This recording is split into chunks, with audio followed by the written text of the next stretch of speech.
worshipped Hindu temple that of Lord Buddha. Restore original status, says Madras HC. Context: the Thalaivat Ti Munyappan temple near Salem, where a local deity is worshipped as per Hindu rituals, will be treated as a Buddhist temple hereafter, thanks to a recent Madras High Court order. The court order dated July 19 was based on a petition filed by S. Satya Chandran in 2011, which prayed the court to conduct an inspection of the Thalaivat Ti Munyappan temple at Katai Road, Periyari village near Salem, to ascertain the identity and antiquity, and take appropriate action to restore the status to a Buddha trust.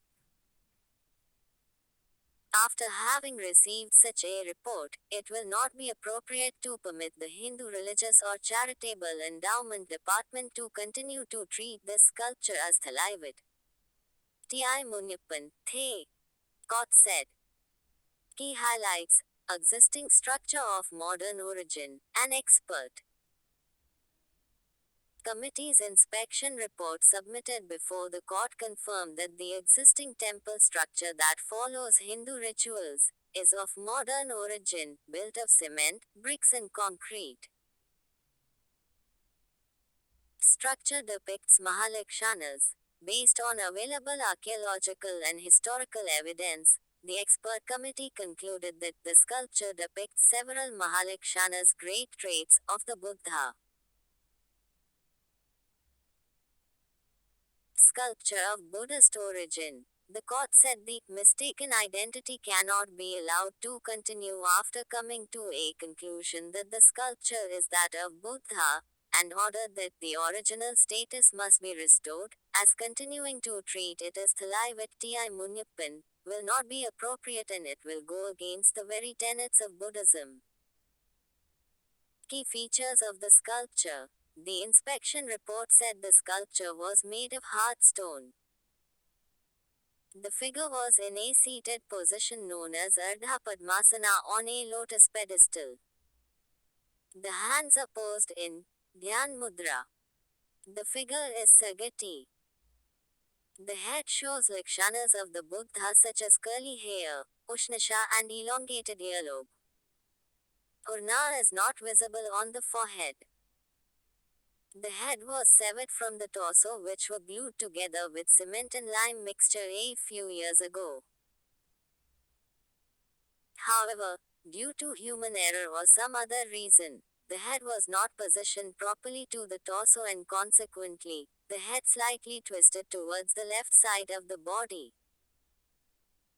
Height of the image is 108 centimeters in a cross-legged Ardha Padmasana posture. The reverse side of the sculpture was flat without any artistic work. Insta links: Buddhism. Practice questions. Q. Highlight the Central Asian and Greco-Bactrian elements in the Gandhara art. UPSC 2019. Q. With reference to Indian history, who among the following is a future Buddha, yet to come to save the world? UPSC 2018 A. Avalokiteshvara B. Lokeshwara O. Insights on India. Com 7. C. Maitreya D. Padmapani Ans. C. Modern Indian History. Ministry of Culture releases the third comic book on stories of Beast tribal freedom fighters. Context: the Ministry of Culture has released the third comic book on stories of 20 tribal freedom fighters on the 2nd of August at Tiranga Utsav celebration in New Delhi. This collection of stories recalls the sacrifices of some of the bravest men and women who inspired their tribes and gave up their lives to fight British rule. The tribal freedom fighters, who were unsung heroes of freedom struggle, and whose stories have been included are as follows. Tilka Maji, he rebelled against the atrocities of the British East India Company. He mobilized the Pahadia tribe to which he belonged and raided the company treasury. He was hanged. Thalakkal Chantu of the Kurichiyar tribe. It was an invaluable part of Pazhassi Raja's war against the East India Company. He was hanged. Budhu Bhagat of the Arun tribe. He was shot down in one of his many encounters with the British, along with his brother, 7 sons and 150 men from his tribe. Tirot Singh, a Khasi chief, he realized the duplicity of the British and waged war against them. He was captured, tortured and imprisoned. He died in prison. Raghoji Bhangre, he belonged to the Mahadev Koli tribe. He revolted against the British and continued his struggle even though his mother was imprisoned. He was captured and hanged. Sidhu and Kanhu Murmu from the Santhal community revolted against the British and their stooges. They led the Santhal in the HUL rebellion. Both were betrayed, caught and hanged. Rendo Manji and Chakra Baisoi of the Khon tribe, they objected to the British interfering in their customs. Rendo was caught and hanged while Chakra Baisoi became a fugitive and died in hiding. The Indian uprising in Meerut, Neelambar and Pitambar who belonged to the Bhokta clan of the Kharwar tribe were inspired to revolt and led their people to rise up against British oppression. They were both captured and hanged. Ramji Gond of the Gond tribe, he rose against the feudal system by which wealthy landlords oppressed the poor with the support of the British. He was caught and hanged. Telenga Kharia of the Kharia tribe, he refused to accept the tax system of the British and their governance. He insisted that they follow their traditional method of self-governance and organized raids on the treasury. He was betrayed and shot dead. Tantia Bhil, known as the Robin Hood of the central provinces, robbed trains carrying British wealth and distributed it among his tribe, the Bhils. He was trapped and hanged.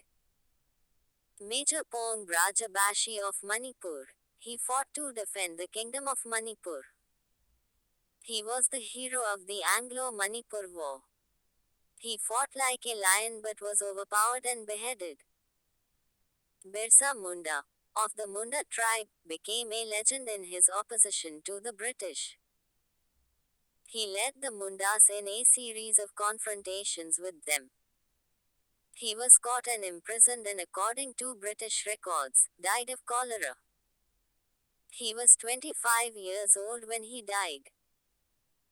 Matmur Jamo of the Adi tribe of Arunachal Pradesh, he rebelled against the arrogance of the British. He and his companions surrendered to the British as their villages were being burnt. They were sent to the cellular jail and died there. Tana Bhagat of the Arun tribe, he was inspired by a divine vision to preach to his people and make it awe. Insights on India. Com. Them aware of the exploitation of their British overlords. He was caught and tortured severely. He was released, a broken man, and died subsequently. Malati Mem of the Tea Garden community was inspired to join Mahatma Gandhi's Satyagraha movement. She fought against the British monopoly over opium and educated her people about the dangers of opium addiction. During an encounter with the police, she was shot dead. Laxman Naik of the Bhuyan tribe was also inspired by Gandhi and campaigned extensively to get tribes to join the freedom movement. The British framed him for the killing of a friend and he was hanged to death. Helen Lepcha of the Lepcha tribe was an ardent follower of Mahatma Gandhi. Her influence over her people made the British restless. She was shot at, imprisoned and hounded but she never lost courage. In 1941, she helped Netaji Subhas Chandra Bose escape from house arrest and travel to Germany. She was awarded the Tamra Patra for her invaluable contribution to the freedom struggle. Pulimaya Devi Podar heard Gandhi when she was in school and wanted to join the freedom struggle immediately. Despite stiff opposition from her family, she joined the movement after her studies and encouraged women to join her. She was imprisoned for her participation in protests. After independence, she continued to serve her people and was awarded the title of Swatantra Senani. Insta links, tribal movements, practice questions, Q. The 1857 uprising was the culmination of the recurrent big and small local rebellions that had occurred in the preceding 100 years of British rule. Elucidate. UPSC 2019. Q. Arrange the following movements in ascending order of their occurrence. 1. Movement of Pagal Panthis. 2. Tebhaga Movement. 3. Kuka Movement. 4.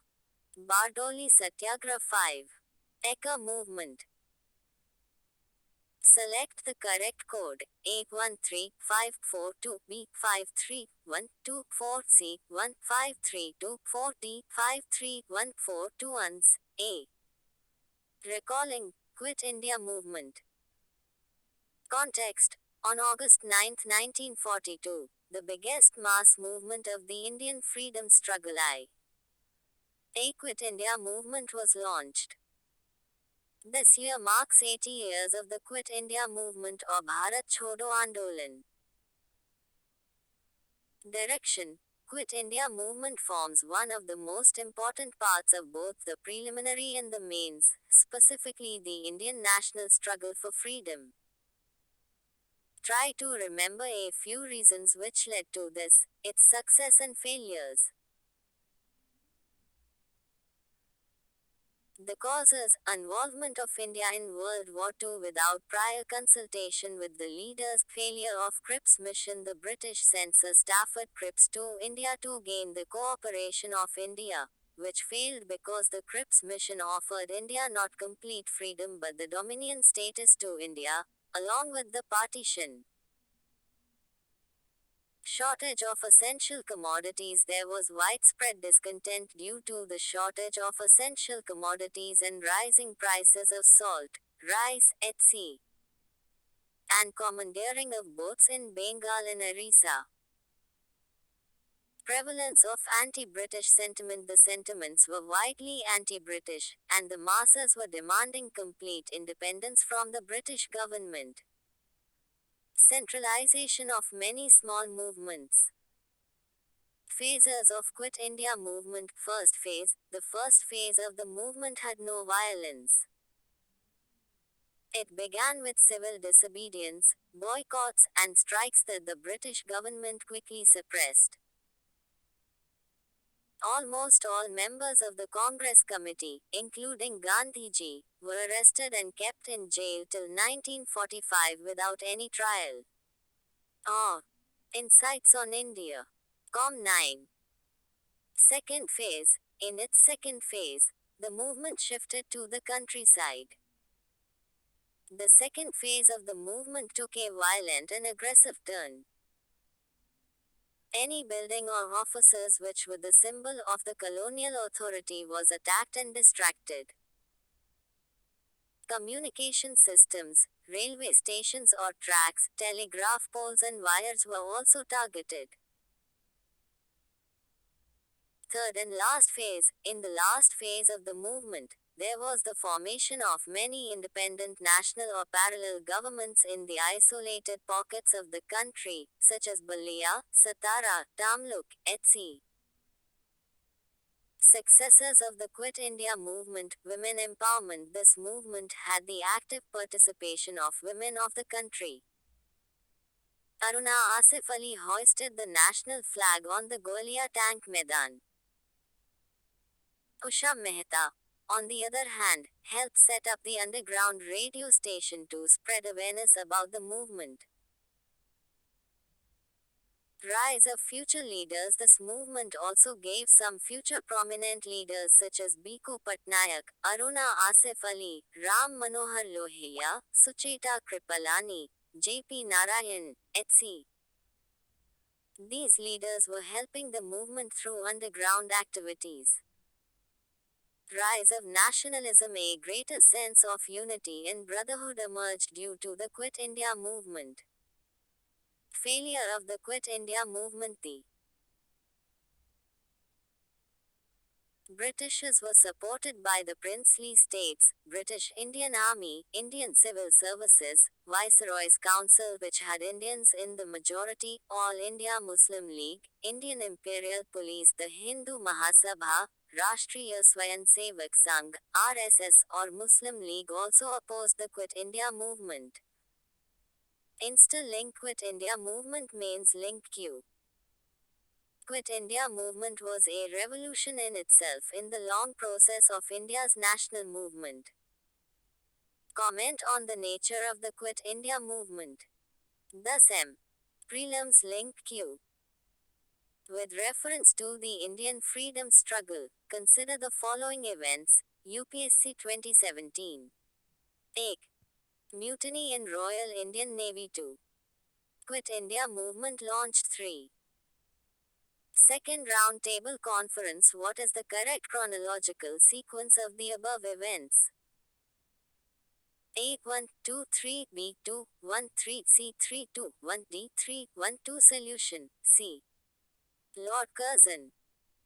Direction. Try to remember some reforms by the Governor General and Viceroys.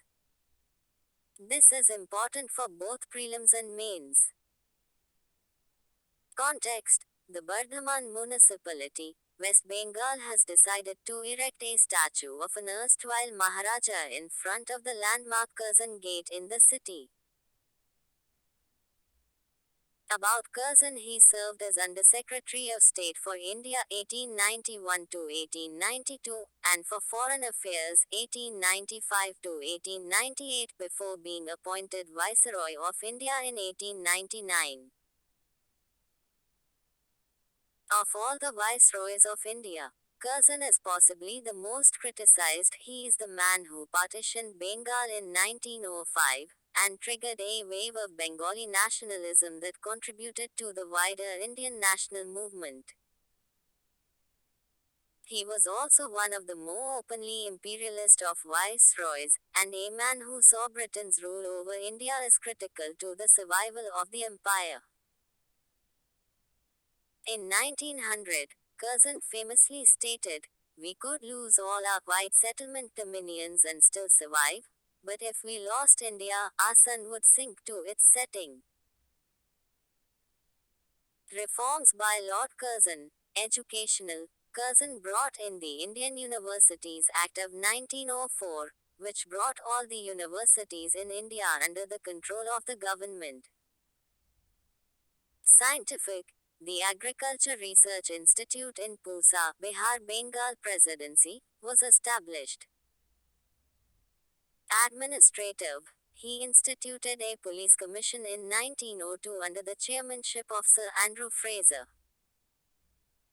During the Curzon regime, the Northwest Frontier Province NWFP was established which covered 10 insights on India.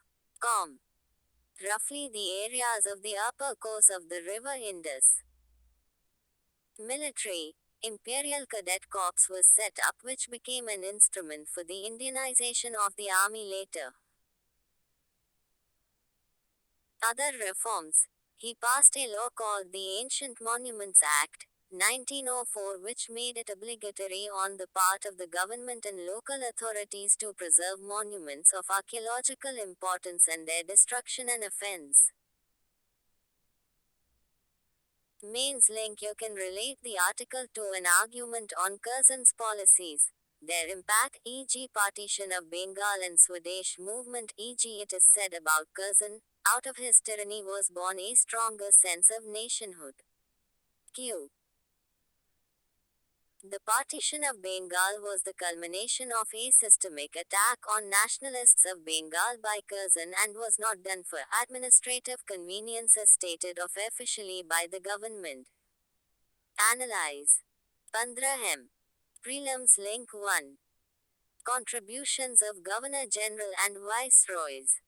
Though various acts were passed during Lord Curzon. Q. The partition of Bengal made by Lord Curzon in 1905 lasted until UPSC 2014 A. The First World War, when Indian troops were needed by the British and the partition was ended. B. King George V abrogated Curzon's act at the Royal Darbar in Delhi in 1911. C. Gandhiji launched his civil disobedience movement. D. The partition of India in 1947, when East Bengal became East Pakistan. Answer. B. The freedom struggle, its various stages and important contributions from different parts of the country. Heroes of India's freedom struggle, mentioned by PM in his I-Day speech. Direction. No need to remember or overthink, just go through it once. Context. In the Independence Day address to the nation from the ramparts of the Red Fort, Prime Minister Narendra Modi hailed Nari Shakti and paid tribute to various women leaders. Women heroes. Rani Lakshmibai, the queen of the princely state of Jhansi, fought in the First War of India's independence in 1857, refused to cede her territory to Britishers because of the doctrine of lapse. Durga Bhabhyo. Insights on India. Com 11. Durgavati Devi, who was popularly known as Durga Bhabhi, was a member of the Naujawan Bharat Sabha. She helped Bhagat Singh escape disguise from Lahore after the 1928 killing of British police officer John P. Saunders. Rani Gadanlue. Rani Gadanlue was a Naga spiritual and political leader who fought the British. She joined the Herika religious movement, which later became a movement to drive out the British. Gadanlue was finally arrested in 1932 when she was just 16 and later sentenced to life. She was released in 1947. Rani Chennamma. The Queen of Kittur, Rani Chennamma, was among the first rulers to lead an armed rebellion against British rule, 1824. Rani Chennamma defeated the British in her first revolt but was captured and imprisoned during the second assault by the East India Company. Begum Hazrat Mahal. After her husband, Nawab of Awadh Wajid Ali Shah was exiled after the 1857 revolt, Begum Hazrat Mahal, along with her supporters, took on the British and wrested control of Lucknow. Velu Nachiyar, Queen of Shivaganga Estate, TN 12 O. Insights on India. Com. She went on to produce the first human bomb as well as establish the first army of trained women soldiers in the late 1700s. Revolutionaries. Mangal Pandey. Mangal Pandey is believed to have sparked off the mutiny of Indian soldiers at Meerut that eventually became the Great Revolt of 1857. Tantia Tope. Tantia Tope was a trusted lieutenant of Nana Sahib, the adopted son of Peshwa Baji Rao II of the Maratha Empire. Nana Sahib lost his ancestral rights under the doctrine of lapse that disallowed adopted heirs of Indian rulers from ascending to the throne. Bhagat Singh, Sukhdev, Rajguru. Bhagat Singh, who was inspired by communist thought, anti-colonialism, and anti-communalism, was involved in the symbolic bombing of the Central Legislative Assembly. He was hanged by the British at the age of 23. Along with Bhagat Singh, Sukhdev and Rajguru were also hanged to death. Chandrasekhar Azad. He gave himself the name Azad and vowed never to be held captive. When cornered by police in his final moments, he chose to shoot himself. Insights on India. Com 13. Ashfaqullah Khan. Khan helped form the HSRA and was part of the Kakori incident. April 1927, Bismil Khan, Rajendra Lahiri, and Roshan Singh were sentenced to death. Ramprasad Bismil. Bismil was associated with the Arya Samaj from an early age. He started writing powerful patriotic poems in Urdu and Hindi under the pen names Bismil, Ram, and Agyat. He was executed at the age of 30. Mains link. Q. Explain how the uprising of 1857 constitutes an important watershed in the evolution of British policies towards colonial India. UPSC 2016. Salient features of Indian society, diversity of India. India got Swaraj in 1947. It must now strive for good governance. Context. This is in continuation of yesterday's article India, Democracy and the Promised Republic. Direction. Few points from this Venkaiah Naidu article can be seen once. No need to make notes. What is the ancient cultural ethos that present India needs to follow? Principle of Ahimsa or non-violence. The mantra of Ahimsa is rooted in the cultural and civilizational ethos of our great nation. Lessons of resilience and hope in difficult times. Neither invaders nor the colonizers could sever the cultural and civilizational continuity that binds us together. Idea of equality, unity, and inclusivity. Nature conservation. India's ancient scriptures are filled with examples of the worship of the divine in the elements, rivers, mountains, holy plants, and trees. It encourages us to conserve nature. Presently, India is still suffering from issues like poverty, illiteracy, gender discrimination, corruption, and inequalities.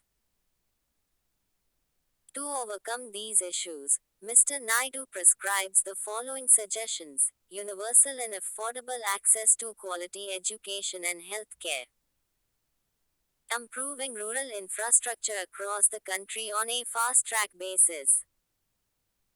Promotion of the mother tongue will revolutionize the educational landscape by making it more inclusive and equitable.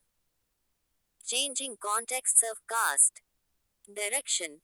Go through it once. Context. On the eve of 75 years since independence, the author gives the evolution of the changing contours of the caste system in India. Caste definition. Caste is a form of social stratification characterized by endogamy, the hereditary transmission of a style of life. Caste today is active in three main ways. Source of inequality. It is a system that regulates the distribution of material opportunity or life chances, and hence it is a source of enduring in 14 or Insights on India. Com. Equalities. Source of political mobilization. It remains one of the primary modes of political mobilization. Even though caste politics is now far more disaggregated, complex and uncertain than it used to be. Source of kinship. For everyone except a small upper class, upper caste elite caste continues to be a form of the community offering a sense of kinship, belonging and identity. The contexts of caste have changed in ways that affect all three modalities. Caste as a mechanism for regulating material opportunities. This can be understood by the rise and fall of the reservation merit system. Reservation was a pre-independence idea emerging from the Pune Pact of 1932 and codified in the Government of India Act of 1935, intended to be an antidote for caste discrimination rather than a remedy for backwardness. The new constitution abolished caste in principle but did not interfere with its practice. Reservation was now positioned as the exception to the general principle of castelessness, and seen as a kind of unearned benefit provided by the state to certain castes. The reservation merit system has now collapsed, which is evident by the quota for economically weaker sections. Caste as a form of political mobilization. Caste politics was first confined to the campaign around untouchability and then strangled by the Pune Pact, which effectively ensured that only Dalit representatives acceptable to the upper castes would be elected universal suffrage. Backed by the irresistible force of numbers, backward caste politicians began mobilizing their caste constituencies in the 1960s.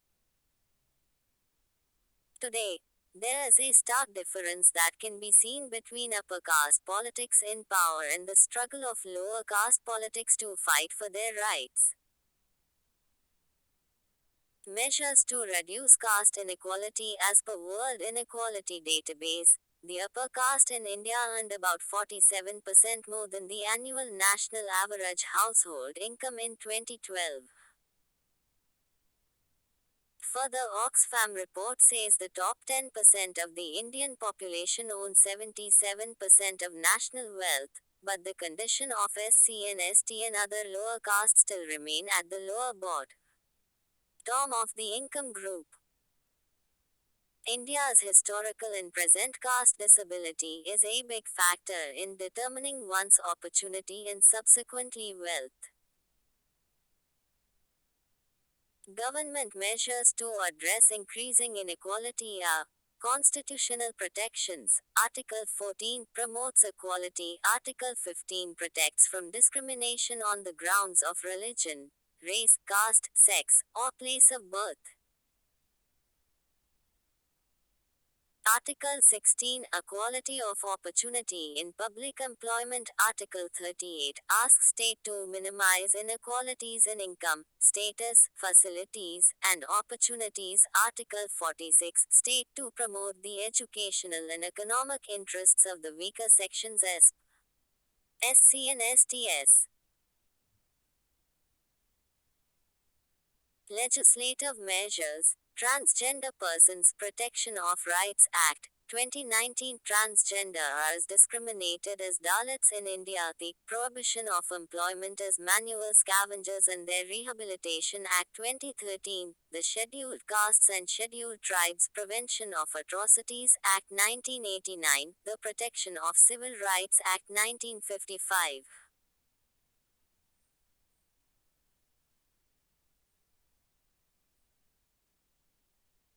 Economic measures. Institutional support for entrepreneurship using Mudra Bank, microfinance, and by creating National Hub for SC/ST entrepreneurs, Stand Up India scheme and Credit Enhancement Guarantee Scheme for Scheduled Castes, public procurement. 4% of procurement by PSUs to be done from MSME owned by SC/ST, National Scheduled Castes Finance and Development Corporation, to provide skill development and financial assistance to scheduled castes. National Safai Karamcharis Finance and Development Corporation, to uplift the economic situation of Safai Karamcharis, mostly belong to lower castes. Entrepreneurship. Venture Capital Fund promoted for SC/ST young entrepreneurs. Community measures. By including Gram Sabha and civil society organizations, greater voice to traditionally oppressed and suppressed groups, e.g., ActionAid India works for a world free from poverty and injustices. Of among all. Insights on India. Com 15. The Dalit community, allowing the formation of unions and associations at workplaces that promote social equality and raise voices against any discrimination. Conclusion. In view of increasing social and economic inequality, there is a need for government to formulate a robust social security net for socially disadvantaged sections, introduce further progressive taxation to redistribute wealth, bring behavioral change to reduce discrimination using the help of CSO, NGO, and SHG, and increase spending on education, health, skill development, etc. Insta-links caste system. Mains links queue. Discuss in detail features of the caste system in India. Also, identify various reasons for strengthening caste-based identity in today's times. 15. WIP's projections on India. Direction. The World Population Prospectus Report 2022 was released last month. This is just an analysis of the trend. Findings. India is at the third stage of the demographic transition (DT). India is experiencing a slowing population growth rate due to constant low mortality and rapidly declining fertility. Its population growth is further expected to fall to 1% by 2025. Challenges in demographic transition. Many states have not achieved a low TFR, e.g., Bihar, up the reasons being high illiteracy levels, rampant child marriage, and low contraceptive usage compared to other states. The total fertility rate of a population is the average number of children that would be born to a woman over her lifetime, male dominant sex ratio. It is 943 females per 1000 males, 2011.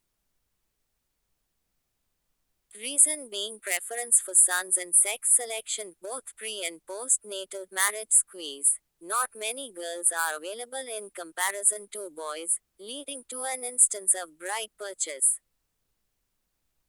Elderly population. It is now increasing and is expected to be 12% by 2050, from above 9% now. Suggestions by author. Improve the status of women in Indian society, and quality of life. Prioritize improvement in sex ratio. For elderly, advance investments in the development of a robust social, financial and healthcare support system. Extensive investment in human capital like education and health. Insta links reaping India's demographic dividend.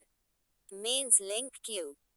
What do you understand by demographic transition?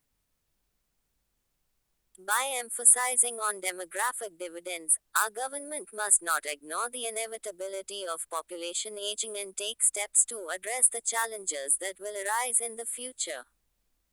250 words. Moonlighting. Direction. This topic can come in Indian society as well as ethics. Go through the ethical aspect of the debate. What is moonlighting? Moonlighting simply refers to the act of having a second job, or working for extra projects, gigs, or employers that counts as a secondary source of income outside one's working hours. 16 or Insights on India. Com.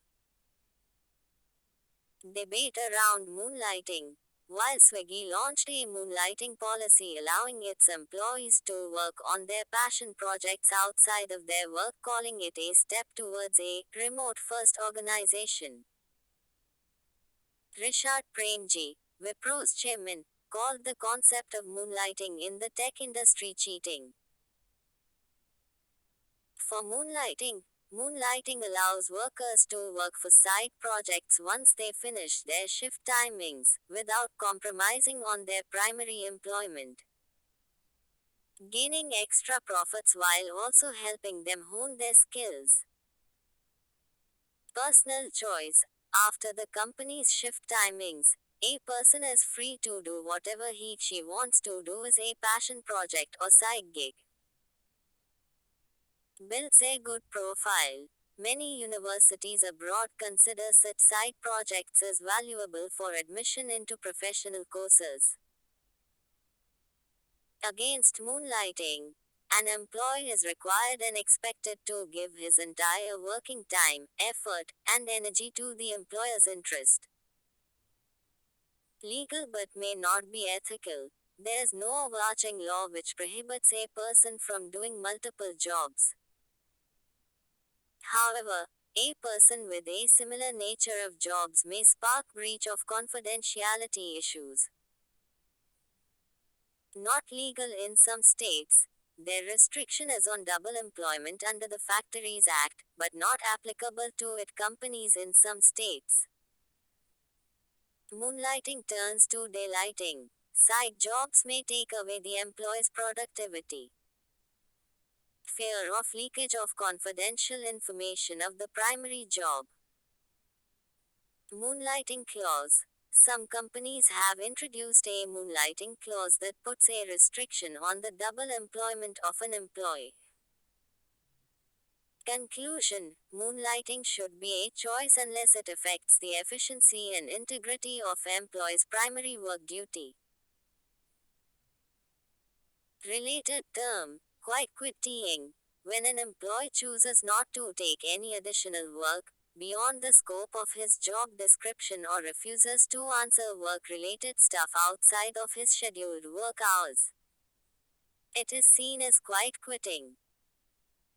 It should not necessarily be seen as inefficient working, rather employees may be having a work-personal life balance. Means link in society, link it with changing nature of jobs, gig economy, and in ethics link it with whether the practice is justified, think it from different perspectives. Answer this question. Q. Examine the role of the gig economy in the process of empowerment of women in India. Answer in 150 words, UPSC 2021. The case of the missing scientific Indian. Context. This is an editorial piece. The author argues that India has failed to propagate scientific literacy not only among the public but also among scientists themselves. Scientific temper is an open-minded examination, a temper ever ready to welcome new knowledge and experiments, even when their results are unfavorable to all. Insights on India. Com 17. Preconceived opinions or theories. Jawaharlal Nehru defined it as an attitude of logical and rational thinking. Constitution, propagate scientific temper, a duty in Article 51A included through the 42nd Amendment. Importance, bringing forth a progressive society that is free of superstitions and irrational practices. Developing the nation in all spheres, political, economic and social, promoting tolerance among people for differing thoughts and ideas. Science as a way of thinking much more than it is a body of knowledge. Issues. Scientific temper in India has continued to remain a lofty ideal and has not percolated into society. The bulk of scientists in the country was not committed to a scientific temper which calls for rationality, reason and lack of belief in any dogma, superstition or manifest falsehood. India had not produced many Nobel Prize winners in science, largely because of the lack of a scientific environment in the country. Prevalent orthodoxy, people several times do not believe in scientifically obtained solutions.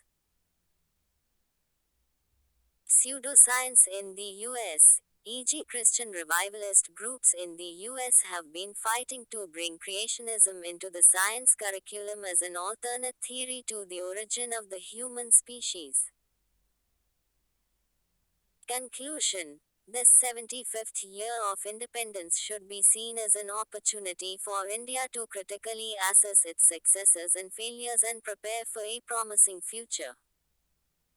Science and scientific literacy have a key role in bringing home that future. Mains Links Q. What is scientific temper? Discuss the need for inculcating scientific temper among the masses. 250 words. Salient features of world's physical geography. How did continents form? Direction. Plate tectonics is important for both mains and prelims. Those appearing this year should keep a note prepared on plate tectonics. Context. According to a new study published in Nature, Earth's continents were formed by massive meteorite impacts that were prevalent during the first billion years of our planet's 4.5 billion year history. The theory that giant meteorite impacts formed continents had been around for decades, but until now, there was little solid evidence for its support. Meteorite impacts generated massive energy to form oceanic plates, which later evolved into continents. Current theory. The most commonly accepted theory in place attributes continent formation to the movement of tectonic plates, as per the theory of plate tectonics. Evidence for meteorite impact theory. Zircon crystals in Pilbara Craton. The researchers looked for evidence in zircon crystals embedded in rocks from the Pilbara Craton in Western Australia. This craton is the remnant of an ancient crust that began forming more than 3 billion years ago.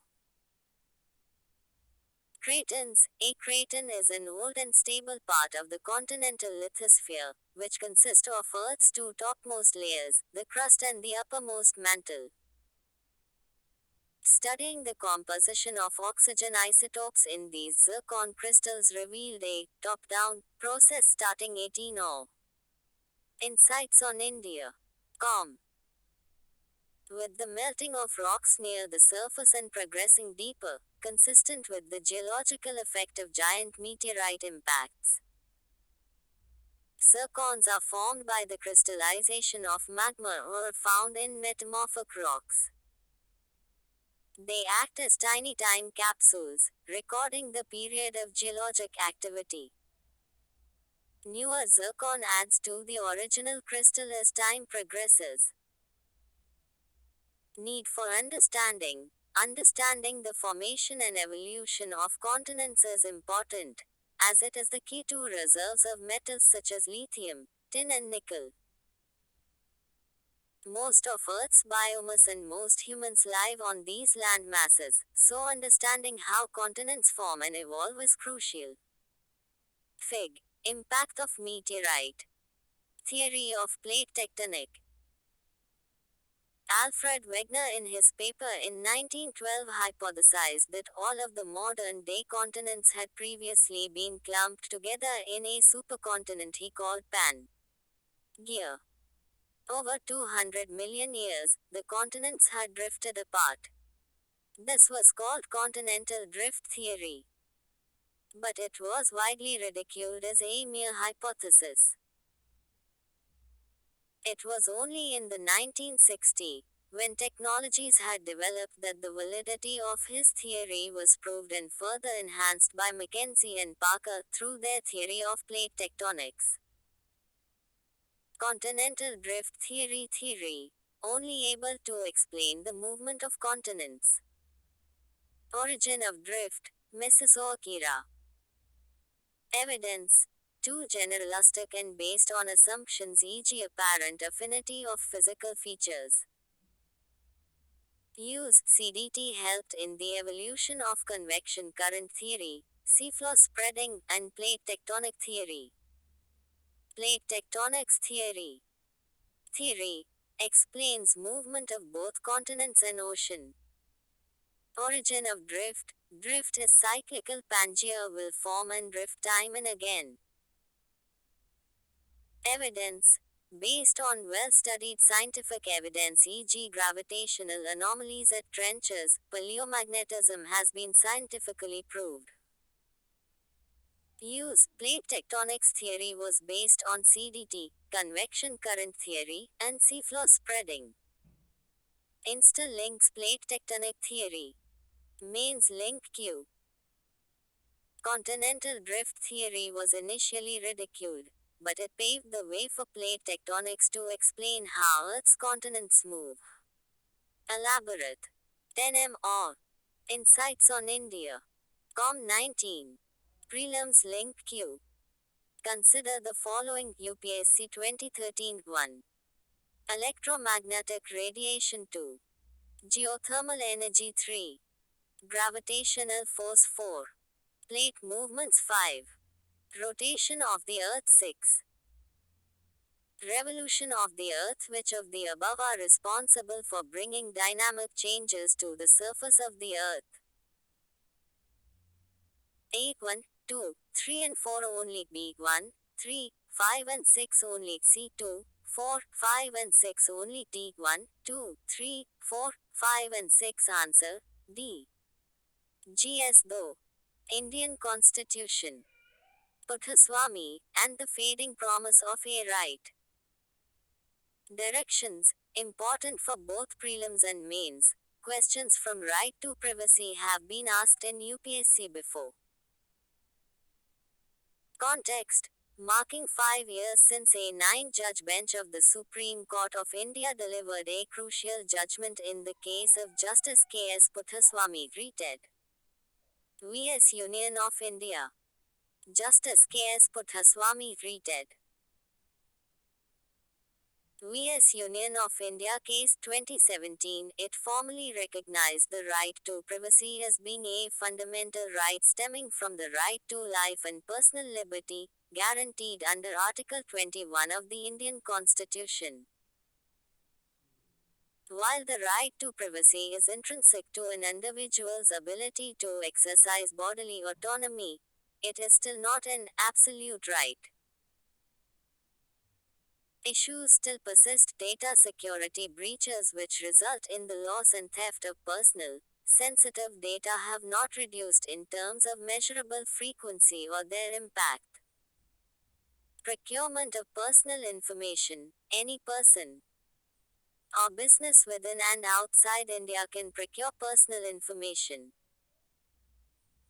Usage of data by companies. Data is used most often by some legitimate advertising agencies, unscrupulous telemarketing firms, and cybercriminals. Use of Pegasus spyware on Indian nationals. Alleged use of the Pegasus spyware in India. Access to VPN services. The recent interventions by the government which aim to restrict Indian nationals from subscribing to and accessing VPN services. The Personal Data Protection Bill, 2021, despite how flawed it may have been, was withdrawn earlier this month after an unnecessarily long period of stagnation. Conclusion. Puttaswamy's judgment has missed the mark quite spectacularly for the objective that was sought. It represents a foregone opportunity to protect the rights of Indian citizens while ensuring all of the checks and balances necessary to prevent government overreach and abuse of power. Insta links. Right to privacy. Mains link Q.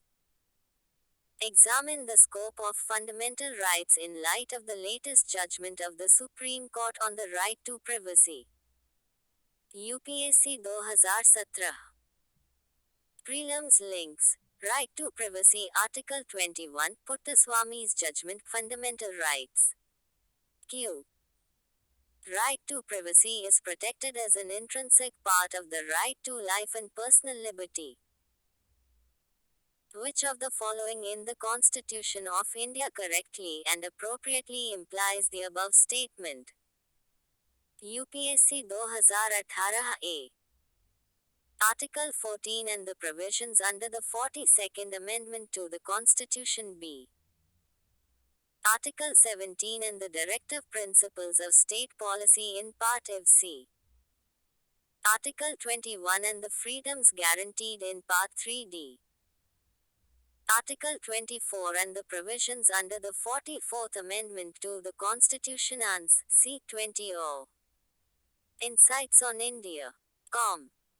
Functions and responsibilities of the Union and the states. Representation. All the way up direction. Just go through it once.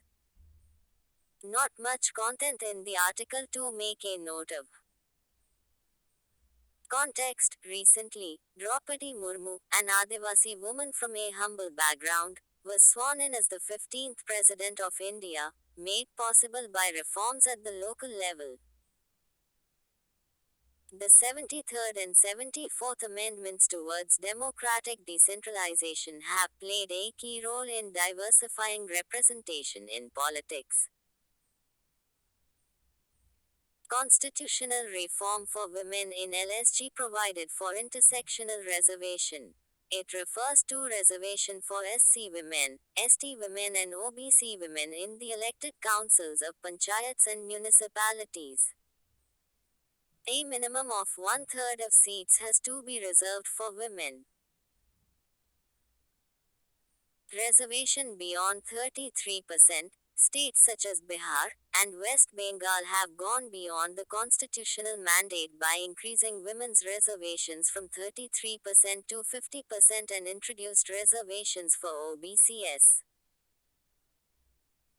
Benefits. Broadening the representative character of the Indian state by increasing the total number of elected representatives and diversifying its constituents.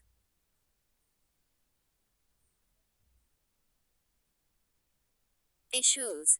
Despite 30 years of these constitutional reforms, the local governments have still not become powerful units of self government, as no true financial and administrative power has been transferred. The state still holds a substantial hold over LSG. Expansion of the reservation to other social bases has been relatively ignored. Judiciary has been quite skeptical about diversifying representation in local governments, like OBC reservation in local government elections.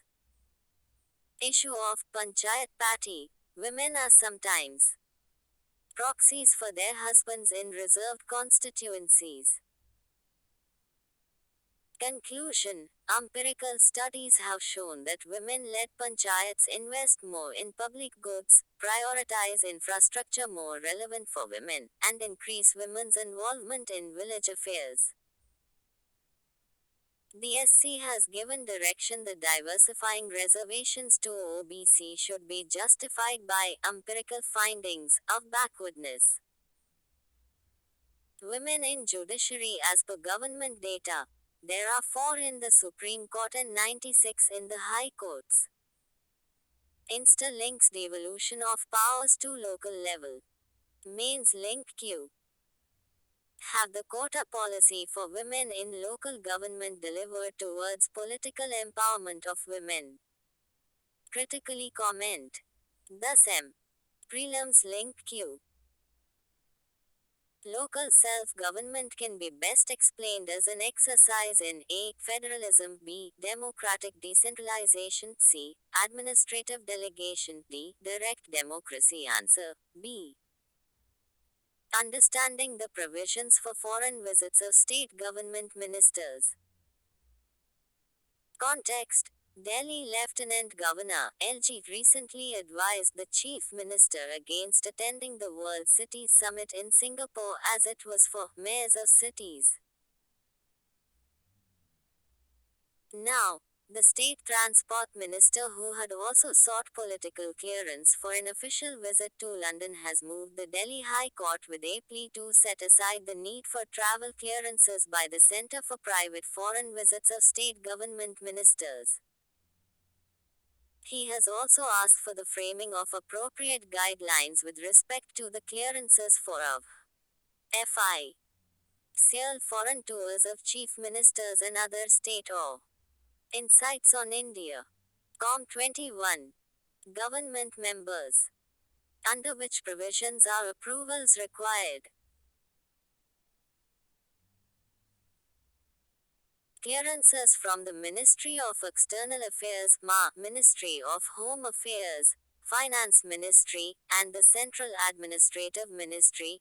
On August 16, 1982, the Cabinet Secretariat had issued an OFFICE memorandum titled Guidelines Regarding Foreign Travel of Ministers of State Government in Union Territories and State Government Officials, stating that foreign visits by members of the state governments in thereof official capacity would require clearances from the Ministry of External Affairs, Ministry of Home Affairs, Finance Ministry, and the Central Administrative Ministry. Final orders to be issued by the Finance Ministry. The Secretariat circulated another order on September 3, 2004, modifying the provisions to the extent that the final orders were to be issued by the Finance Ministry. The following directive, dated November 2, 2004, stipulated that chief ministers required further approval from the Prime Minister's office before an official visit. Political clearances mandatory. On August 26, 2010, yet another office memorandum made political clearances mandatory before private visits of ministers in state governments, which was reiterated through an order on May 6, 2015. On what grounds has the petition been filed?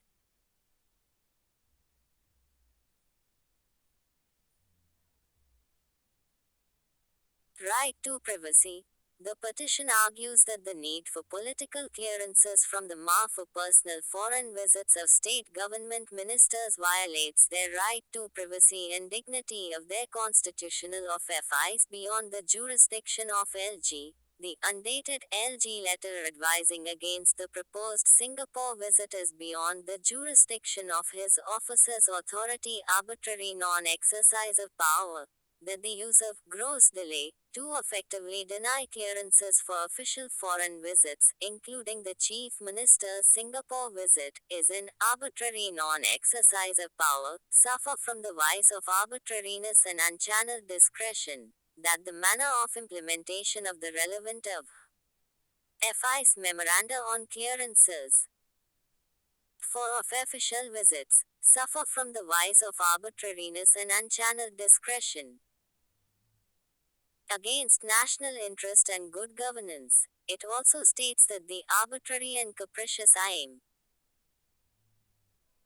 implementation of the Travel Clearance Office memoranda is against national interest and good governance, and impinges upon the right to travel abroad as guaranteed under Article 21. Insta links. Government of National Capital Territory (GNCTD) Amendment Act, 2021. Practice questions. Q. Do you think the Constitution of India does not accept the principle of strict separation of powers, rather it is based on the principle of checks and balance? Explain. UPSC 2019. Q. With reference to Government of National Capital Territory (GNCTD) Amendment Act, 2021, consider the following statements. 1. The Act says that government in the National Capital Territory of Delhi means the Lieutenant Governor of Delhi. Though it does not give discretionary powers to the LG even in matters where the Legislative Assembly of Delhi is empowered to make laws. Which of the statements given above are correct? A. 1 only B. 2 only C. 3 only D. Both 1 and 2 ans. A. PSA Act 1996. Context. Chhattisgarh has implemented Panchayat's extension to the Scheduled Area or PESA rules 2022. Also, recently a political party unveiled a 6-point guarantee for tribals, including the strict implementation of the Panchayat's extension to the Scheduled Areas Act. Direction. Make a separate note on PSA. It is important for both prelims and mains. About PSA Rules 2022, Chhattisgarh's PSA rules mandate that 50% of the members of the Gram Sabha are from tribal communities, of which 25% will be female members. For PSA Act to be effective, it is important that rules be framed by the states. Status: out of 10 states, Andhra, Telangana, Chart 22 or Insights on India. Com. Chhattisgarh, Gujarat, HP, Jharkhand, MP, Maharashtra, Orissa, and Rajasthan who have notified 5th schedule areas. Only 7 states, including Chhattisgarh and Gujarat, have notified rules to implement the PSA Act. States coming in the 6th schedule are Assam, Meghalaya, Tripura, and Mizoram, remember as AMTM. What is PSA Act 1996? It extends the provisions of Panchayats Part IX of the Constitution to the 5th schedule areas. These areas have a huge tribal population. It ensures self-governments through Gram Sabhas, village assemblies, for people living in the scheduled areas. Background: the 73rd Constitutional Amendment, 19,992, gave shape to a three-tier Panchayati Raj institution. However, its application to the scheduled and tribal areas under Article 243 M was restricted. It was after the Bhuria Committee recommendations in 1995 that PSA Act 1996 came into existence. Powers provided to Gram Sabha under PSA: developmental related power, consultation before the land acquisition, prevent land alienation, power to enforce prohibition, prior approval of all developmental projects and control over tribal subplan, maintenance of cultural identity and tradition, control over schemes affecting the tribals at sea. Judicial powers: dispute resolution as per traditional laws and customs, the collective resolution of disputes on the basis of customs, traditional laws and religious beliefs of tribal areas. Ownership and management of natural resources, e.g., water, forest, common lands, jal, jungle, and zameen, minor forest produce, minor minerals, etc. Minor forest produce. It has been defined under FRA 2006 as those including all non-timber forest produce of plant origin, including bamboo, brushwood, stumps, cane, tussar, etc. Issues related to PSA. The state governments are supposed to enact state laws for their scheduled areas in consonance with this national law. This has resulted in the partially implemented PSA. The partial implementation has worsened self-governance in Adivasi areas, like in Jharkhand. Many experts have asserted that PSA did not deliver due to the lack of clarity, legal infirmity, bureaucratic apathy, absence of a political will, resistance to change in the hierarchy of power, and so on. As per social audits conducted across the state, in reality, different developmental schemes were being approved on paper by Gram Sabha, without actually having any meeting for discussion and decision making. Insta links PSAACT. Mains link. Q.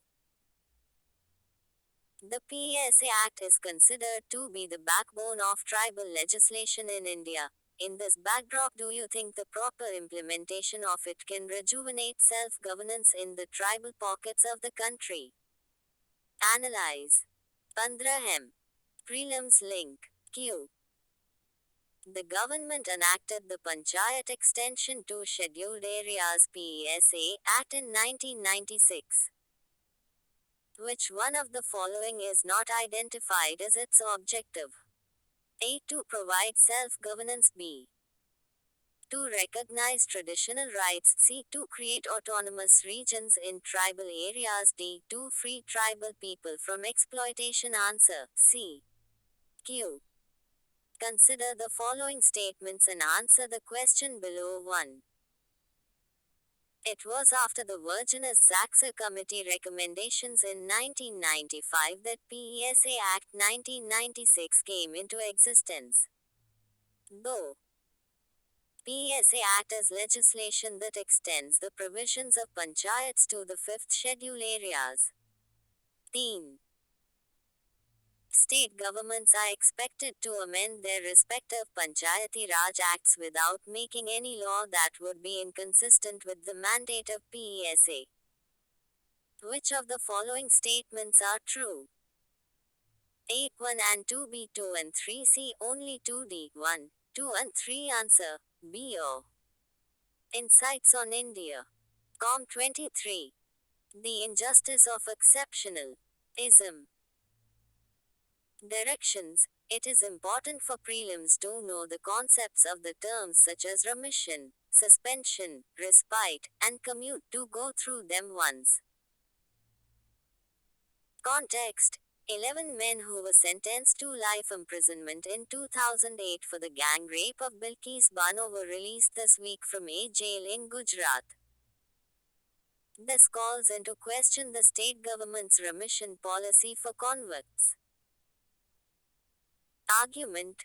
While the state government says they have already completed 14 years of their imprisonment and have shown good behavior in court and are therefore eligible for remission, experts point out that remission for heinous crimes such as rape and murder is unjustified. Previously, a special Central Bureau of Investigation court had sentenced the men to life imprisonment in 2008. What is remission? In remission, the nature of the sentence has remained untouched, while the duration is reduced, i.e., the rest of the sentence need not be undergone. For example, if a person is sentenced to a term of 20 years, his sentence is now reduced to 15 years. Argument against the release of convicts ineligible for premature release. As in most states, Gujarat's current remission policy, it adopted a new and revised remission policy for prisoners in 2014, makes those convicted of rape ineligible for premature release. Against justice for the victim and minorities community, some experts view remission of the accused as politically motivated. Argument for release remission policy of 1992. However, the Supreme Court of India had earlier ruled that the remission question, in this case, would be governed by the remission policy of 1992 that was in force at the time of conviction, which did not exclude those convicted of rape from executive remission. The ground of good behavior. State governments have laid down behavior activities that can earn prisoners a certain amount of days as remission, which is then deducted from their sentence. Code of Criminal Procedure (CRPC). However, the Code of Criminal Procedure (CRPC) is clear that life convicts have to undergo a minimum of 14 years of actual imprisonment before they can be considered for remission premature release. But in this case, the term of imprisonment of all 11 men was more than 15 years and therefore, the calculation of 14 years is irrelevant. Power of Governor. State governments have also developed premature release rules that include the power to give effect to the governor's powers of remission under Article 161 of the Constitution. Those powers are not governed by the CRPC and are often used to bypass the minimum 14 years of actual imprisonment requirement in the CRPC. Article 161. It deals with the pardoning power of the governor. The governor can grant pardons, reprieves, respites and remissions of punishments or suspend, remit and commute the sentence of any person convicted of any offense against any law relating to a matter to which the executive power of the state extends. Interlinks. Pardoning power of governor. Mains links learn about the powers of the president and governors and their differences, e.g., the difference between the pardoning power of the president and that of the governor is that the governor does not enjoy the power to grant a pardon to a death sentence. You may attempt this con. Q. Instances of the president's delay in commuting death sentences have come under public debate as denial of justice. Should there be a time limit specified for the president to accept reject such petitions? Analyze. UPSC 2014. Prelims link. Know the difference between the key terms as directed before pardons, reprieves, respites and remissions of punishments or suspend, remit and commute. Q. Which of the following statements are correct? A. The scope of the pardoning power of the governor under the Constitution is wider than the pardoning 24 Insights on India. Power of the President. Though the pardoning power of the governor does not extend to death sentence cases. Select the correct answer using the codes given below. A. 1 only B. 2 only C. Both 1 and 2D. Neither 1 nor 2 ones. B. States borrowing powers hit Kerala FM. Context. Finance Minister of Kerala North Balagopal defended the state's financial position, saying it was not under stress and that the state's debt level in comparison to its own GDP is below the permissible limit. Background. The Reserve Bank of India, in a report titled State Finances, a risk analysis, said states' fiscal positions deteriorated sharply in 2020 with a sharp decline in revenue, an increase in spending and a sharp rise in debt to GSDP ratios. Based on the debt to GSDP ratio in 2020-21, the RBI found the debt burden in 10 states including Kerala quite high.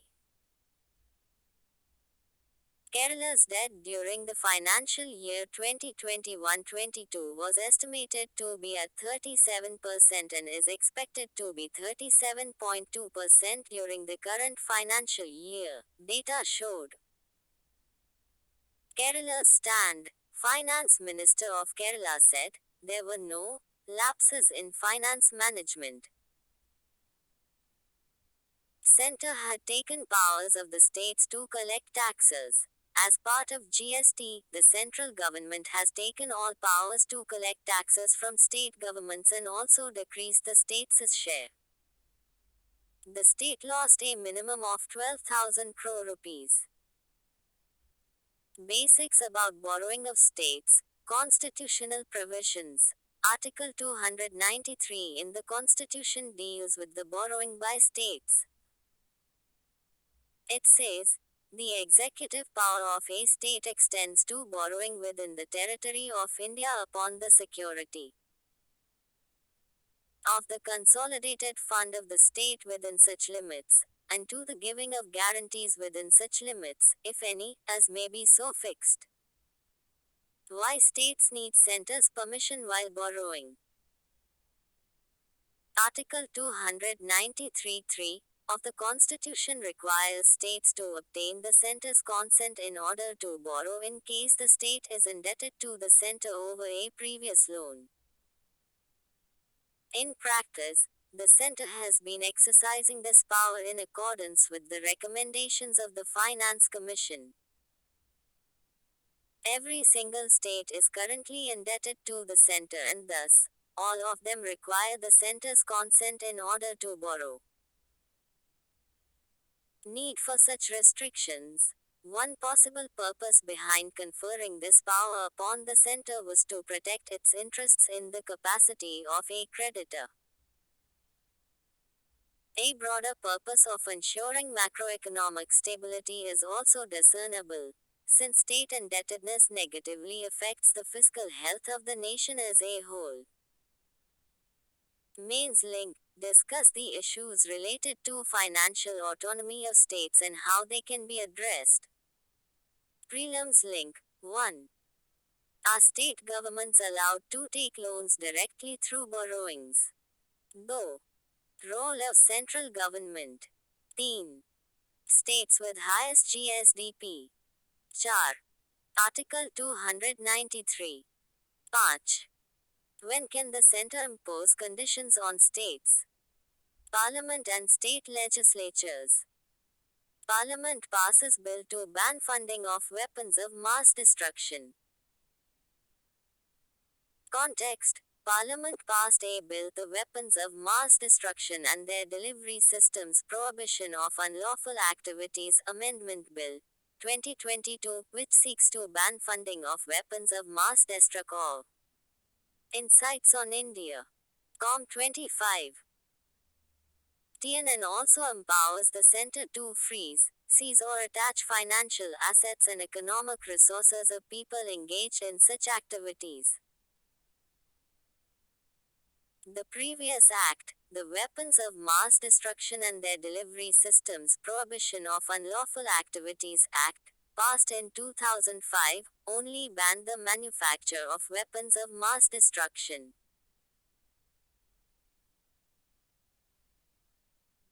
Key amendments. Section 12A. The amendment bill seeks to insert a new Section 12A in the existing law which states that no person shall finance any activity which is prohibited under this Act, or under the United Nations Security Council Act 1947 or any other relevant act for the time being in force, or by an order issued under any such act, in relation to weapons of mass destruction and their delivery systems. Prevent financing of such activities. To prevent persons from financing such activities, the central government may freeze, seize or attach funds, financial assets, or economic resources whether owned, held, or controlled directly or indirectly. Prevent finances or related services available. It may also prohibit persons from making finances or related services available for the benefit of other persons in relation to any activity which is prohibited. What are weapons of mass destruction, WMD? These are weapons with the capacity to inflict death and destruction on such a massive scale and so indiscriminately that its very presence in the hands of a hostile power can be considered a grievous threat. Modern weapons of mass destruction are either nuclear, biological, or chemical weapons, frequently referred to collectively as NBC weapons. The term weapons of mass destruction has been in currency since at least 1937, when it was used to describe mass formations of bomber aircraft. For example, nuclear bombs used in Hiroshima and Nagasaki attack in Japan. Efforts to control the spread of WMD are enshrined in international agreements such as Interlinks. To read more about it, click here. Practice questions. Q. In what ways would the ongoing U.S. Iran nuclear pact controversy affect the national interest of India? How should India respond to this situation? UPSC 2019. Q. With reference to Organization for the Prohibition of Chemical Weapons OPCW, consider the following statements. UPSC 2016 1. It is an organization of the European Union in working relation with NATO and WHO. 2. It monitors the chemical industry to prevent new weapons from emerging. 3. It provides assistance and protection to states parties against chemical weapons threats. Which of the statements given above are correct? A. 1 only B. 2 and 3 only C. 1 and 3 only D. 1, 2 and 3 uns. B. Union Government Rolls Back Data Protection Bill.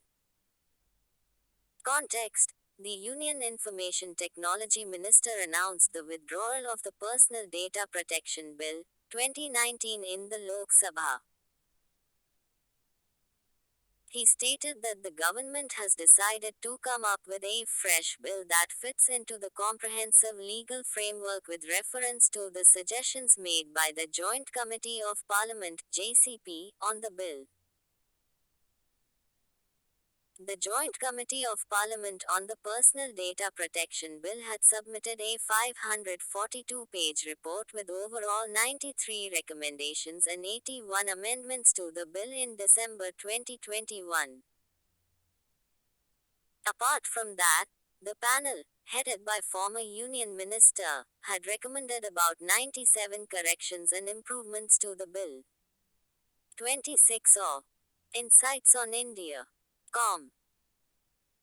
The Data Protection Bill has been in the works since 2018 when a panel, led by retired Supreme Court Judge Justice B.N. Srikrishna,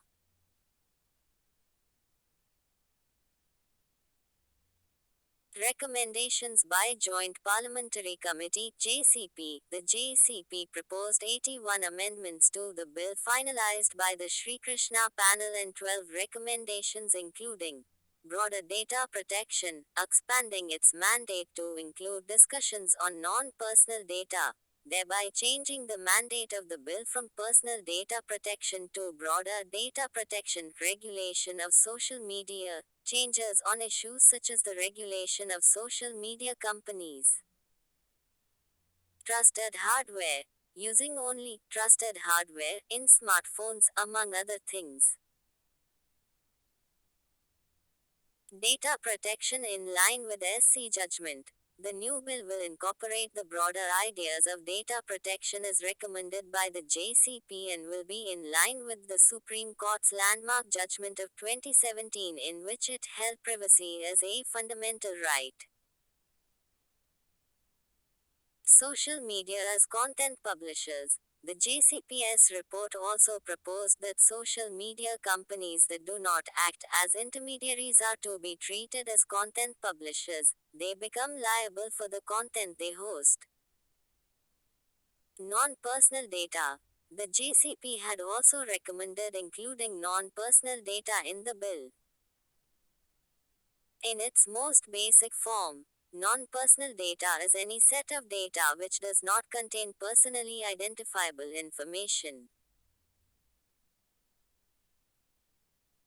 The Data Protection Bill will do away with some recommendations by the JCP such as including trusted hardware and local storage of some kinds of personal data within the boundaries of India.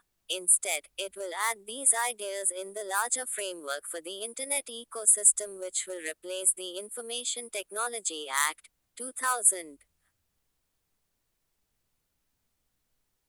Do away with classification of personal data from the perspective of data localization.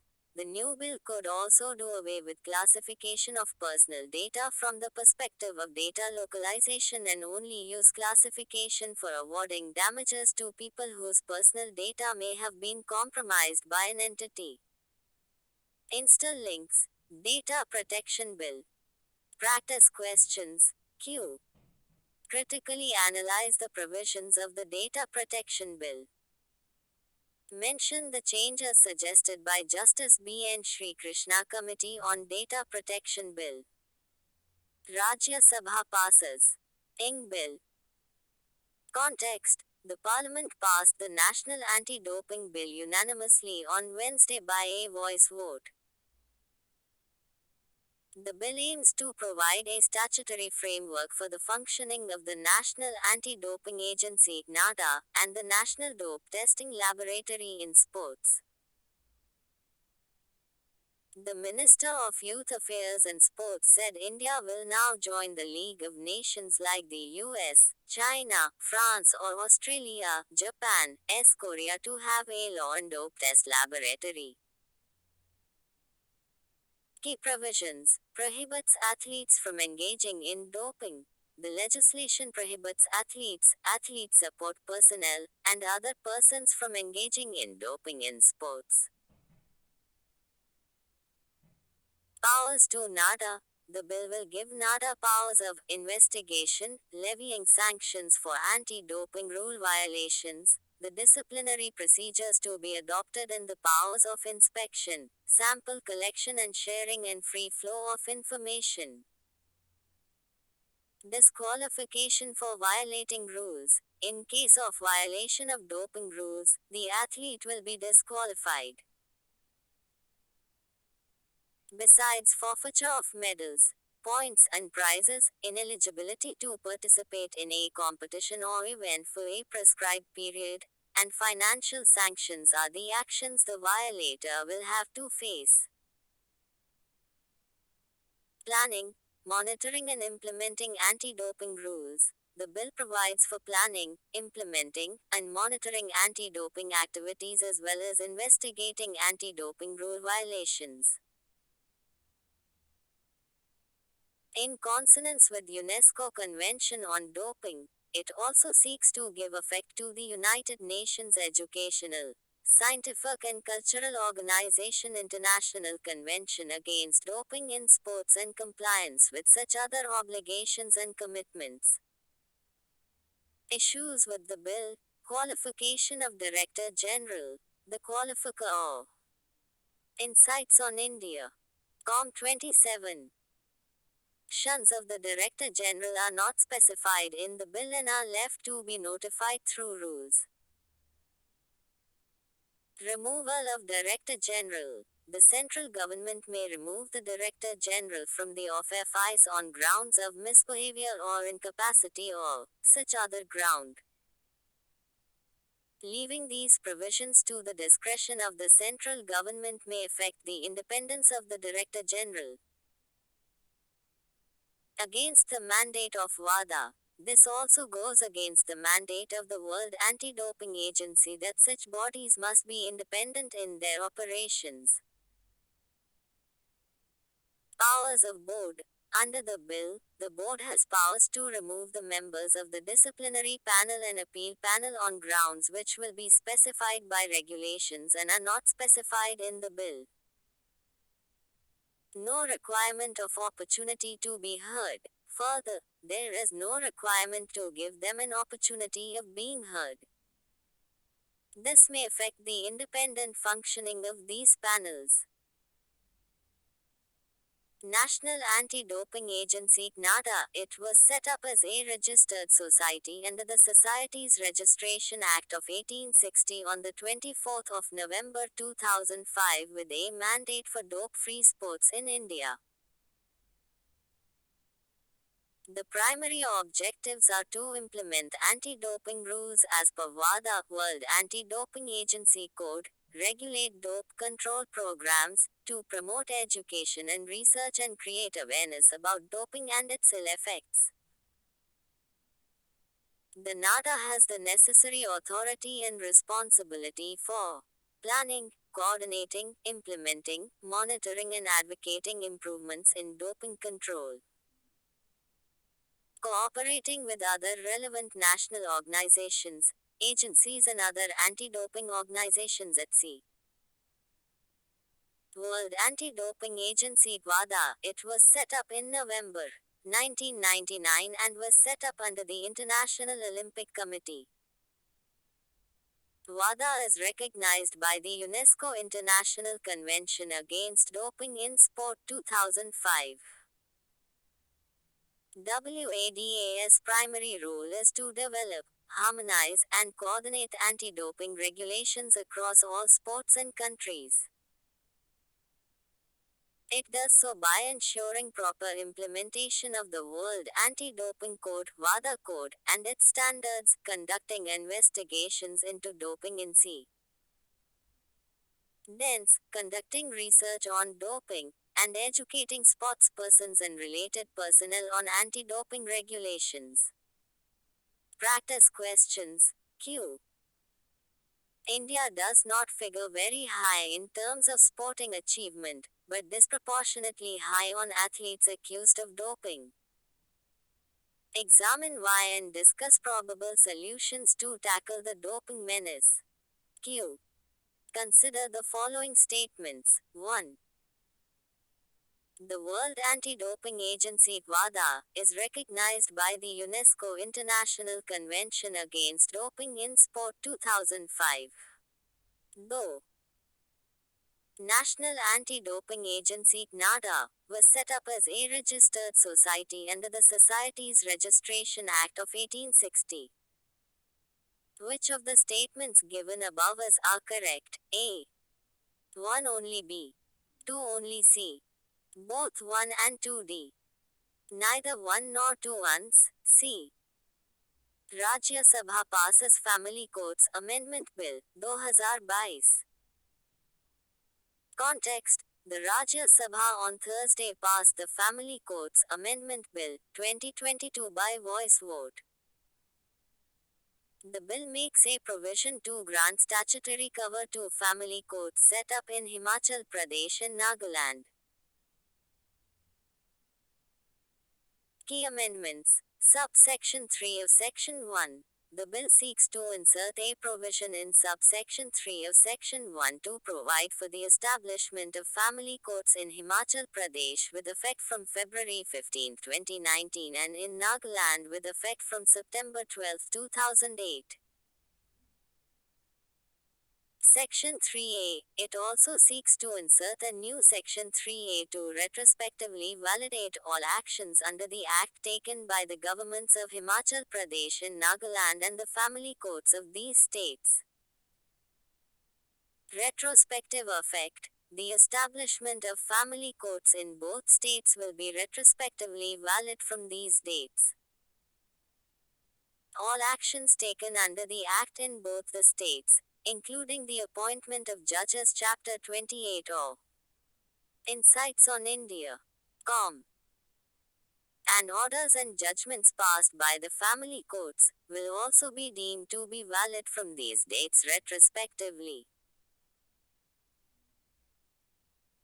Family Courts Act 1984. Establishment of Family Courts. The Family Courts Act 1984 was enacted for the establishment of family courts with a view to promote conciliation and secure speedy settlement of disputes relating to marriage and family affairs and for related matters. Appointment of judges. The state government may, with the concurrence of the High Court, appoint one or more persons to be the judge or judges of a family court. Association of Social Welfare Agencies. The state government may provide with a family court of institutions or organizations engaged in social welfare. Persons professionally engaged in promoting the welfare of the family. Persons working in the field of social welfare. Any other person whose association with a family court would enable it to exercise its jurisdiction more effectively in accordance with the purposes of this Act. Practice questions. Q. The Central Administrative Tribunal, which was established for redressal of grievances and complaints by or against central government employees, nowadays is exercising its powers as an independent judicial authority. Explain UPSC 2019. Q. With reference to family courts, consider the following statements. 1. They deal with disputes related to marriage and other family issues. 2. The state government may, with the concurrence of the High Court, appoint one or more persons to be the judge or judges of a family court. Which of the statements given above are correct? A. 1 only B. 2 only C. Both 1 and 2D. Neither 1 nor 2 ones. C. Privilege of MPS does not extend to criminal cases, Rajya Sabha Chairman. Context. Rajya Sabha Chairman clarified in the House that MPS do not enjoy any immunity from being arrested in a criminal case during the session or otherwise. In criminal matters, members of parliament MPS are not on a different footing than a common citizen. Chairman's observation came a day after Congress leader of House Mallikarjun Kharge raised the issue in the House that he was summoned by the Enforcement Directorate when the session was on.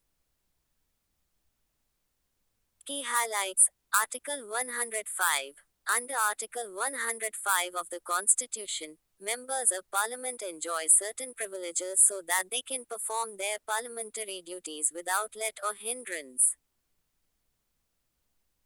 One of the privileges is that a member of parliament cannot be arrested in a civil case 40 days before the commencement of the session or committee meeting and 40 days thereafter.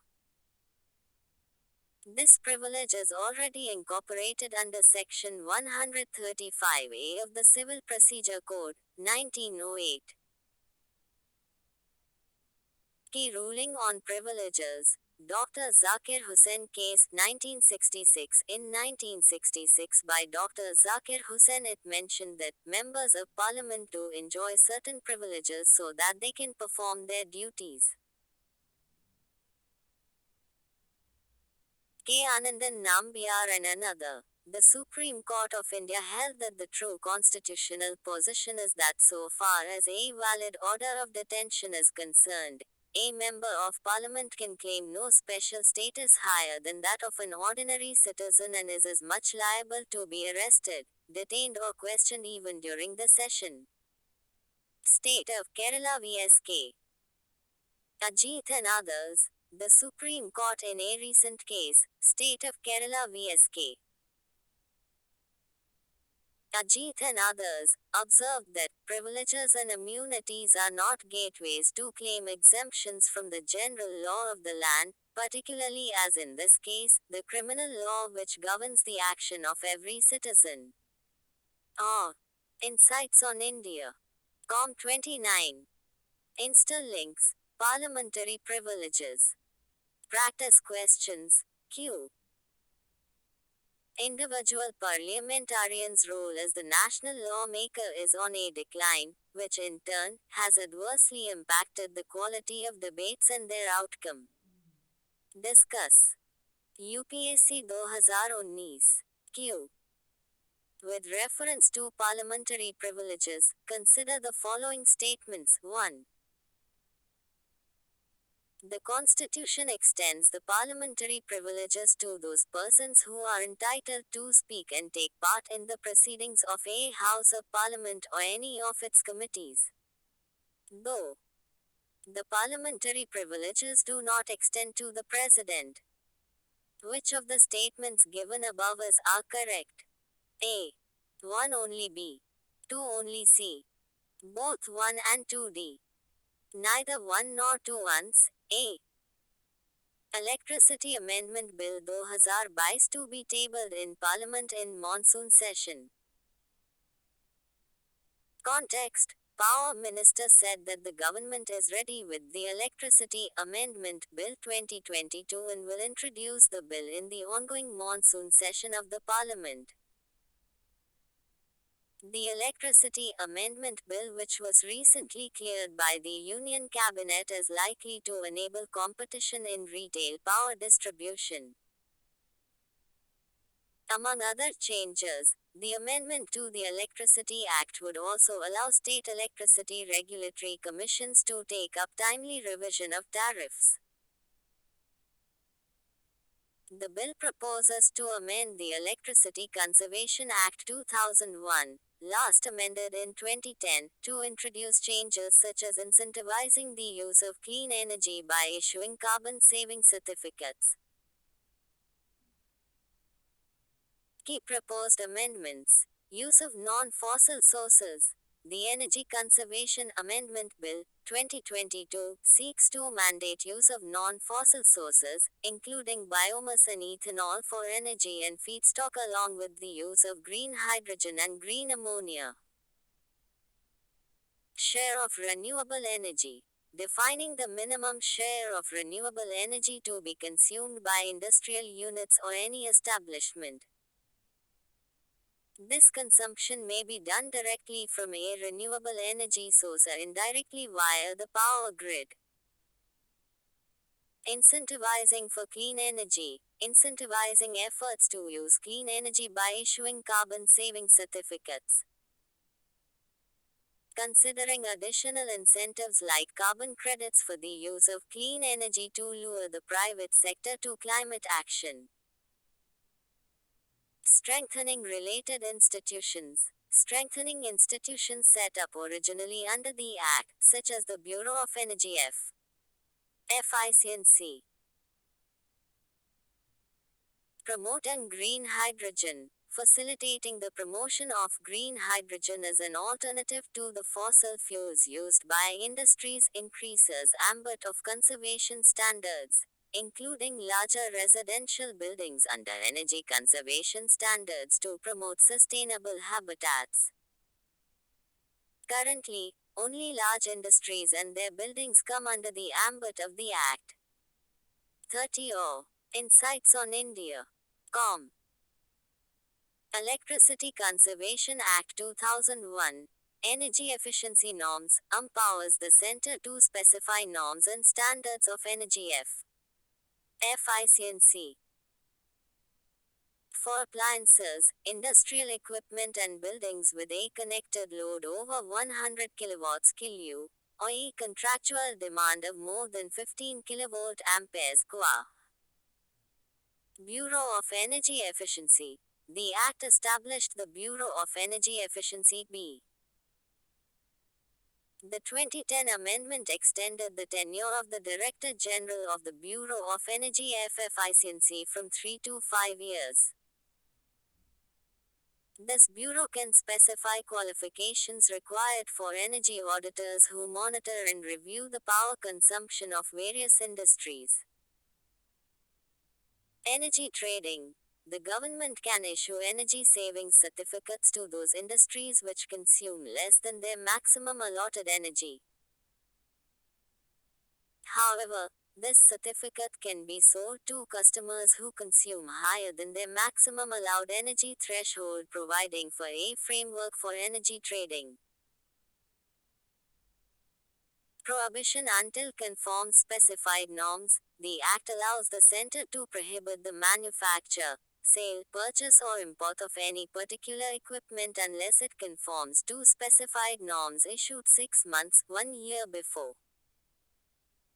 Penalty. Consumers who utilize excess energy will be penalized according to their excess consumption. Any appeals against any such order passed by the central or state government will be heard by the appellate tribunal already established under the Electricity Act, 2003.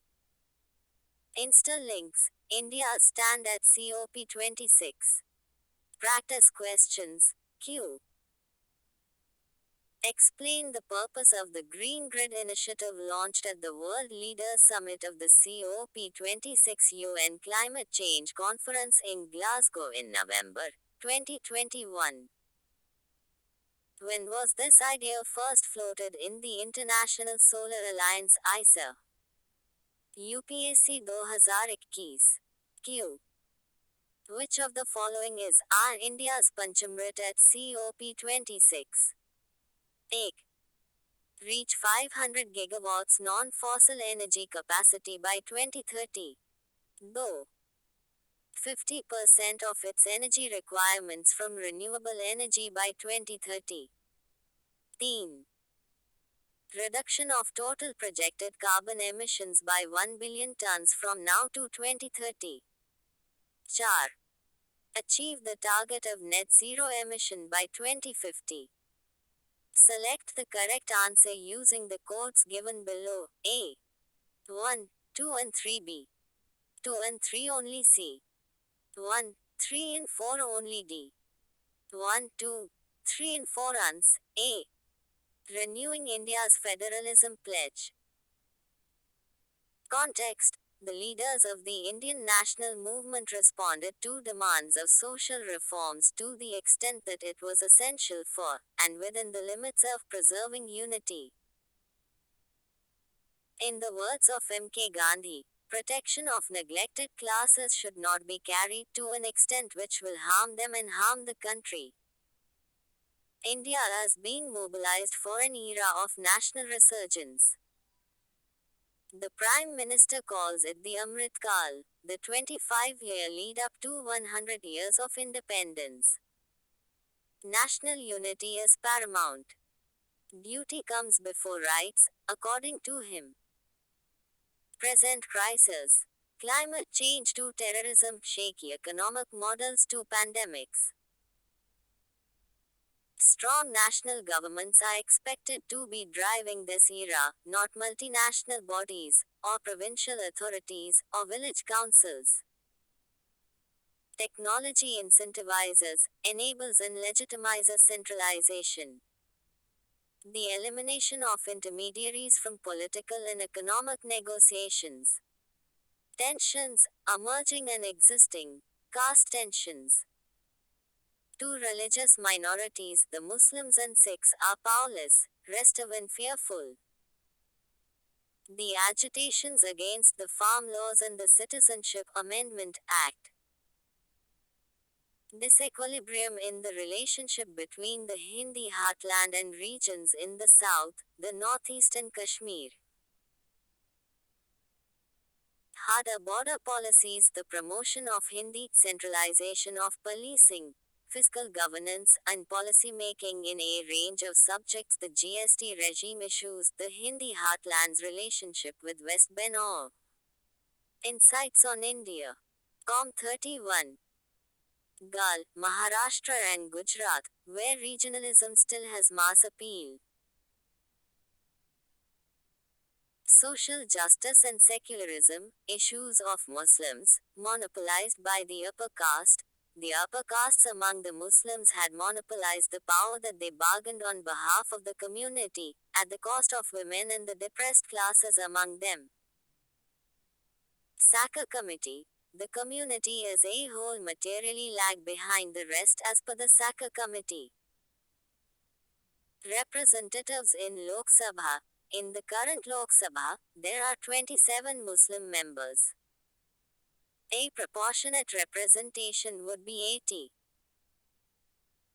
Language of trouble. Push for the Hindi language. The push for replacing English with Hindi as the link language of the country, while simultaneously promoting regional languages. This creates friction between the heartland and non-Hindi regions and also unsettles the middle class that sees English as emancipatory. Hindi is expanding and its dominance is inevitable.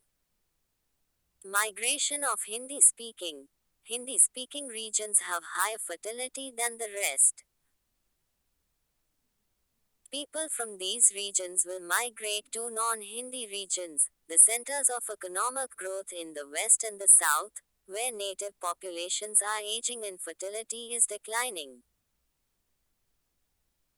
Policy-driven population management. Apart from the demographic patterns driven by natural and economic factors, India is also on the cusp of policy-driven population management. Population management, controlling birth, migration, classification at sea. All have been integral parts of modern state building.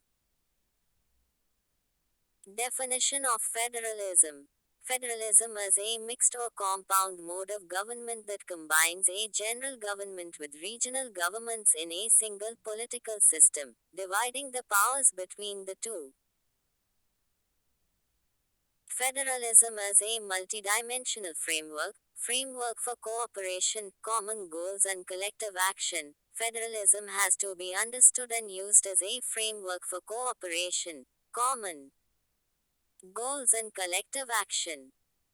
It is not a battle cry for a center-state confrontation. Federalism is not incitement, but the solution to the problem of instability and disequilibrium. It is the tool of the nation builder, not the slogan of the separatist. Dynamic and multidimensional concept. Federalism has to be understood as a dynamic and multidimensional concept, in contrast with a linear notion of vertical power sharing between a center and provinces. Only then will minorities within minorities in communities that actually lost out in the earlier power distribution get justice. To apply federalism in a multidimensional manner will require a whole new set of legal and institutional arrangements like resolving the questions related to the subcategorization of quotas Supreme Court benches in regions. It cannot be the instrument for provincial elites. Federalism cannot be the instrument for provincial elites to capture all power and monopolize all representation, as has been the evident trend in the recent past. The trend delegitimizes the entire premise of federalism. Similarly, Muslim cultural autonomy cannot be a facade to perpetuate gender injustice. Telugu nationalists had feared the dominance of Tamil at one point. Conclusion. Amritkal needs a new discussion on equitable power sharing and resource sharing across regions, castes, linguistic groups and genders. That will be essential for India's progress, anchored in a new federalism compact. Interlinks, federalism. Practice questions. Q. Parliament's power to amend the constitution is a limited power and it cannot be enlarged into absolute power. In the light of this statement, explain whether Parliament under Article 368 of the Constitution can destroy the basic structure of the Constitution by expanding its amending power. UPSC 2019-32 Insights on India. Com. The spectrum of an independent India. Direction, not so important. But do go through it once to understand the contours of various laws in India. Context. In India, Parliament is the supreme law-making body. With the exceptions of items reserved unto the people, by the virtue of fundamental rights, and items reserved unto the states by the virtue of the 7th schedule of the Constitution, Parliament can make laws on virtually any subject within India's territory, and, in exceptional cases, extraterritorially. The preamble lists the objectives of the Constitution to secure for all citizens justice, liberty, equality, and fraternity. Undeterred by India's deep-seated inequalities and factionalism before and at the time of independence, the framers of the Constitution undertook a leap of faith and envisioned a liberal, more egalitarian nation-state in the post-colonial world.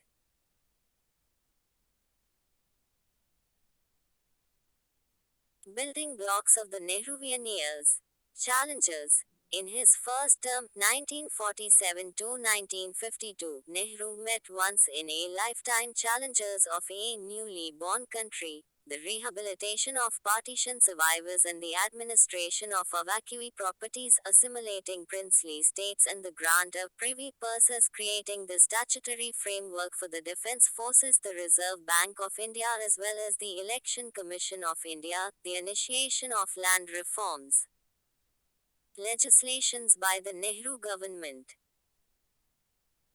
Amendments. The Constitution was amended within his lifetime, 16, creating the exceptions to free speech, enacting the Armed Forces Special Powers Act, 1958. Lal Bahadur Shastri's brief tenure. It was 18 months, confronted with acute national food insecurity. He set in motion the institutional blocks of the Green and White Revolutions, enacted the Food Corporations Act, set up the National Dairy Development Board. Indira Gandhi's long shadow. Morarji Desai government, enactment of the 44th constitutional amendment and restore civil liberties and judicial independence, nationalizing more industries, the first exercise of demonetization of currency notes in 1978. Return of Indira Gandhi, Indo-Mauritius Tax Treaty, which became the largest source of foreign direct investment (FDI) to India for decades to come, about $140 billion between 2000 to 2020 alone. Extension of the Armed Forces Special Powers Act (AFSPA) to quell the rising insurgency in Punjab. Rajiv Gandhi's term, the legislative apathy toward the 1984 Sikh pogrom, the hastily drafted Bhopal gas tragedy, Processing of Claims Act 1985, the undoing of the Supreme Court's judgment in Shah Bano giving maintenance rights to divorced Muslim women, or Insights on India. Com 33. Insertion of anti-defection laws as the 10th schedule to the constitution, making elected representatives essentially subservient to party bosses, sending the Indian Army to Sri Lanka. Comprehensive codification of environment protection, juvenile justice, mental health, and consumer protection laws 1986-1987, the creation of a legal services authority to deliver the constitutional promise of free legal aid 1987, easing of onerous labor laws 1988.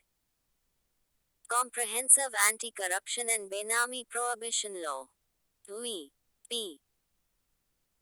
Singh's government, implementation of the Mandal Commission recommendations, and reserving additional seats in public employment for other backward classes. P.V. Narasimha Rao's government, Places of Worship Special Provisions Act, 1991 for maintenance of the religious character of places of worship, creation of the Securities and Exchanges Board of India 1992, introduction of a service tax regime 1994, consolidating public sector enterprises. The creation of a National Human Rights Commission 1993, prohibition of manual scavenging 1993, prohibition of prenatal gender selection 1994, protecting the rights of disabled persons 1995, fulfilling Mahatma Gandhi's vision of local self-government. Narasimha Rao amended the constitution to give a legislative basis to Panchayati Raj and urban local bodies.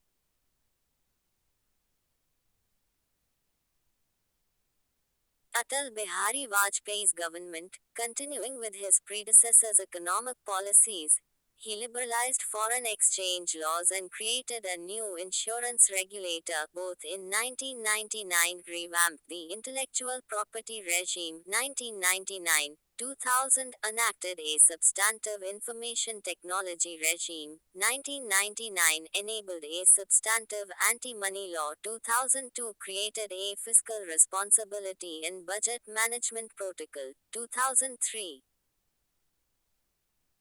insertion of Article 21A, guaranteeing free and compulsory education to children between the ages of 6 to 14, implementing the recommendations of the 10th Finance Commission, of pooling and sharing all taxes between the Union and states.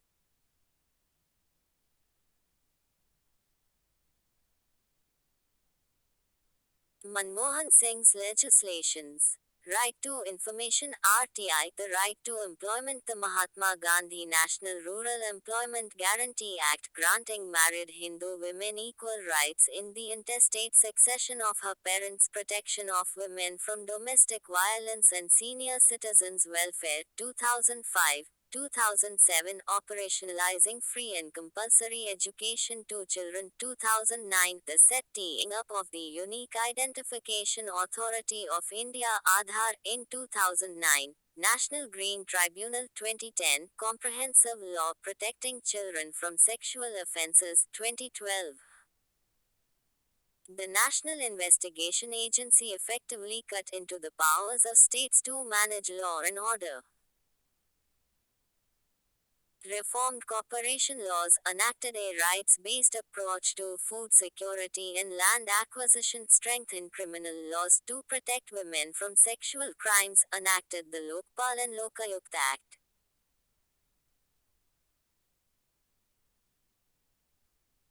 Present government Black Money Act and the Commercial Courts Act, both in 2015, enacting a monetary policy committee to manage consumer inflation, demonetization of currency notes, and a new bankruptcy regime, all in 2016, electoral bond scheme, delivery of welfare schemes through Aadhaar, adding teeth to Benami prohibition law, enactment of a comprehensive goods and services tax regime, all in 2017, Fugitive Economic Offences Act 2018. 103rd Constitutional Amendment Reservation of 10% seats for economically weaker sections in direct union employment and education. Dilution of Article 370 withdrawing the special constitutional status of Jammu and Kashmir Citizenship Amendment Act with the aim of excluding Muslim refugees from rights to fast-track citizenship. Agricultural Reforms Law, which was repealed after much protest and loss of life. 34 O. Insights on India. Com. Conclusion. Contrary to the rhetoric that a majority government is more beneficial to secure our constitutional guarantees, India's legislative history, except for the Nehruvian era, indicates that coalition governments, on either side of the aisle, show greater allegiance to that cause. Of course, this is because coalitions make consultation mandatory. Practice questions. Q. What are the two major legal initiatives by the state since independence, addressing discrimination against scheduled tribes, ST UPSC 2017? The Center vs State tussle over IAS postings.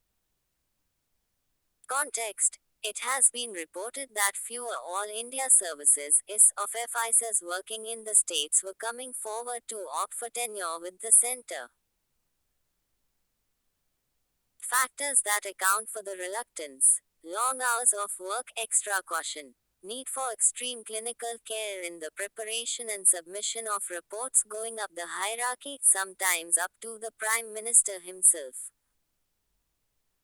Fewer comforts than what is available in a state environment, the need to operate sometimes far away from one's native state. These appointments, selection procedure, through the Union Public Service Commission UPSC, which holds an annual examination. Deputation by the center. Appointment officers are allotted to various states, the number of officers depending on each state's requirement.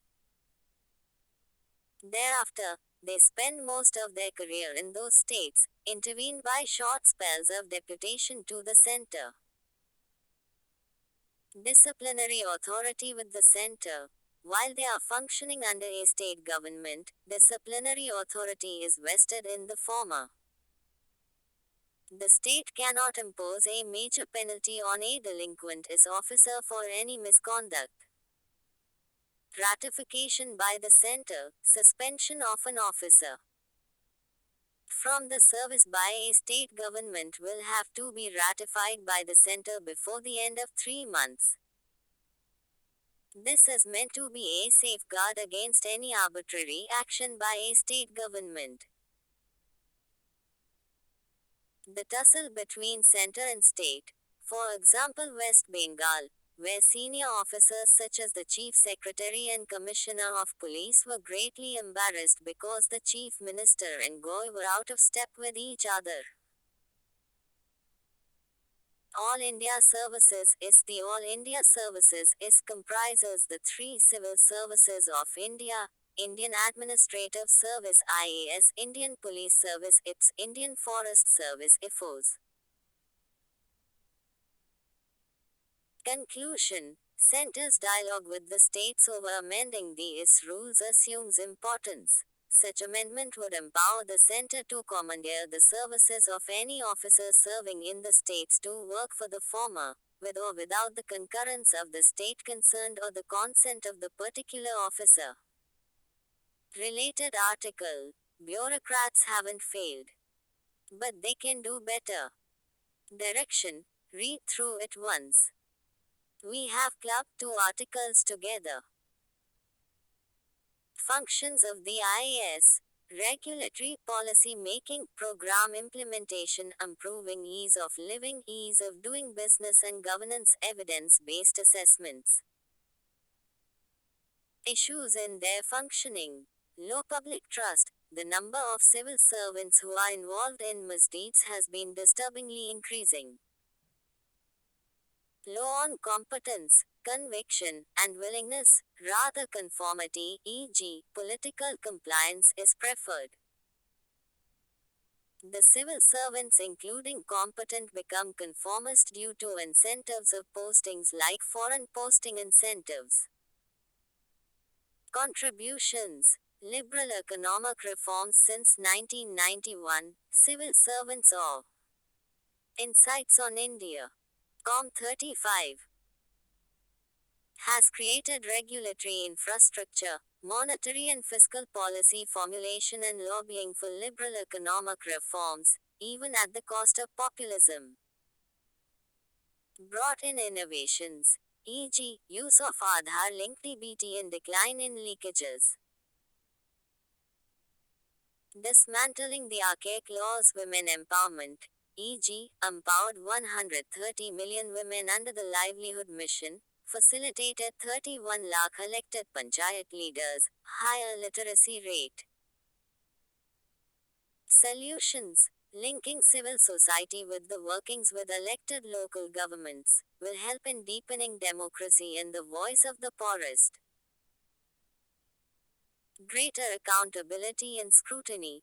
There should be a ruthless crackdown on the black sheep, alongside a thrust for greater professionalism among the IAS. More tolerance among government. To the evidence-based assent and the right person in the right place, with a lower premium on conformism. Insta links. Current rule on deputation. Mains links. Q. The jurisdiction of the Central Bureau of Investigation (CBI) regarding lodging and for and conducting a probe within a particular state is being questioned by various states. However, the power of states to withhold consent to the CBI is not absolute. Explain with special reference to the federal character of India. UPSC 2021. Prelims links. Q. Consider the following statements. 1. The Constitution provides that no government employee either of an All India Service or a state government shall be dismissed or removed by an authority subordinate to the own that appointed him/her. Though the protective safeguards given under Article 311 are applicable only to civil servants and not available to defense personnel. Which of the statements given above are correct? 1 only, 2 only, both 1 and 2, neither 1 nor 2 once. C. Floor test in Bihar Assembly. Direction. Read the article for understanding the parliamentary proceedings. No need to make note. Context. In Bihar, Nitish Kumar-led Mahagathbandhan government won the floor test in the state assembly to prove majority. Mr. Kumar proved his majority first by voice vote and then by counting of votes. What is a floor test? A floor test is primarily taken to know whether the executive enjoys the confidence of the legislature by proving his majority. How it takes place. This voting process occurs in the state's legislative assembly or the Lok Sabha at the central level. As per the constitution, the chief minister is appointed by the governor of the state. In case the majority is questioned, the leader of the party which claims majority has to move a vote of confidence and prove majority among those present and voting. The chief minister has to resign if they fail to prove their majority in the House. This happens both in the parliament and the state legislative assemblies. What is a composite floor test? Composite floor test is necessitated when more than one person stakes the claim to form the government and the majority is not clear. Governor may call a special session to assess who has the majority. The majority is counted based on those present and voting, and this can be done through voice vote also. How is the voting done? These are the modes by which voting can be conducted. 1. Voice vote. In a voice vote, the legislators respond orally. 2. Division vote. In case of a division vote, voting is done using electronic gadgets. Slips are in a ballot box. 3. Ballot vote. Ballot box is usually a secret vote, just like how people vote during state or parliamentary elections. 36 or Insights on India. What happens if there is a tie? Following the vote, the person who has the majority will be allowed to form the government. In case there is a tie, the speaker can cast his vote. Prelims link 1. Floor test vs composite floor test. 2. Majority required to form the govt. 3. Voting during floor test. 4. Appointment of chief minister when there is clear majority vs hung assembly. 5. Can speaker cast his vote? Mains link Q. Ambiguity in the law on conducting floor tests often lead to abuses and misusers. Comment. Disqualification proceedings under Office of Profit. Context. The Election Commission of India (AC) is understood to have conveyed its decision in the Office of Profit allegation against Jharkhand CM to the governor. The matter was referred to the AC after complaint to the governor about CM Soren allocating a mining lease to himself while holding the portfolio of Mines Minister in 2021. What is an office of profit? If an MLA or an MP holds a government office and receives benefits from it, then that office is termed an office of profit. Disqualification. A person will be disqualified if he holds an office of profit under the central or state government, other than an office declared not to disqualify its holder by a law passed by Parliament or state legislature. What are the basic criteria to disqualify an MP or MLA? Article 102 and 191. Basic disqualification criteria for an MP are laid down in Article 102 of the Constitution, and for an MLA in Article 191. Grounds for disqualification under Constitution. They can be disqualified for holding an office of profit under the Government of India or state government, being of unsound mind, being an undischarged insolvent, not being an Indian citizen, or for acquiring citizenship of another country. The Supreme Court ruling in 1964. Factors which are considered for determination of whether a person holds an office of profit include whether the government is the appointing authority, whether the government has the power to terminate the appointment, whether the government determines the remuneration, what is the source of remuneration power that comes with the position. SC judgments. Insta links. Of FIs of profit. Mains links, Q. On what grounds a people's representative can be disqualified under the Representation of People Act 1951. Also, mention the remedies available to such a person against his disqualification. UPSC 2019. Prelims links, Article 102 and 191 of FIs of profit. Q.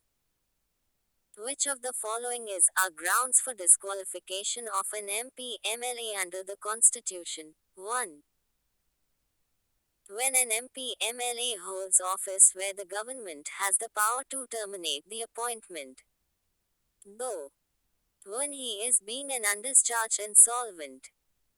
Select the correct answer using the codes given below. 1. 1 only 2. 2 only 3. Both 1 and 2 4. Neither 1 nor 2 ones. B or. Insights on India. Com 37. Structure, organization and functioning of the executive and the judiciary ministries. Supreme Court MOTS verdict to help unmarried women gain bodily autonomy under MTP Act. Context. The Supreme Court on Friday said it may loosen the restrictive grip of a 51-year-old abortion law which bars unmarried women from terminating pregnancies which are up to 24 weeks old, saying the prohibition was manifestly arbitrary and violative of women's right to bodily autonomy and dignity. A bench of Justices D.Y. Chandrachud and J.B. Pardiwala considered pronouncing a judgment which would put these unmarried women on par with anguished women with less than 20-week-old pregnancies who run the danger of suffering a mental breakdown because they had conceived due to the failure of family planning devices or methods. Background. Similar situations for unmarried women. The court noted that the rules permit termination of pregnancies of up to 24 weeks in 7 specific categories, including survivors of rape or sexual assault, minors in case of physical disabilities and fetal malformation. The court said that unmarried women whose pregnancy is over 20 weeks may have also conceived in a similarly vulnerable situation.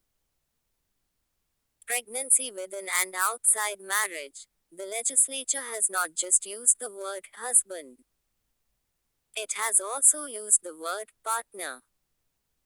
So the legislature is not just concerned about women who undergo pregnancy within marriage, but outside marriage too. Medical risk is the same for both married and unmarried women. Sec 3 of MTP Act. Section 3, when pregnancies may be terminated by registered medical practitioners, of 1971 Act allows women who are less than 20 weeks pregnant to terminate if they had conceived due to the failure of a family planning device.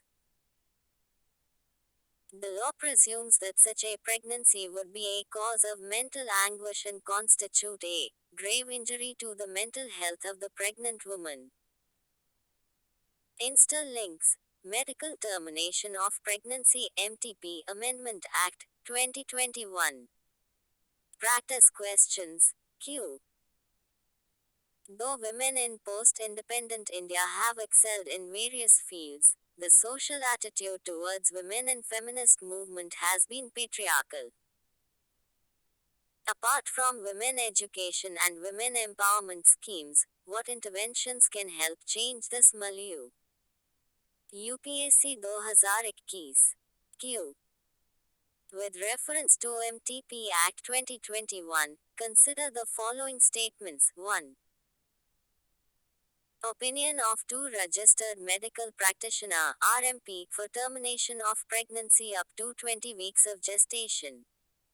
Though the Act does not cover unmarried women, which of the statements given above are correct? A. 1 only B. 2 only C. Both 1 and 2D. Neither 1 nor 2 ones. D.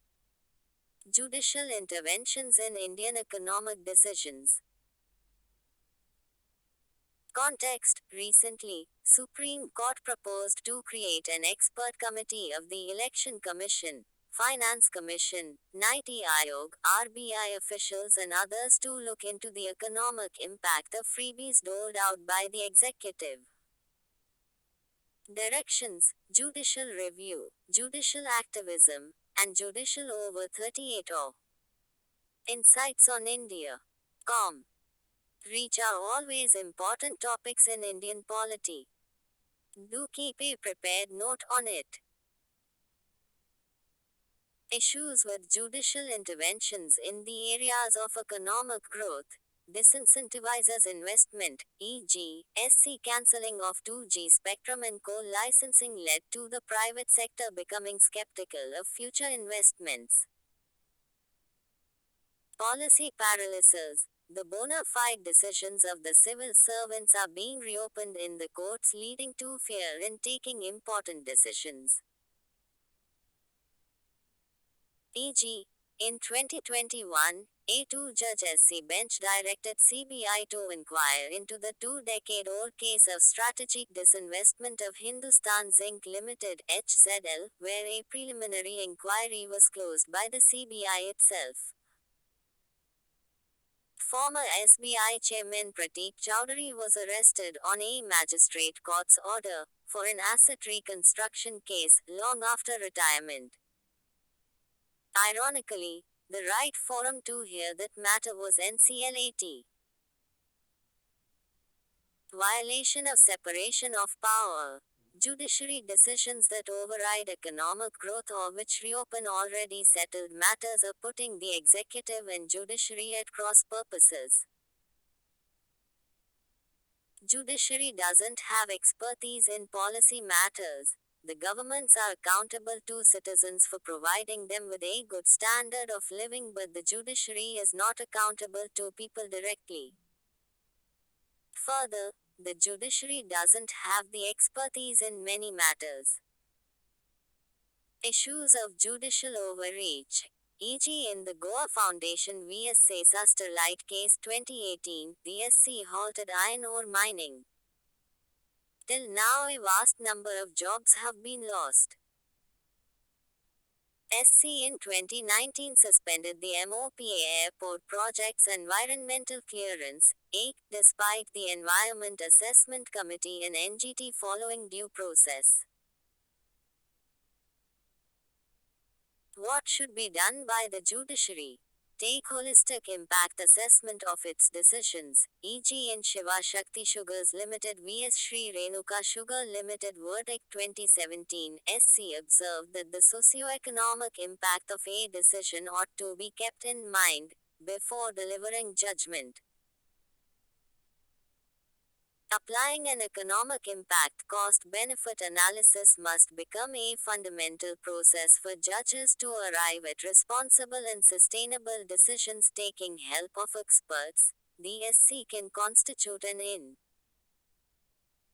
independent committee of experts that can assist the court to help balance its final assessment by offering quantifiable analysis.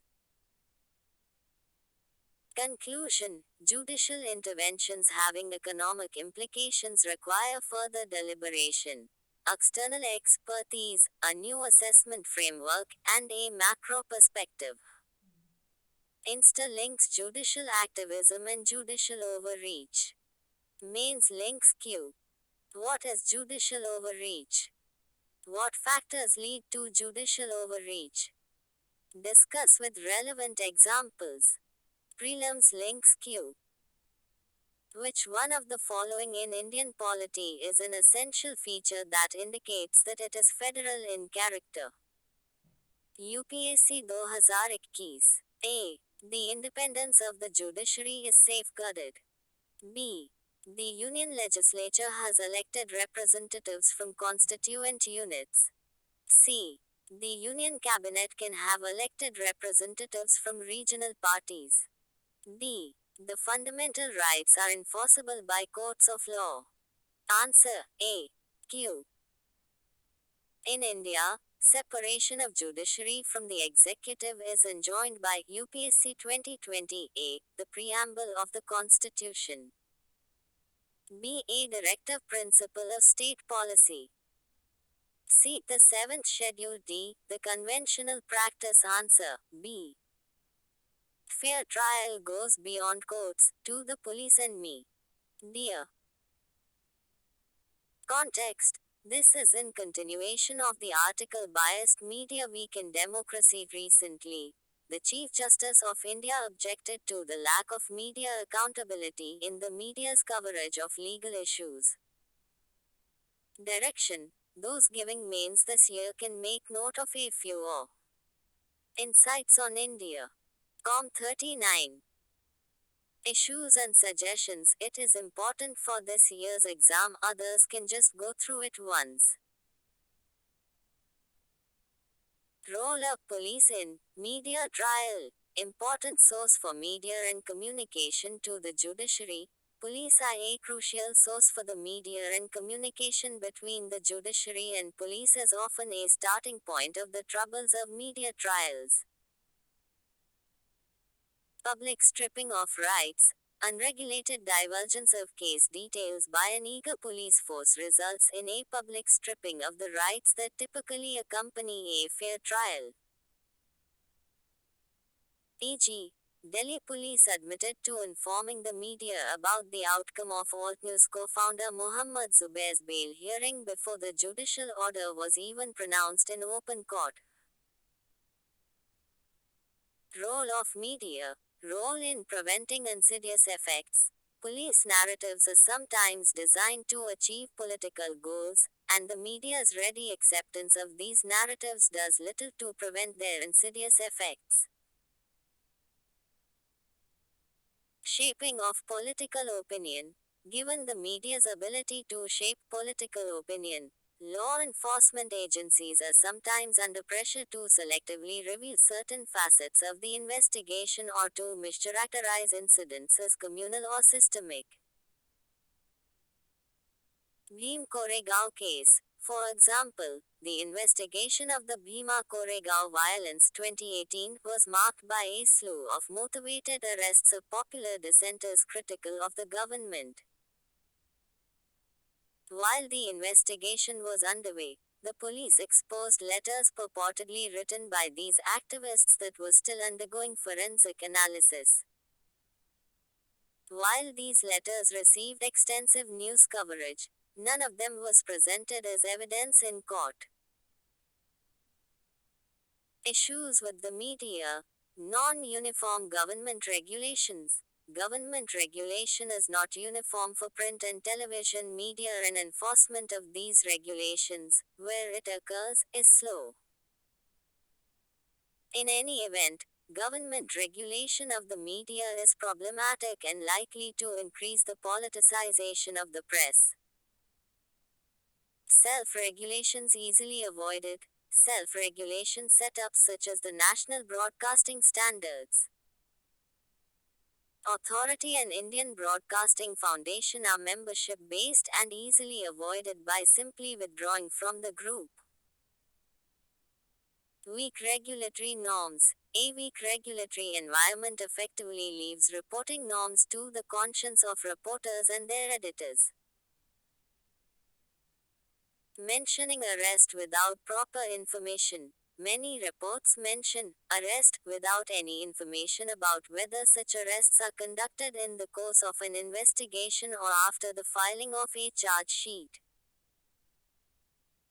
Pressure on media organizations. The growing financial pressures on media organizations, beat reporters specializing in crime and legal reporting, are becoming rare.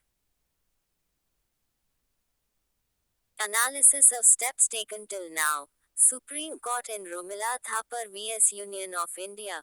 Courts have repeatedly directed law enforcement authorities not to reveal details of their investigations, especially the personal details of the accused before the trial is complete. Statutory restrictions. Kerala is one of the few states to have disallowed photographs and parades of persons in custody within its Police Act. Media policy guidelines. Most other states have issued disparate media policy guidelines. However, the enforcement mechanisms remain weak. Directions from the Home Ministry. The Ministry of Home Affairs issued an FI's memorandum outlining a media policy.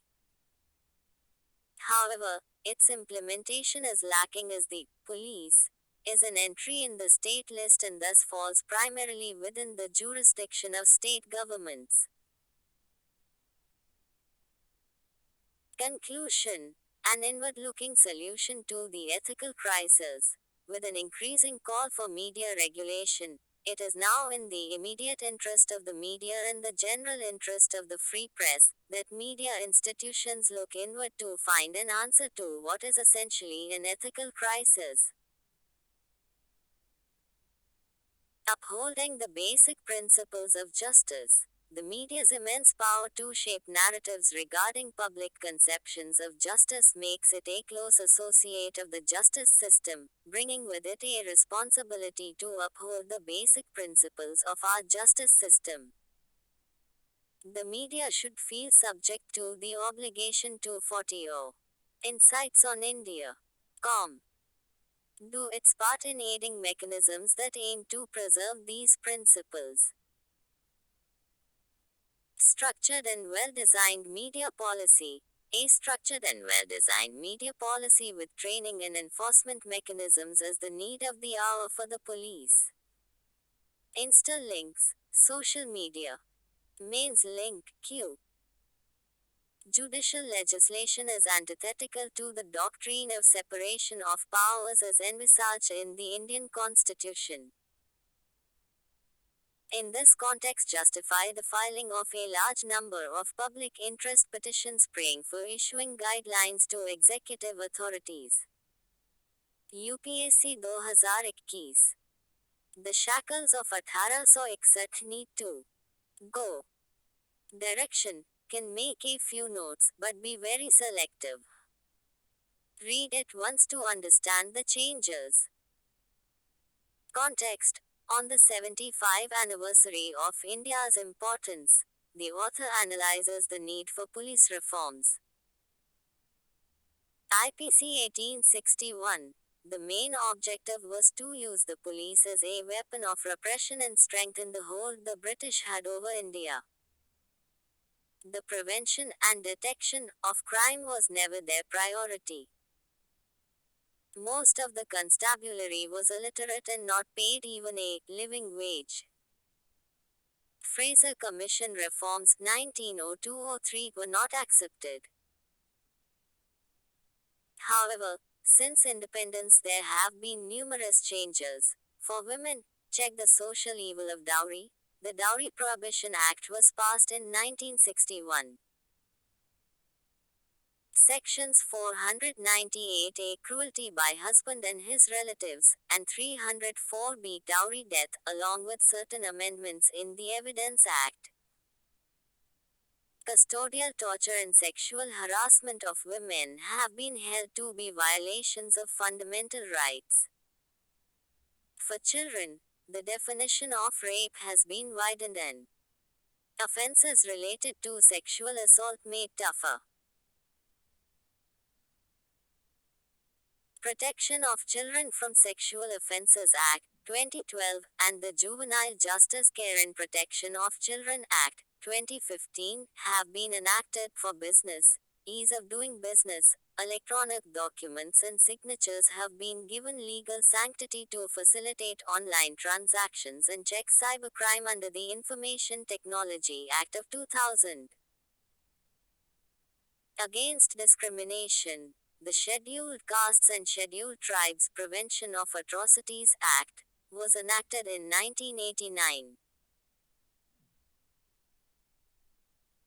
Reading down Section 377 of the IPCA relief to the LGBTQ community against terrorism. The National Investigation Agency was constituted in 2008 after the deadly 261 first terror attacks in Mumbai to investigate and prosecute offences affecting national security. For individual, the right to privacy has been recognized as a fundamental right. Sedition, Section 124A, Act is under the scrutiny of the Supreme Court. Institutional changes, move towards inquisitorial system, attempt to blend some elements of the inquisitorial system into the prevalent adversarial system by making judicial inquiry into custodial death and custodial rape mandatory. Introduction of the Police Commissionerate System. Kolkata, Mumbai, Hyderabad, Chennai, Lucknow and Noida. Reformation rather than retribution. The Probation of Offenders Act, 1958, with an objective more to reform, rather than punish, offenders. Power to arrest having been curtailed, the use of handcuffs restrained the presence of a lawyer permitted during interrogation. CCTV cameras installed in the police stations. Human rights bodies are allowed to keep a constant eye. Limitations of reforms. Police continue to be haunted by allegations of being a brute force. The trust deficit does not appear to have bridged. Committee SC Guidelines, Prakash Singh v. Union O. Insights on India. Com 41. Of India 2006, but implementation has been poor. Despite police is a state subject, no state government has given due attention to police reforms so far. Directive of separating investigation from law and order was not implemented by states and union territories in the true spirit. No state or UT has adopted the Model Police Act drafted by Soli J. Sorabji. Overarching power of DM. District Superintendent of Police is unable to transfer his station house of FIs without the approval of the district magistrate in UP. The performance appraisal report of a superintendent of police is still written by the district magistrate despite SC's directions to the contrary.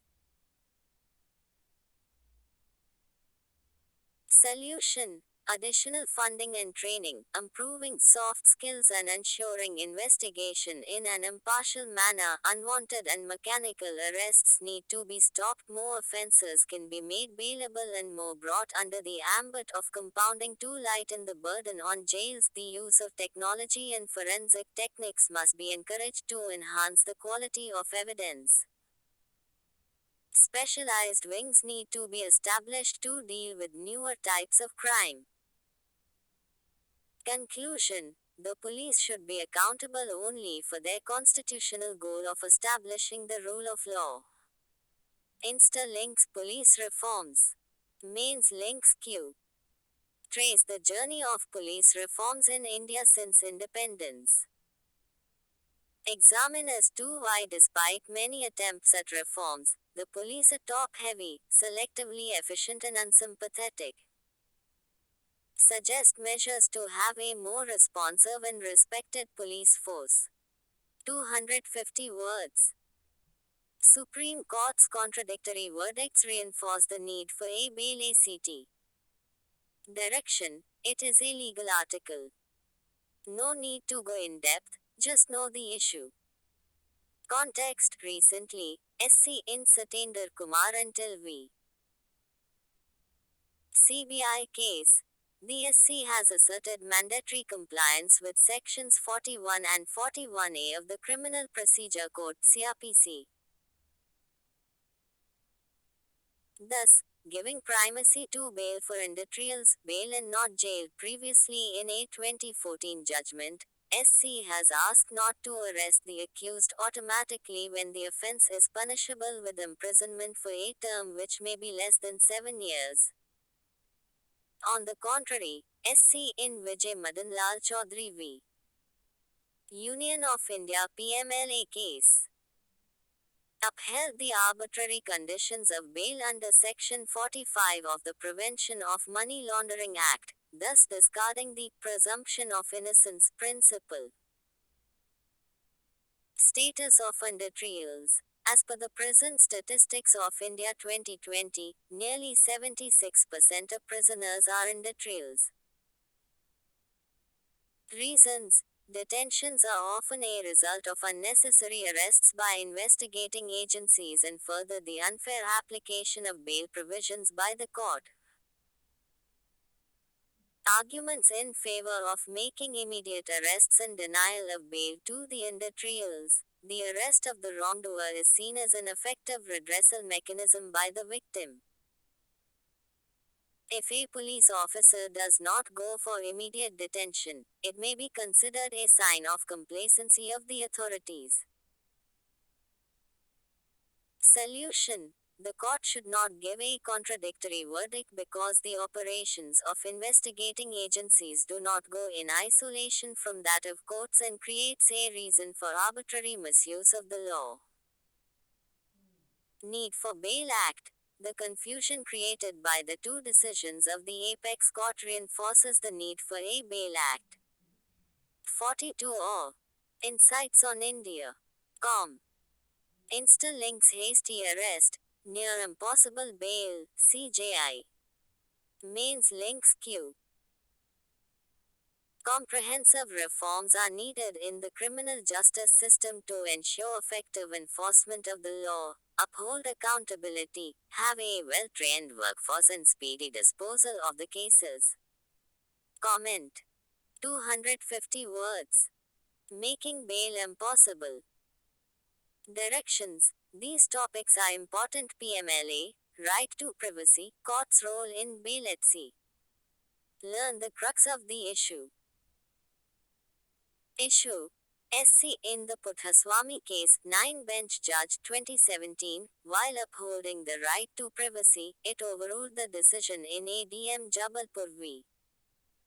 Shivkant Shukla, 1976. ADM Jabalpur was a landmark and controversial case in which a 5-bench judge, including P.N. Bhagawati, ruled that a person's right to not be unlawfully detained, i.e. habeas corpus, can be suspended. Bhagwati later in 2011 agreed with the popular opinion that this judgment was short-sighted and apologized. However, the recent decision of SC in Vijay Madan Lal Chaudhary v. Union of India upheld the constitutionality of the Prevention of Money Laundering Act PMLA, is an injustice to the dictum of bail and not jail.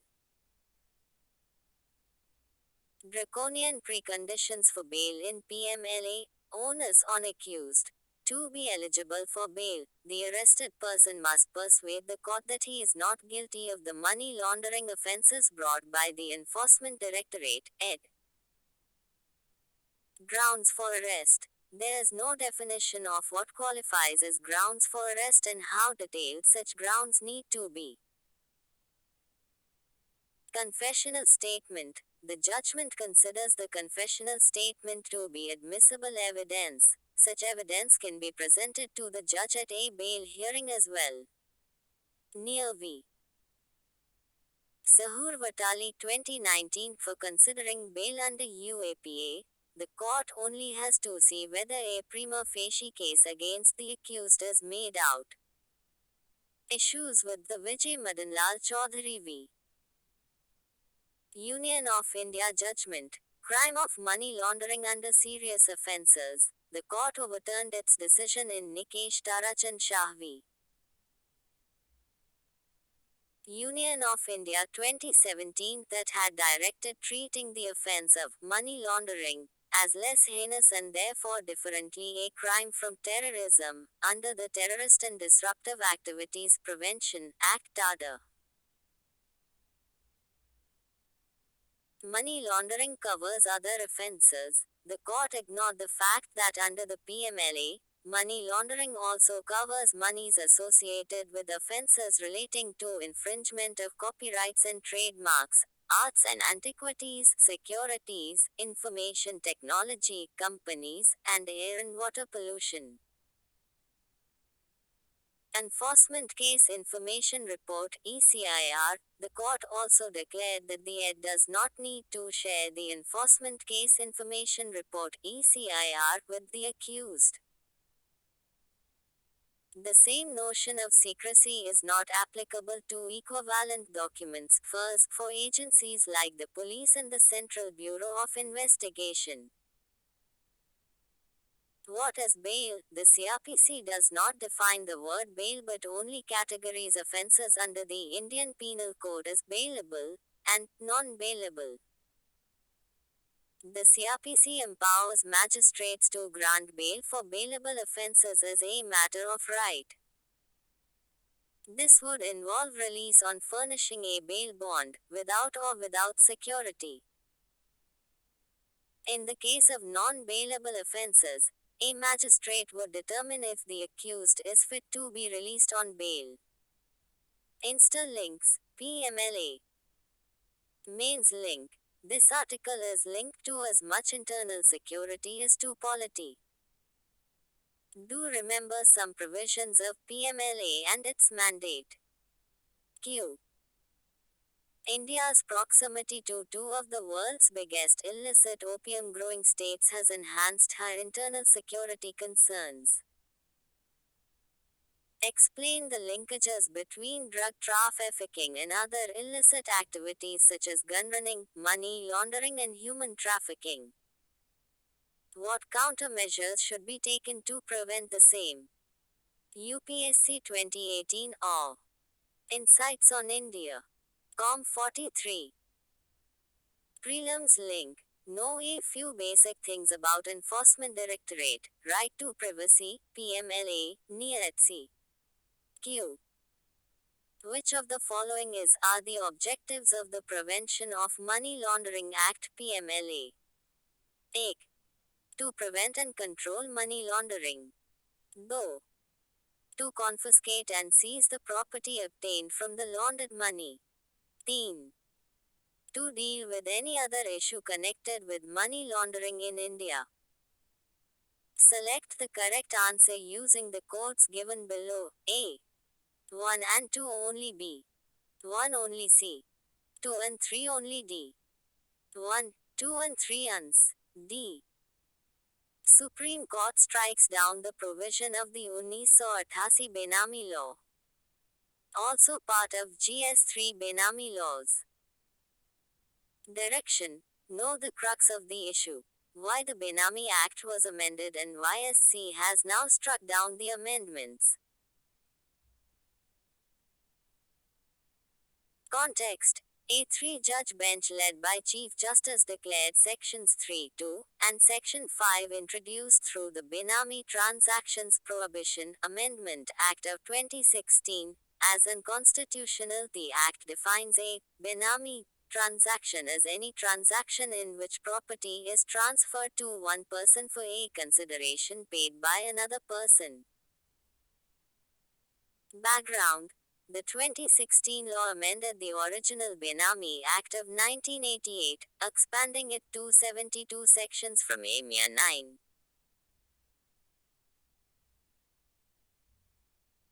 Amendments were opposed in SC and SC had to decide on three main issues. Whether there is legislative intent to give retrospective effect to the 2016 Act, whether the 2016 Act imposes a harsher penalty than the earlier Act insofar as it provides for confiscation of Benami property rather than its acquisition, thereby violating Article 21, whether the 2016 Act is constitutionally valid. Key highlights of the judgment. Section 3(2) it mandates 3 years of imprisonment for those who had entered into Benami transactions between September 5, 1988 and October 25, 2016. A person can be sent behind bars for a Benami transaction entered into 28 years before the section even came into existence, thus it is a harsher punishment. Section 5 of the 2016 Amendment Act, it said that any property, which is the subject matter of Benami transaction, shall be liable to be confiscated by the central government. The court held that this provision cannot be applied retrospectively. Government's version of forfeiture and acquisition. The CJI dismissed the government's version that forfeiture, acquisition and confiscation of property under the 2016 Act as it was not in the nature of prosecution and cannot be restricted under Article 20. New class of fictitious and sham transactions. The court observed that the 2016 Act condemned not only transactions that were traditionally denominated as Benami but rather a new class of fictitious and sham transactions. Prosecutions or confiscation proceedings quashed. Authorities concerned cannot initiate or continue criminal prosecution or confiscation proceedings for transactions entered into prior to the coming into force of the 2016 Act, viz. October 25, 2016. As a consequence, all such prosecutions or confiscation proceedings shall stand quashed, the Supreme Court directed. Extensive powers.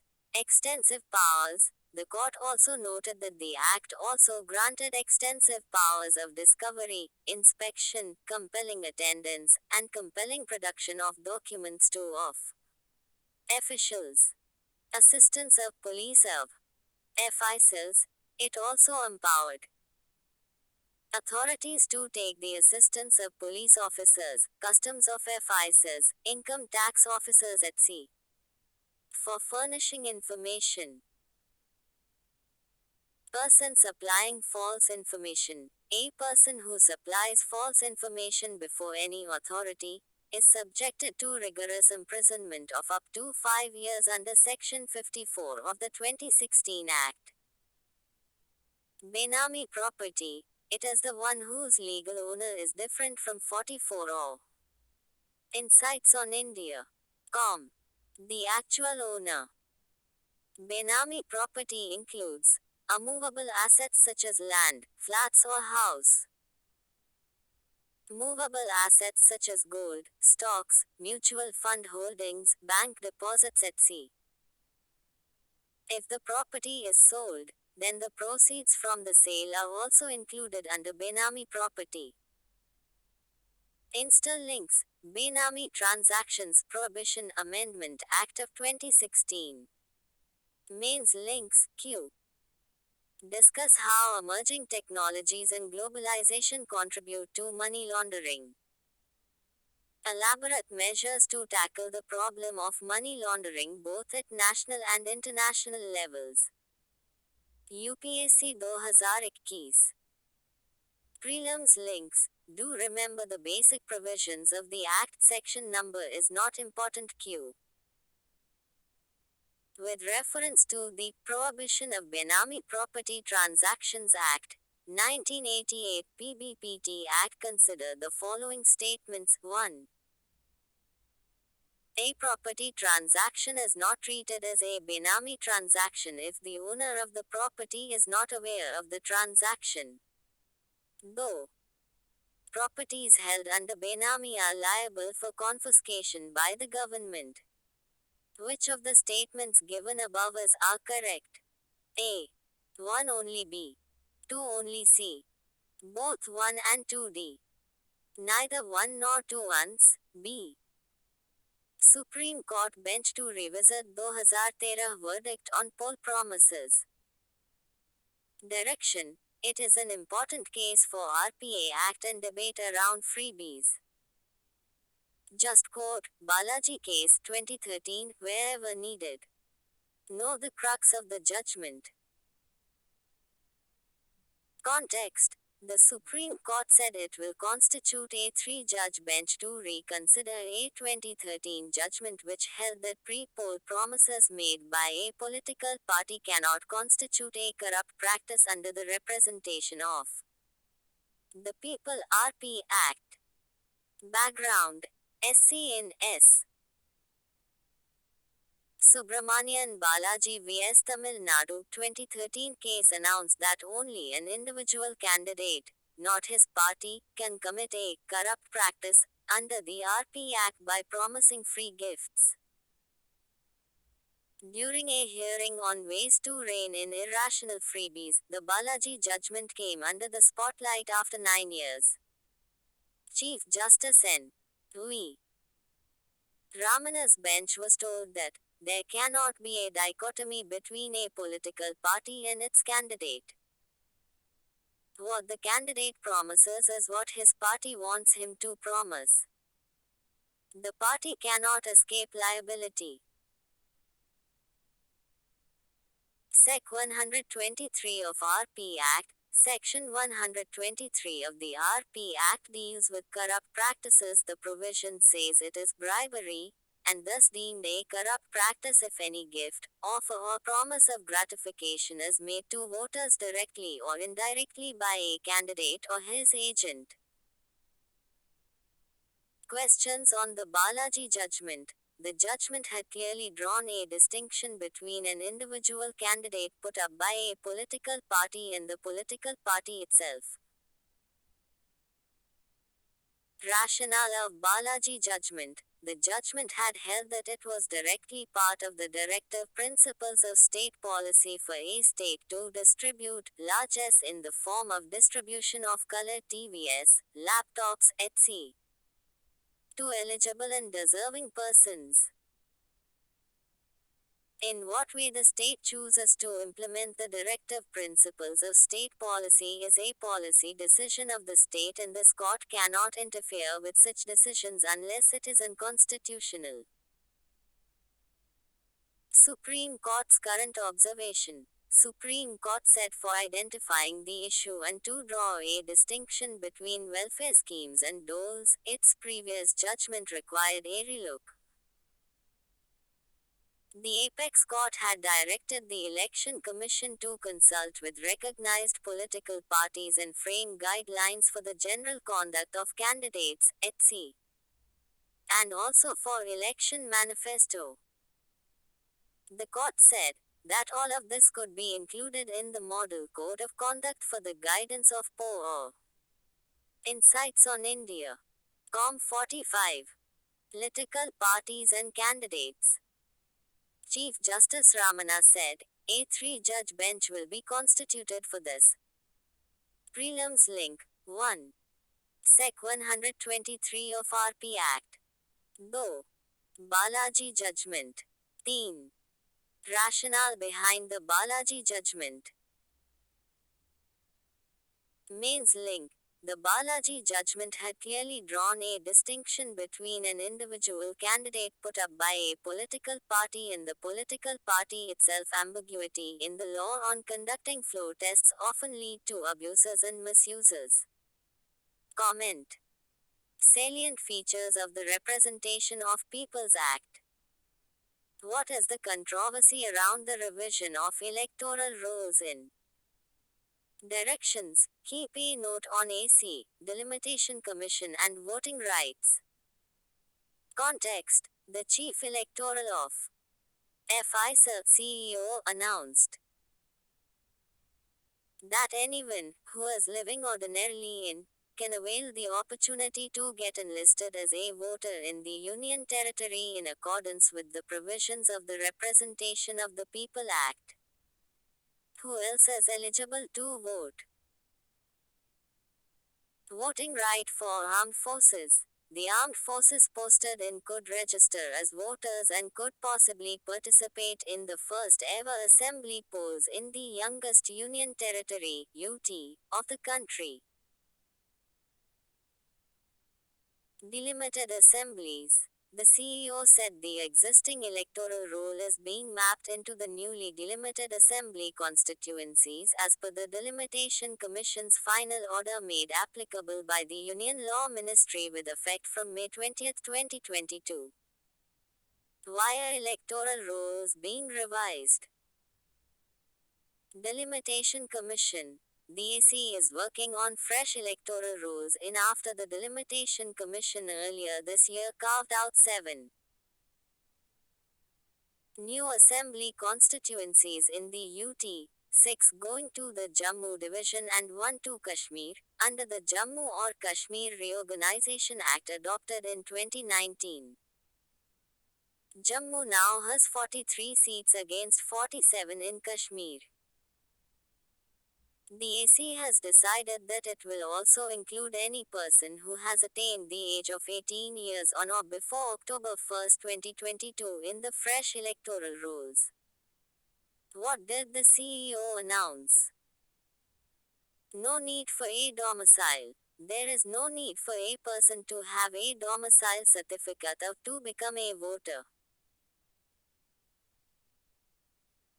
An employee, a student, a laborer or anyone from outside who is living ordinarily in can enlist his or her name in the voting list option for armed forces. The CEO said armed forces from different parts of the country have the option that if they are posted in a peace station they can enlist themselves as voters. New voters. He observed that around 25 lakh new voters are expected to be enrolled in, which has 76 lakh voters on the list. He said the projected 18 plus population of was around 98 lakh. Representation of the People Act 1950 and 1951. After the abrogation of special provisions of Article 370, the Representation of the People Act 1950 and 1951 is applicable in Interlinks, AC. Mains links, mandate and functions of AC, RPA, Delimitation Commission, and the freezing of constituency after 2026, ESP. Those giving mains this time are important for both prelims and mains queue. In the light of recent controversy regarding the use of the electronic voting machine EVM, what are the challenges before the Election Commission of India to ensure the trustworthiness of elections in India? UPSC 2018. Prelims link, mandate and functions of AC, RPA, and Delimitation Commission are important for both prelims and mains. Q. Consider the following statements. 1. As per the Delimitation Commission in UT of Jammu and Kashmir, Jammu now has 47 seats against 43 in Kashmir. 46 or Insights on India. Though there is no need for a person to have a domicile certificate from to become a voter. Which of the statements given above are correct? A. 1 only B.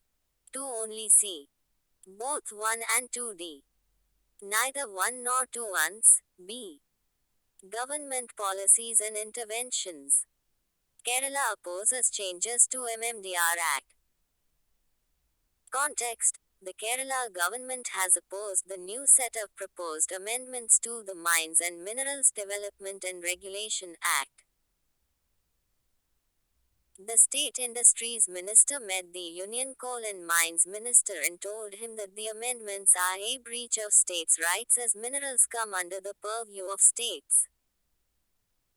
The centre had invited suggestions from the public to the draft amendments to the MMDR Act.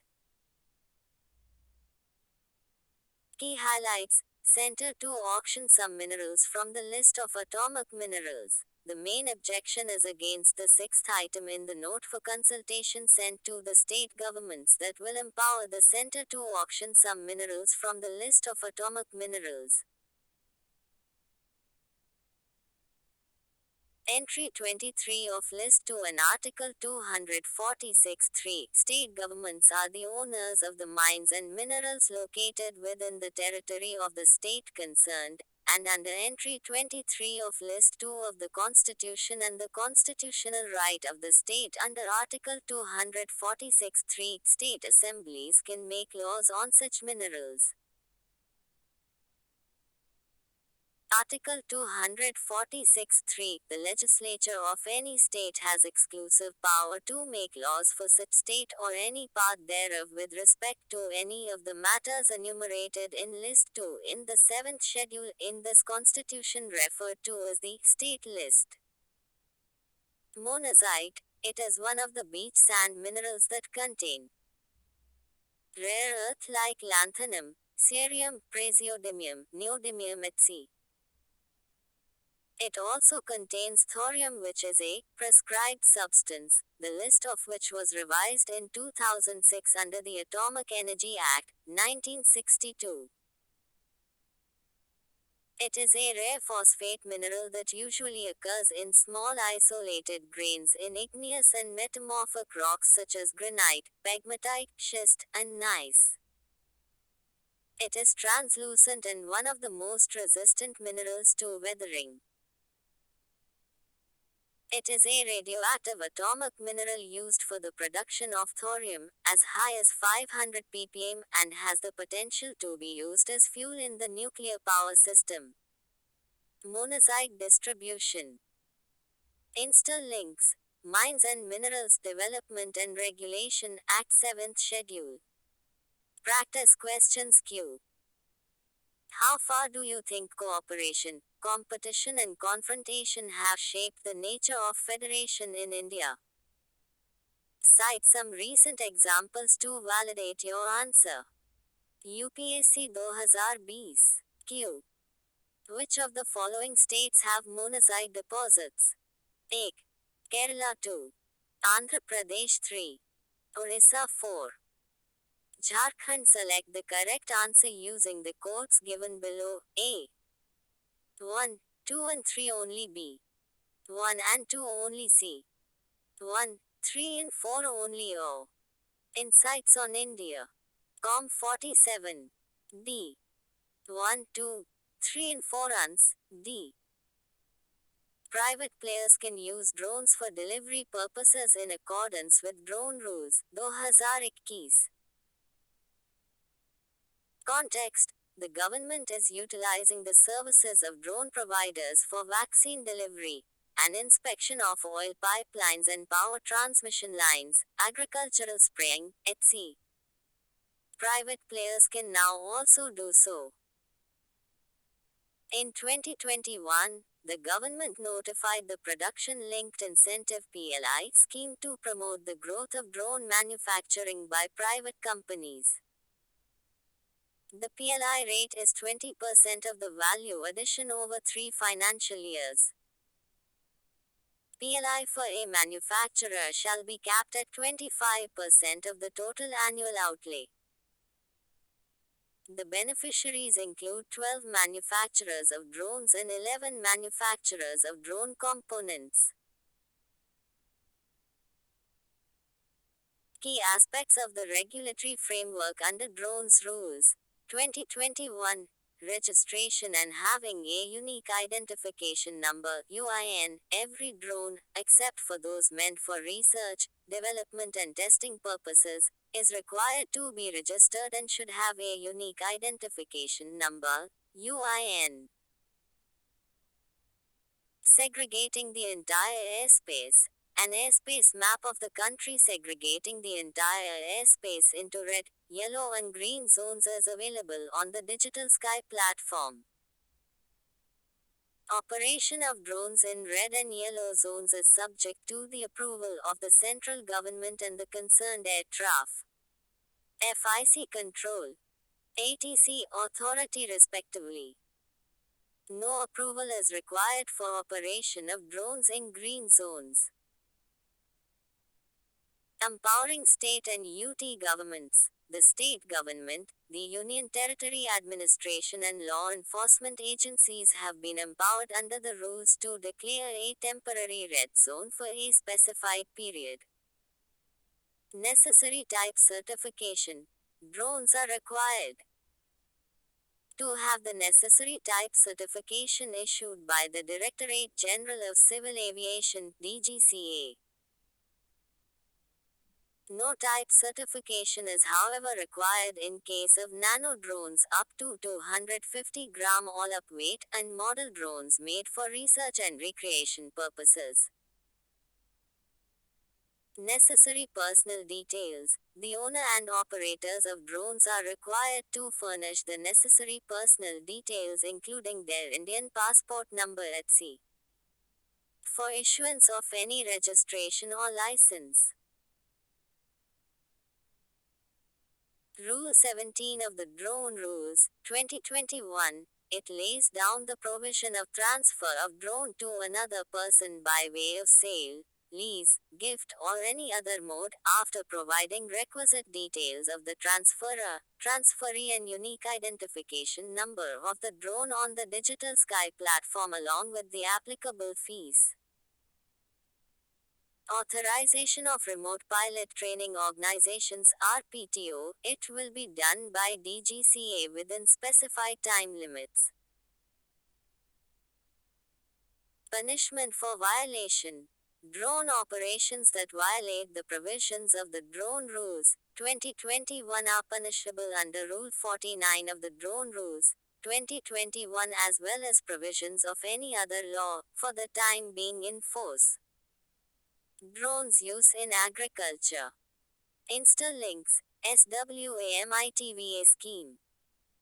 Practice questions. Q. The government is utilizing the services of drone providers for a number of purposes. In the light of this statement, critically analyze Drones Rules, 2021. Q. With reference to Drones Rules, 2021, consider the following statements. 1. No type certification is required in the case of nano drones up to 250 grams, however model drones 48 or Insights on India.com made for research and recreation purposes need type certification. Though no approval is required for the operation of drones in green zones. Which of the statements given above are not correct? A. 1 only B. 2 only C. Both 1 and 2D. Neither 1 nor 2 once. A. PPP in healthcare. Context. Based on yesterday's editorial article, the live Mint key lessons from public-private efforts will help us eliminate TB. Direction. Few examples case studies can be taken from the article. It is meant solely from Maine's perspective. The private sector has the potential of providing disruptive innovation for serving the public health goals of the central and state governments in India. According to National Prevalence Survey, almost half of all patients with TB symptoms seek care in the private sector.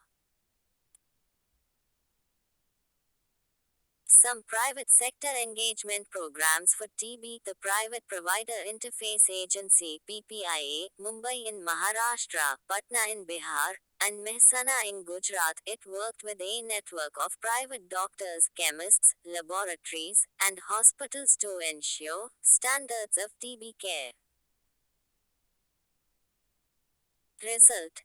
As a result of the implementation of the PPIA program in Mumbai and Patna, there was a 351% and 532% increase in TB case notifications from the private sector between 2014 and 2018. The actual reporting of cases resulted in a greater understanding of the TB burden on the ground. Chiranjeevi Yojana Program Gujarat. The government is engaging with private providers to increase institutional deliveries. Hosala Sajidari initiative up. The government is engaging private health facilities for family planning. The scheme works on a reimbursement basis under a public-private partnership PPP model. Ayushman Bharat Digital Mission ABDM can help in achieving universal health coverage, quality healthcare for all, and also eliminating tuberculosis TB. This program aims to digitize the country's healthcare ecosystem and to enable the creation of an enabling ecosystem for fostering public-private collaborations. Insta links issues related to healthcare. Mains link Q. Public-private partnership PPP model in the healthcare system will pool in the expertise and finances of the private sector with the access and subsidies of the public sector. Is PPP in healthcare the panacea for India's healthcare woes? Critically analyze. 250 words. Prelims link Q. The Global Infrastructure Facility is an UPSC 2017 ASEAN initiative to upgrade infrastructure in Asia and financed by credit from the Asian Development Bank. B. World Bank collaboration that facilitates the preparation and structuring of complex infrastructure public-private partnerships PPPs to enable mobilization of the private sector and institutional investor capital. C. Collaboration among the major banks of the world working with the OECD and focused on expanding the set of infrastructure projects that have the potential to mobilize private investment. The UNCTAD-funded initiative that seeks to finance and facilitate infrastructure development in the world. Answer B. India, democracy and the promised republic. Context: India will soon celebrate its 75th anniversary. The article evaluates how successful Indian democracy has been till now. Direction: just go through the article. No need to make notes. How India should be judged on its 75th anniversary. Or, Insights on India. Com 49. On basis of human development, India must be judged by the extent to which it has advanced human development and not just on its economic development. Currently, India is in the 131st position out of 189 countries in Human Development Report 2020, even though the Indian economy is slated to become the fifth largest in the world. Jawaharlal Nehru, in his message to the nation on August 15, 1947, mentions the aim of India to bring freedom and opportunity, to fight and end poverty and ignorance and disease, to build up a prosperous, democratic and progressive nation, and to create social, economic and political institutions that will ensure justice and fullness of life for every man and woman. What is the status of women on the 75th anniversary? High gender-based inequality. It is rampant in India. Within every social group, women are worse off than their men. Women are less nourished, less educated and have a representation in the institutions of governance far lower than their share of the population. Women have very low female labor force participation in India compared to the rest of the world. It reinforces their secondary position in society by adding economic deprivation to the social restriction that discourages them from working outside the home. However, there has been some progress. Female literacy has jumped. More women participated in the parliamentary election than men. Their representation in local governance has increased tremendously, and MMR and instances of female infanticide have decreased. What is the status of regional differentiation on the 75th anniversary? Comparison with China. China does far better than India on development indicators pertaining to health and education, not to mention poverty. However, some of the Indian states have done relatively well on human development indicators in comparison to China. The South, e.g., Kerala and Tamil Nadu, and the west of India show greater development because they have witnessed greater social transformation. Regional differentiation in human development is high. For instance, data released by NITI Aayog in 2021 show multidimensional poverty in Bihar to be over 50% while it is only a little more than 1% in Kerala. Conclusion. In the current scenario where freedom of expression of individuals is threatened, civil liberties are at stake and there is distress in agriculture, it is necessary for India to create social, economic and political institutions that can facilitate social transformation.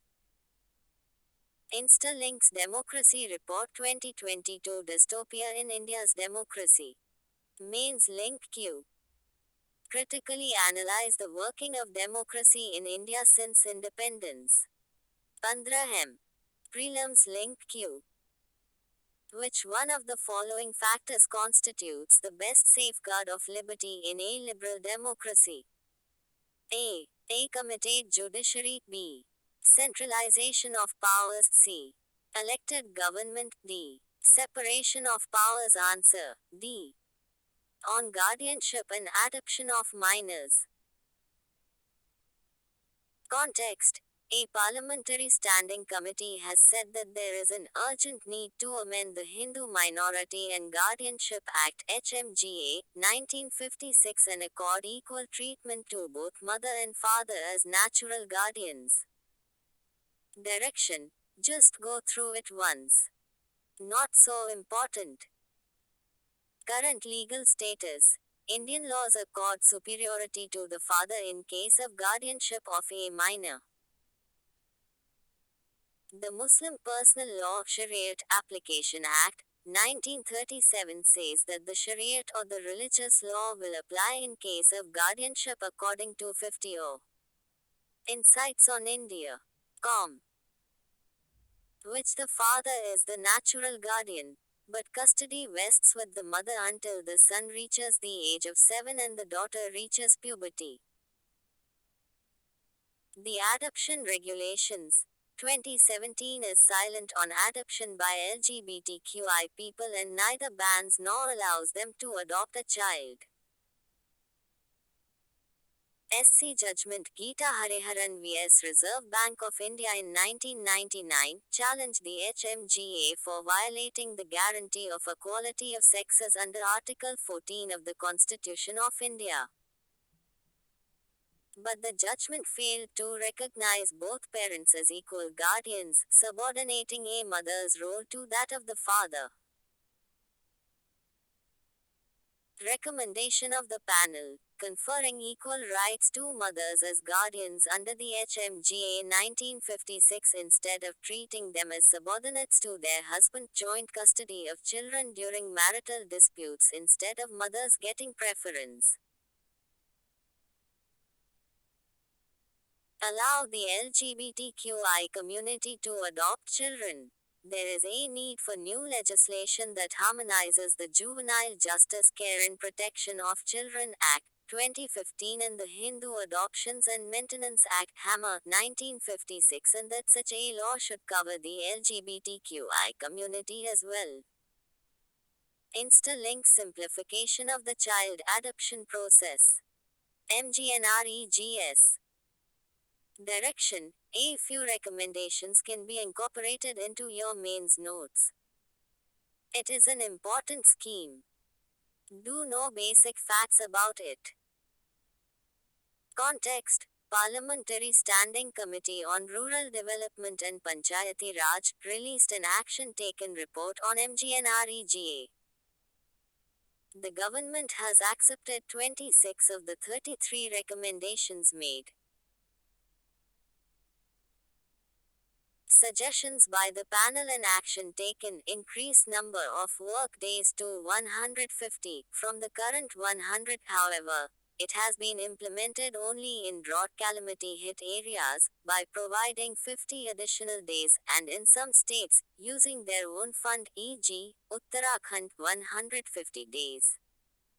Promote women-centric work. Despite efforts to involve more women, women's participation has stagnated at around 50% in the last 5 years.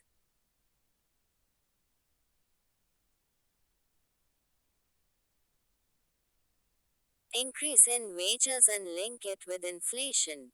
But currently, it is linked with CPIL, agriculture labor timely funding. Currently, as per a study, wage payments were delayed for 71% of the transactions beyond the mandated 7 days. Convergence of various rural development schemes along with MGNREGA, as it would help address rural poverty. Doorstep medical facilities for job card holders have been recommended by the committee. Roll back the system of caste-based wages, under which NREGS workers are paid based on whether they belong to a scheduled caste, scheduled tribe, or others, with the earlier system by which a single fund transfer order.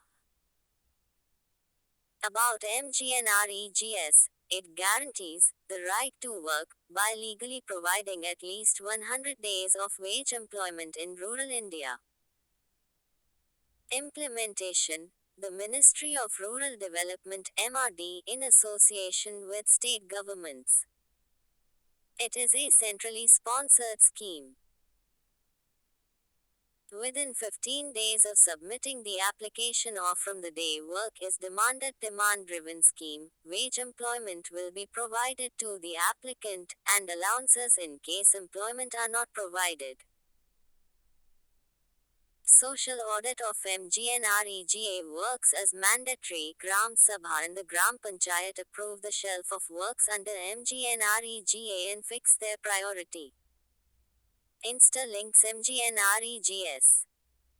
Mains links discuss the key features and significance of MGNREGA. Prelims links link it with what are the roles of Gram Sabha, Gram Panchayat, states, State Food Commission, and Center, who conducts the social audit. Or Insights on India. Com 51. The controversy around the Delhi excise policy. Directions: just know the issue. No need to take notes. Context: recent controversy around, now scrapped, Delhi excise policy. Understanding the issue. Delhi government introduced a New Delhi Excise Policy 2021-22 last year, in order to ensure the complete withdrawal of the government from the liquor business and handing over licenses to the private sector. Until the policy was introduced, the liquor business was a state-controlled entity with no private players. Initially, it did help the government increase revenue by 27% to 8,900 crore rupees and removal of the dominance of the liquor mafia. However, issue with the policy: location of vends near schools, religious places of new shops. Violations related to non-conforming areas where certain businesses such as liquor retail are not allowed. Issues related to discounts and schemes such as 1 Jore, surrendering of license. Only 468 of the around 850 liquor vends could actually open. The controversy around Mr. Sisodia. He holds the excise portfolio, and is under the lens for allegedly providing undue financial favors to liquor licensees. Mains link Q. The New Delhi Excise Policy 2021-22 sought to ensure optimum revenue for the state government. Critically analyze. Prelims link. What is excise? An excise or excise tax, sometimes called an excise duty, is a type of tax charged on goods produced within the country, as opposed to customs duties, charged on goods from outside the country. It is a tax on the production or sale of a good. Healthcare in India. Direction. Although it is a detailed report, these are the basic highlight given on NASCOM web pages. For mains answer writing, this is sufficient. Just quote that NASCOM report has suggested this. Context. A report by NASSCOM, Healthcare in India Transforming Through Innovation, highlights how emerging technologies and innovations are transforming health. Status of India's health sector. Increase in healthcare expenditure by a massive 73% from 2.73 lakh crore in 2019-20 to 4.72 lakh crore in 2021-22. New missions. A Sanjeevani, Ayushman Bharat Digital Mission, National Digital Health Mission at sea. Over 3 Jor Mon requirement of doctors and nurses by 2025. Over 2,000 health tech startups, including 4 unicorns. What is driving this growth?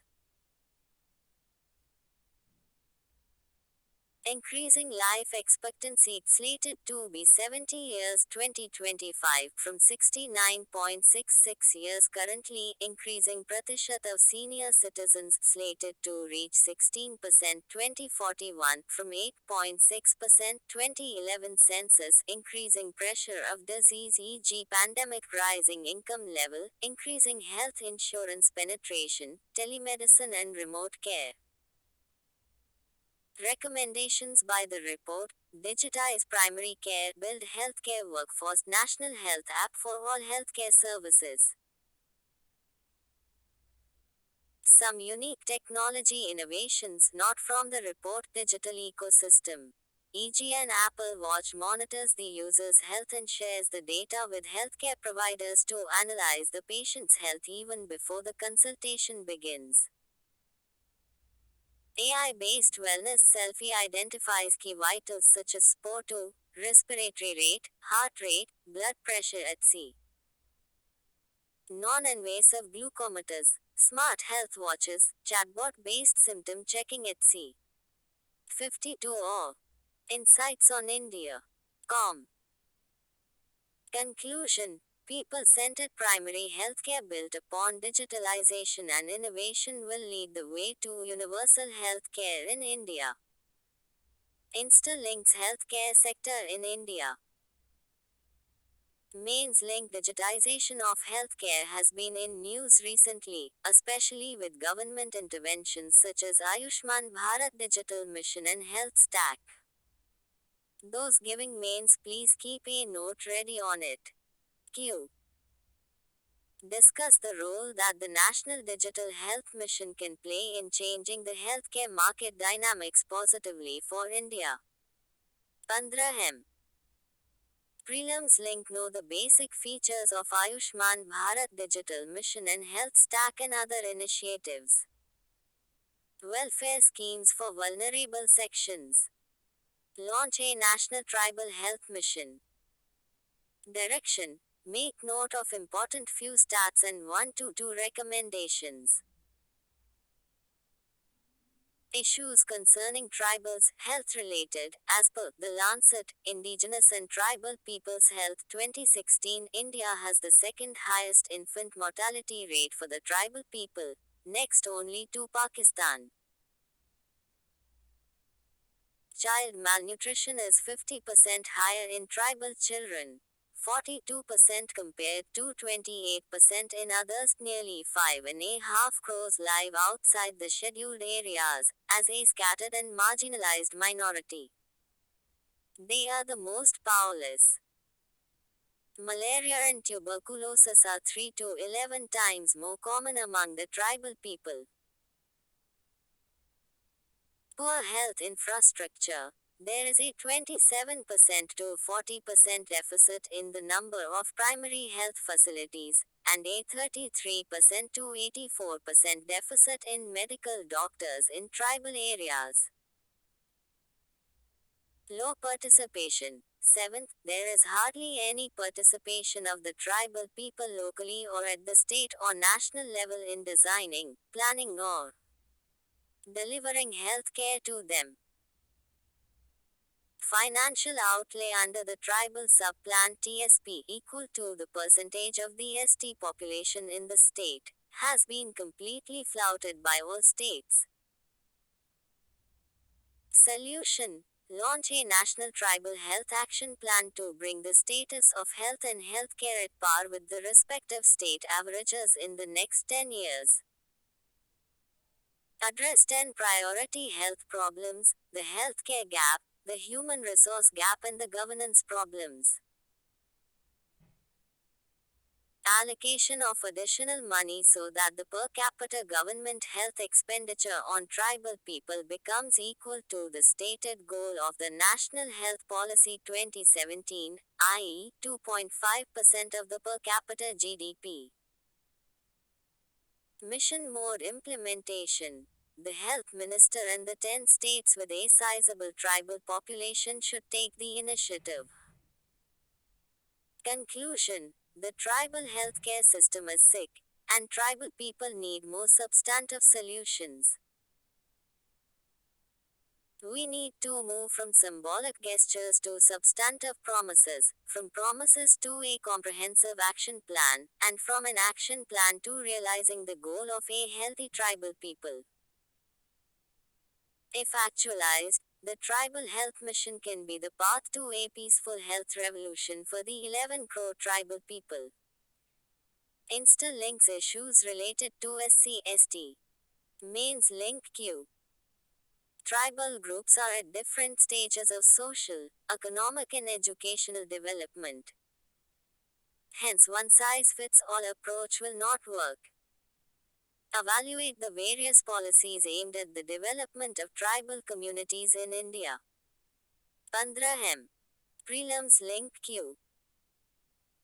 If a particular area is brought under the 5th schedule of the Constitution of India, which one of the following statements best reflects its consequence of it?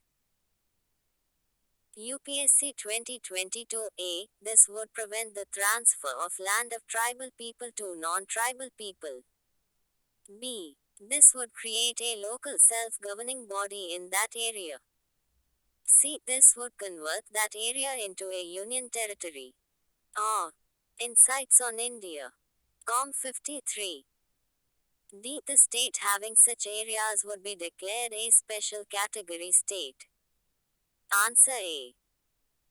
Supreme Court orders status quo on move to put panel in charge of Indian Olympic Association.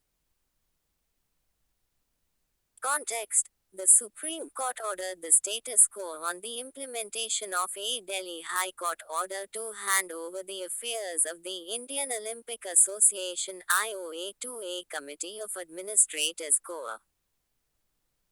FIFA had recently gone ahead and suspended the AIFF, citing third-party interference. Key highlights. Previously, Delhi HC has set up a 3-member COA. The Delhi High Court had directed the setting up of a COA comprising former Supreme Court Judge Justice Anil R. Dev, former Chief Election Commissioner S.Y. Qureshi, former Secretary of the Ministry of External Affairs Vikas Swaroop. Assisted by eminent sportspersons, High Court has directed the Executive Committee of the IOA to forthwith hand over the charge to the COA, which would be assisted by 3 eminent sportspersons, namely, Olympians Abhinav Bindra, Anju Bobby George, and Bombila Devi Laishram. According to the rules of the International Olympic Committee, the representation of a national-level body like the IOA by a non-elected body would be treated as a third-party interference. The IOA is bound by these rules. Every country in the world is bound by it.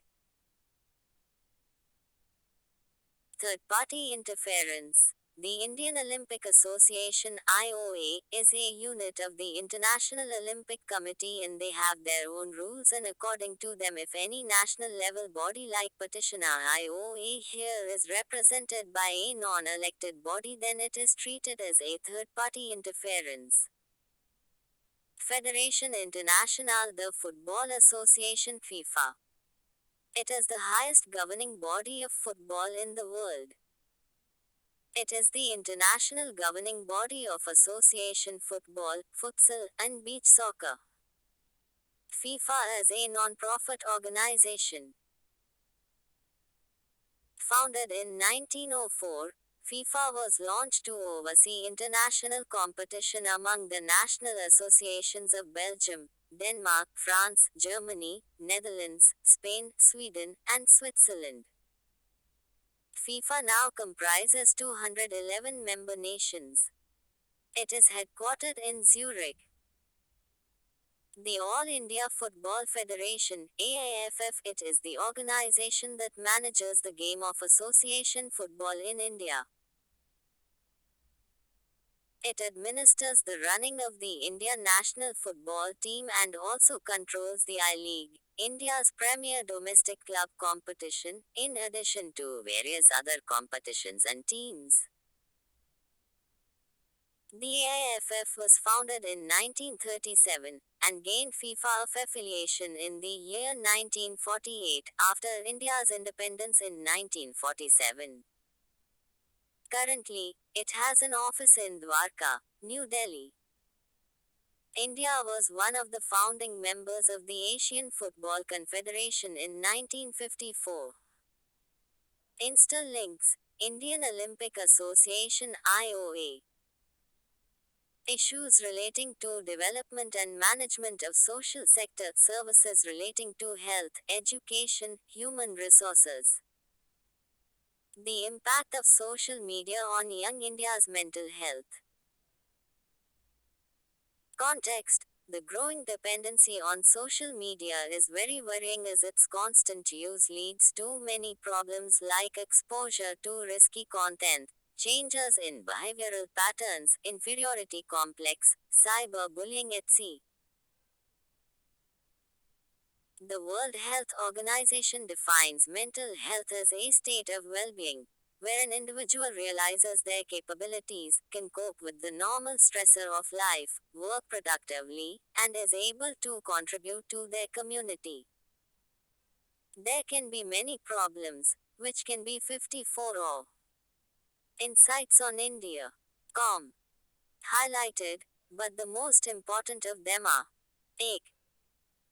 Depression. According to UNICEF, 1 in 7 Indians aged 15 to 24 years feel depressed. Depression is linked to lack of self-esteem, poor concentration and other maladaptive symptoms, and can lead to difficulties in communication, failure to work or study productively, amplified risk of substance use and abuse, as well as suicidal thoughts. One of the key risk factors for these prevalent rates of depression is social media. Though internet persona body dysmorphia, it is common among young people and has increased over the past few years. 3. Lack of socialization. Excessive social media use takes time away from doing other things that may benefit your mental health, like connecting with others in person, spending time in nature, and taking care of yourself. The solutions: we must take action on mental health seriously and monitor the incidence of psychiatric disorders like depression, anxiety, and identify the factors of risk and resilience. There is a need to conduct a disaggregated situational assessment of the diverse young demographic in our country. Such an assessment should keep in mind the differences associated with class, gender, and other social factors. Need to focus on socialization in family schools and professional spaces along with physical exercises and meditation. Let us bring ourselves closer to nature and natural things. Need of creating awareness and dialogue that would help in destigmatizing the issue, in order to allow autonomy for the individual to share feelings in a safe space. Pragmatic government policies based on empirical evidence, strong political will, social inclusion, mental health literacy, vibrant media, and a responsive corporate sector coupled with innovative technologies and crowdsourcing could mitigate this apathy.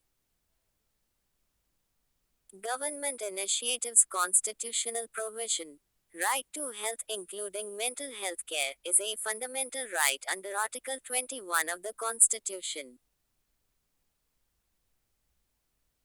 National Mental Health Program (NMHP) to address the huge burden of mental disorders and shortage of qualified professionals. Mental Health Care Act 2017 guarantees every affected person access to mental health care and treatment from services run or funded by the government.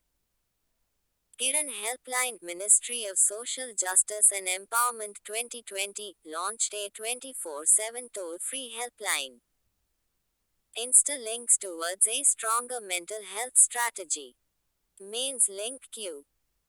Mental health is one of the most neglected social issues in India. Comment. Thus M. Budget allocation and utilization of funds under the National Ayush Mission. Context. Under the centrally sponsored scheme of the National Ayush Mission, the total budget of Rs. 3,119.46 crores has been allocated released as a central share to states UTS since the inception of the scheme, and they have reported an expenditure of Rs. 2,290.20 crores. Background. Co-location of Ayush facilities. The Government of India has adopted a strategy of co-location of Ayush facilities at primary health centers (PHCS), community health centers (CHCS), and district hospitals (DHS), thus enabling the choice the patients for different systems of medicines under a single window.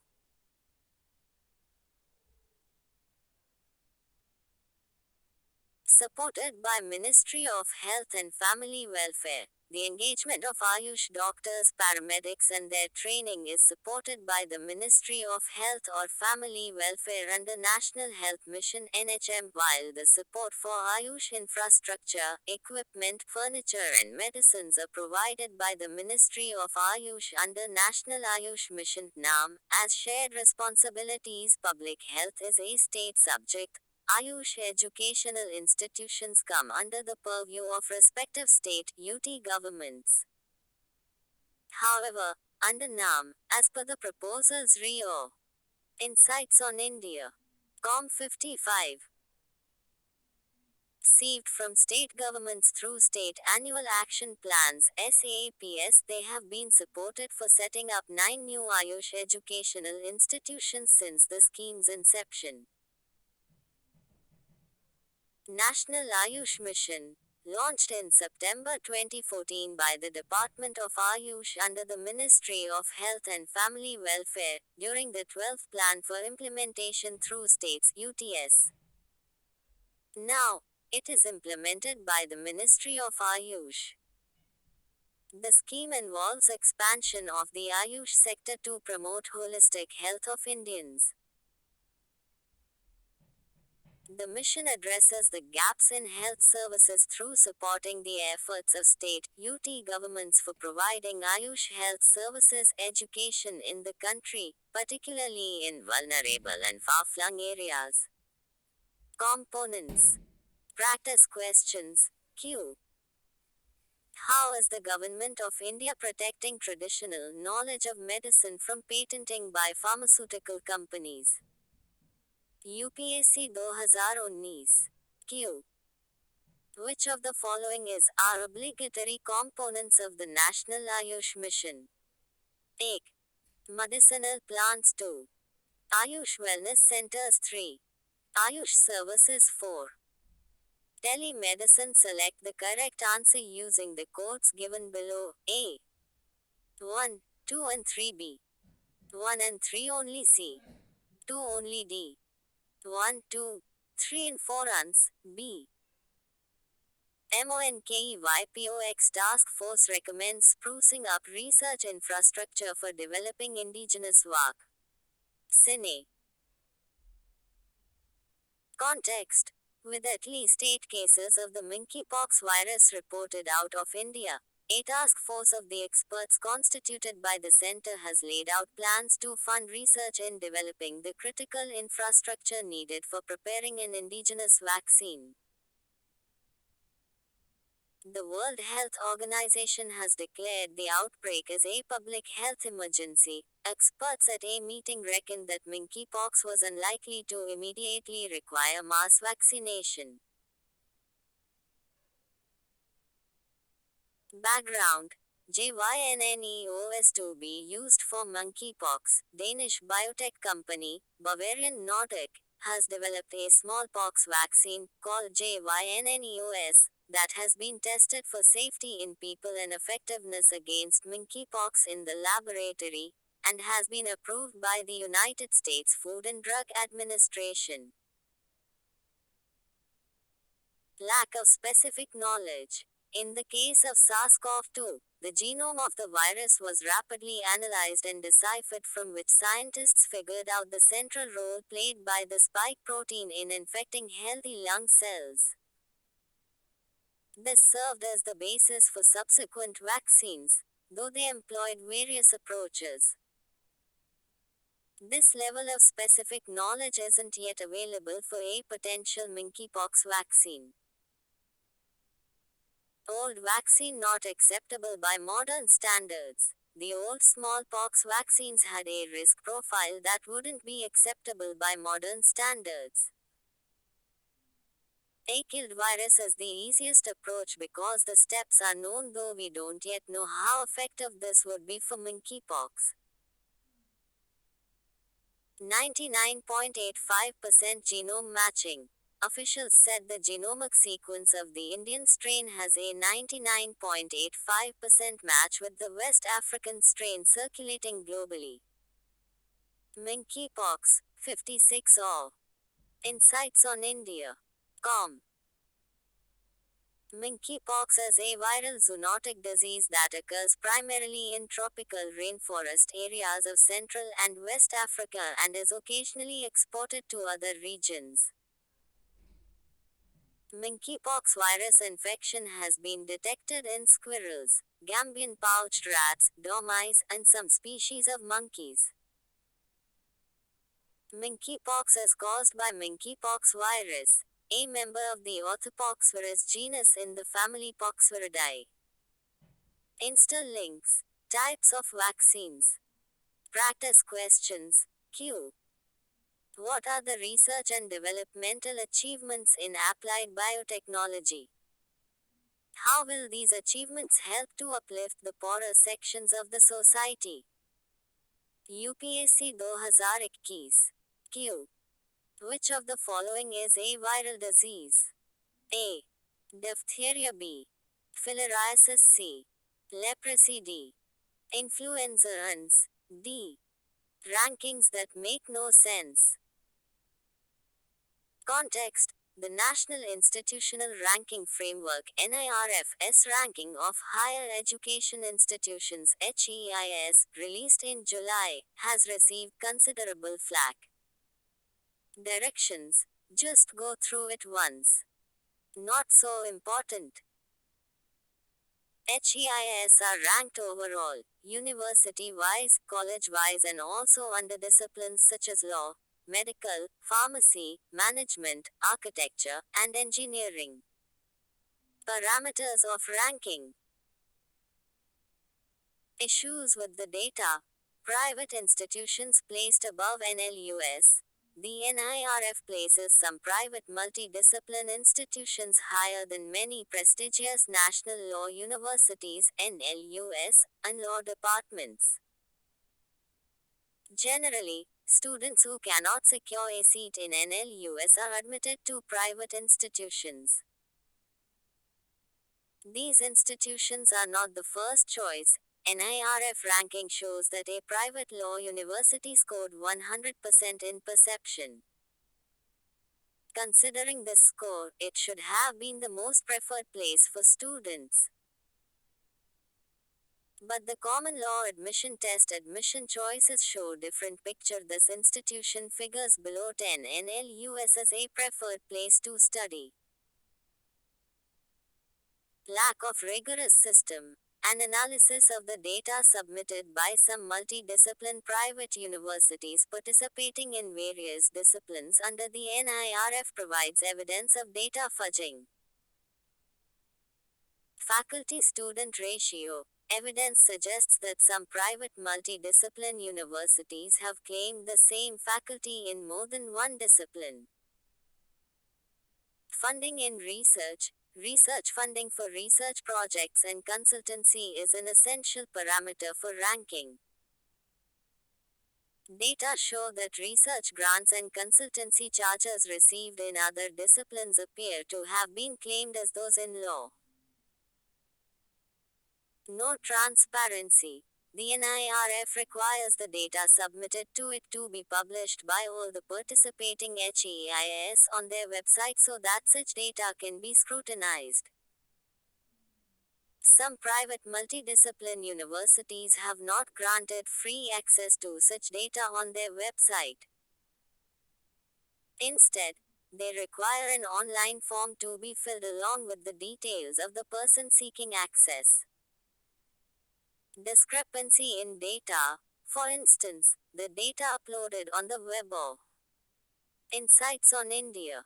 Com57 sites omit details on the number, name, qualification and experience of the faculty.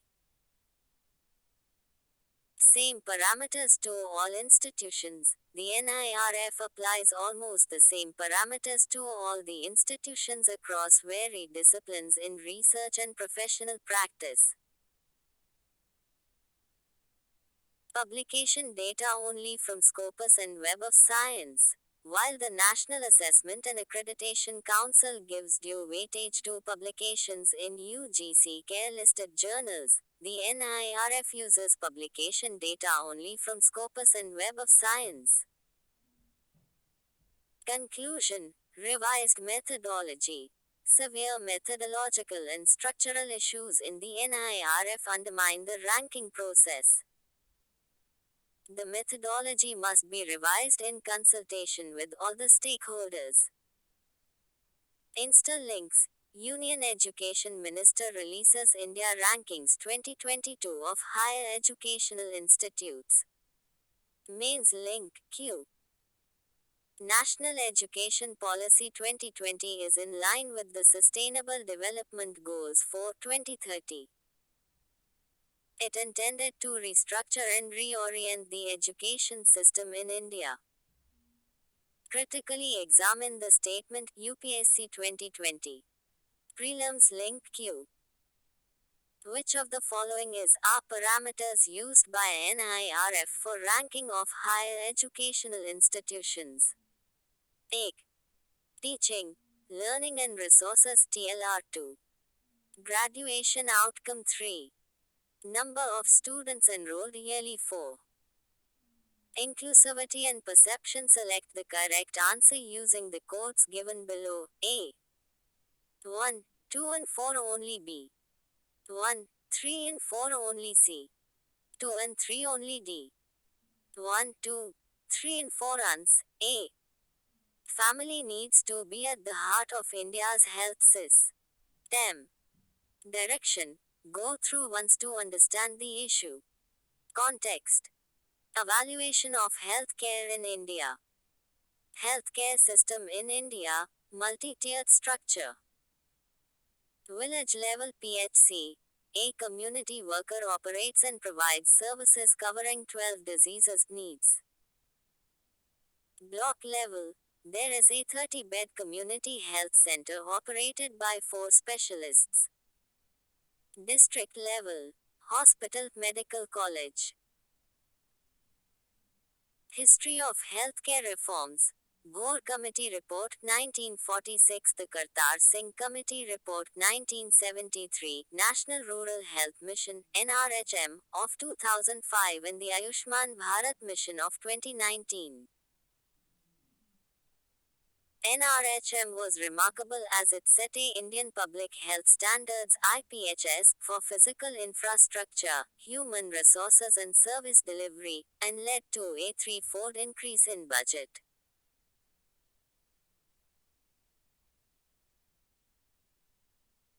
Outcomes out of NRHM. Institutional deliveries improved from 41% in 2005 to 89% in 2021. The maternal mortality ratio MMR went down from 407 per 1 lakh women in 2000 to 113 per 1 lakh women in 2021. The infant mortality ratio reduced from 58100 live births in 2005 to about 28100 live births in 2021. The healthcare system's footfall has registered an impressive improvement in states like Bihar and UP. Limitations. The primary healthcare system continues to be plagued with gaps and deficiencies, overcrowding, poor facilities, low budget barely 1.1% of GDP. Other solutions 58 Insights on India. National policy should be nimble and allow for differential strategies because a single system may not be apt for the entire country. The center should adopt the principles of flexibility and decentralization and provides the space for innovation for states and districts to plan, design and implement primary care in accordance with local needs. The center government's role should be limited to measuring outcomes. Case study. The Kerala Model Healthcare System. It is based on UKSGP, General Practitioners System. Kerala's model emphasizes primary health care, a community-anchored delivery system, a continuum of care from birth to death and patient-centered, protocol-driven, evidence-based treatment. Focus on family. The primary health center PHC facilities have been renamed as Family Health Centers FHCS, which underlines the centrality of the family in the endeavor. A series of coordinated interventions were made, like changing timings, redesigning the centers and equipping them with patient and people-friendly facilities, providing intensive training to the staff to undertake new functions and responsibilities, etc. Insta-links issues related to the health sector. Mains links Q. Mention the issues with the public healthcare system in India. How can these issues be addressed? Explain. 250 words. Should there be limits on freebies? Context. While hearing a petition demanding the derecognition of political parties that promise irrational freebies to voters, the Supreme Court recently called for a balance between welfare measures and loss to the public exchequer. Freebies and welfare. Free electricity, free water, free public transportation, waiver of pending utility bills and farm loan waivers are often regarded as freebies. They potentially undermine credit culture, distort prices through cross-subsidization, eroding incentives for private investment, and disincentive work at the current wage rate, leading to a drop in labor force participation. Welfare expenditure on which brings economic benefits, such as the public distribution system, employment guarantee schemes, states' support for education and health. Is India spending too much on welfare or freebies? Declining spending on social sector. Studies, especially by the Reserve Bank of India study on state finances, have shown that from 2014 onwards, the social sector expenditure at the state level has been declining even after states were given more resources. Health and education. The allocation to the health and education sectors by the states is declining. The Reserve Bank of India report, 2 months ago, brought to light the fiscal situation of the states. At least 5 states are going to see fiscal pressure. Low spending on welfare schemes. Welfare spending in India is woefully low. It is low in comparison to other developing countries. Some years ago, public spending on health and education was 4.7% in India, compared to 7% in sub-Saharan Africa. Solution: spend more on welfare schemes. There is a need to spend more resources on welfare schemes. There's a need to keep track of allocations to the social sector. Public expenditure efficiency.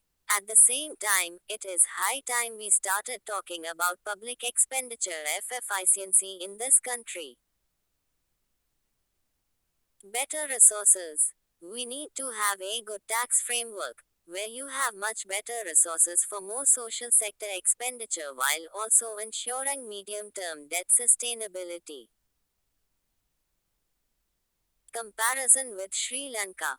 Public debt stock. Fiscal crises happen not because of the fiscal deficit of any particular year, but due to the public debt stock that is accumulating over a period of time.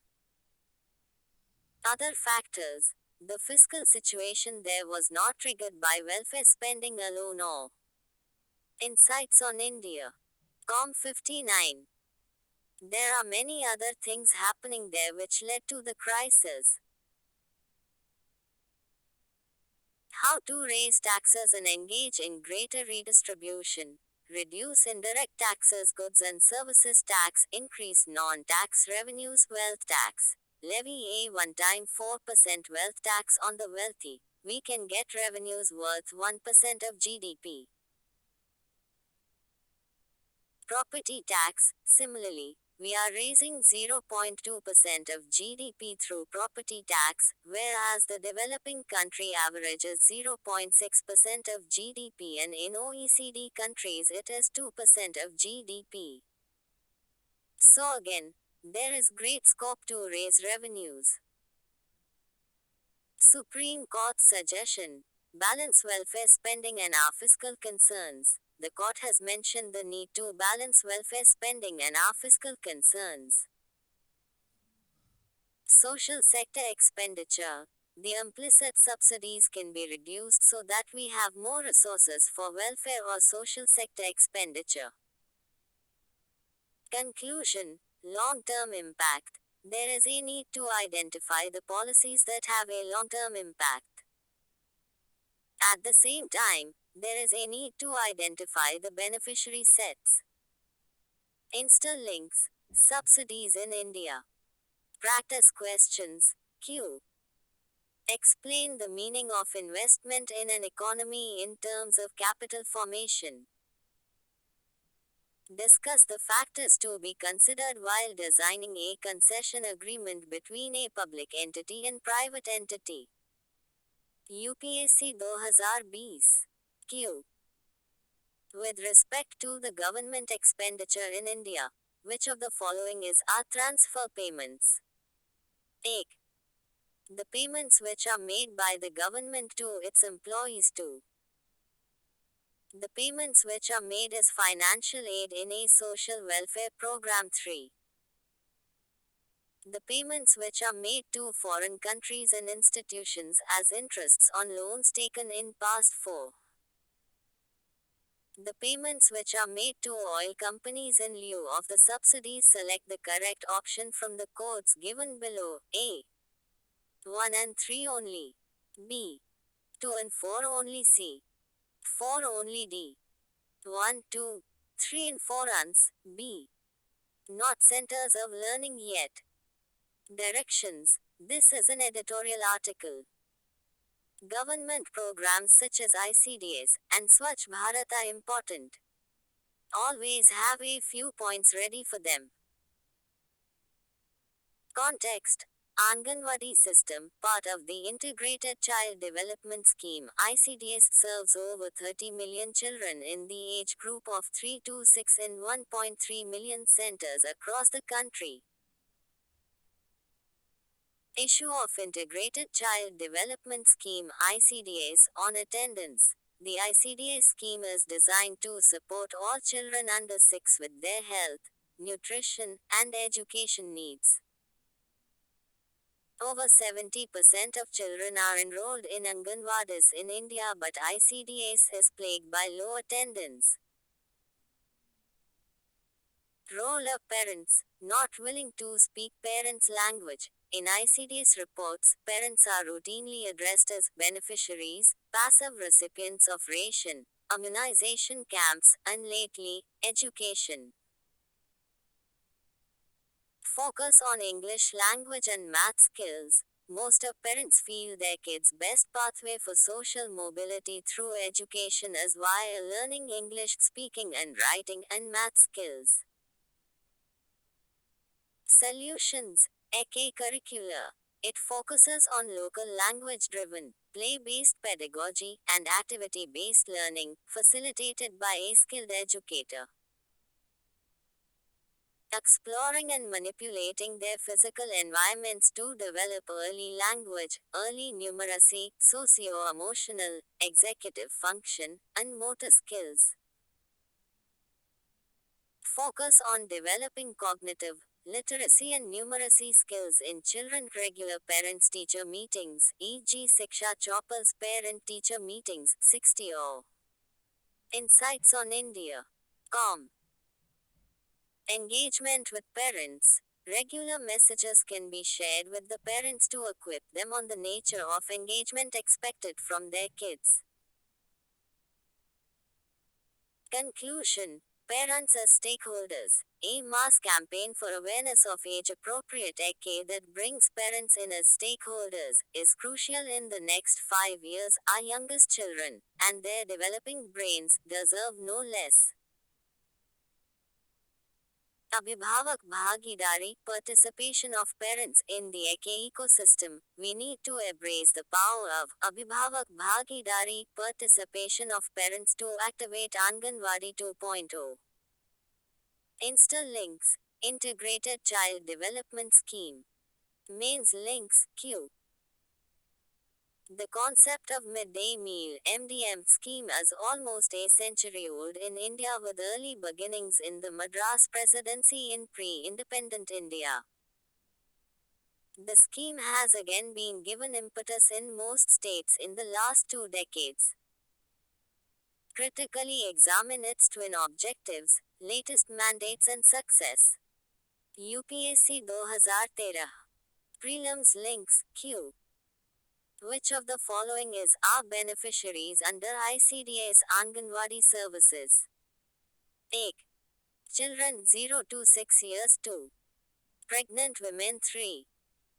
Lactating mothers. Select the correct answer using the codes given below. A. 1 only B. 1 and 3 only C. 2 only D. 1, 2 and 3 uns. D. India's sex ratio at birth. Normalize yes slightly. Directions: remember the trend and some unique findings of the report.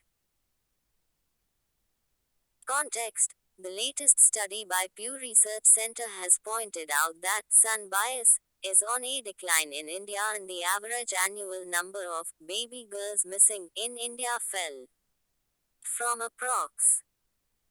4.8 lakh in 2010 to 4.1 lakh in 2019.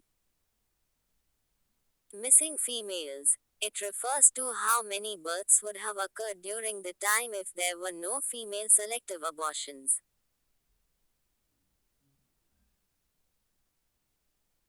Key highlights of the report: sex ratio normalized slightly From about 111 boys per 100 girls India's 2011 census to about 109 2015-16 and to 108 boys latest NFHS survey 2019-21 missing females. The Pew Research Center report points out that between 2000 to 2019, 9 crore female births went missing because of female selective abortions. Sex selection among 6. Highest among 6. Sex selection was the highest for 6. Missing girls among 6. The study points out that while the 6 make up less than 2% of the Indian population, they accounted for an estimated 5% of the 9 crore baby girls who went missing in India between 2000 and 2019. Sex selection among Hindus. Missing girls among Hindus. The share of missing girls among Hindus is also above their respective population share. Hindus make up 80% of India's population but accounted for an estimated 87% or approximately 8 crores of the females missing due to sex-selective abortions. Sex selection among Muslims and Christians. Normal, both Christians 105 boys to 100 girls and Muslims 106 boys to 100 girls have sex ratios close to the natural norm, and this trend is holding. Missing females. The share of female births missing among Muslims and Christians during this period is lower than each group's share of the Indian population. Among Muslims who make up about 14% of India's population, accounted for 7%, or approximately 5.9 lakh, of the country's missing girls. Among Christians who make up 2.3% of the population, have had an estimated 0.6%, or about 53,000 lakh, of the total number of sex-selective abortions. Sex ratio at birth, or Insights on India. Com 61. It is the number of females born per thousand males. It is an important indicator to map the gender gap in a population. The sex ratio report in India is published by the Registrar General of India. Insta links. Sex ratio in India. Mains links. Q. What are the continued challenges for women in India against time and space? UPSC 2019. Prelims links. Sex ratio preconception and prenatal diagnostic techniques PCP&DT Act 1994 missing girls. Q. With reference to sex ratio, consider the following statements. 1. It is the number of females born per 100 males. Though the child sex ratio is defined as the number of females per 1000 males in the age group 0 to 6 years. Which of the statements given above are correct? A. 1 only B. 2 only C. Both 1 and 2D. Neither 1 nor 2 ones. B. Wellness wishes for 2047. Direction. Most of the points are generic here. Go through it once. Context. This is an editorial piece. The author wishes that India at 100 will be an equitable country, built on firm access to high-quality education and healthcare along with gender parity, employment opportunities for all, etc. He gives prescriptions of what should be done. Improvements in schooling and skills. Vocational training centers. We must strengthen vocational training centers, industrial training institutes, for instance, that provide skills necessary for employment. Reducing the number of degrees. The degrees that do not serve as a gateway to professional development or knowledge acquisition. Barriers to education. We must ensure that finances are not a barrier to education. A World Bank reports from the early 2000s made the case for education of women as the major driver of change in the health status of societies.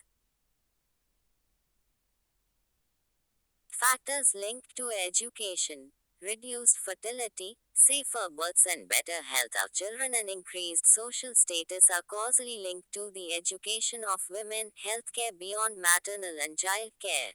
Healthcare must move beyond maternal and child health packages and programs to treat diseases. Preventing life threatening diseases. Enabling people to improve their health, preventing life threatening diseases, and improving palliative care for patients of such diseases. The Sustainable Development Goals for 2030. They are unlikely to be addressed in full measure by 2047 if we do not address health emergencies, and catastrophic health expenditures. Although only Goal 3 of the SDGs directly focuses on good health and well being, the other goals are also linked to health. For example, Goals 1 and 2, no poverty and zero hunger, cannot be attained if issues related to health are not addressed. Way forward: make primary healthcare truly functional, especially when it comes to preventing illness and high out of pocket expenses on health. Place healthcare providers close to patients by creating proper and functional physical and digital infrastructure. Create the right and rapid referral pathways, so that delays in care do not result in a necessary burden on individuals and their families.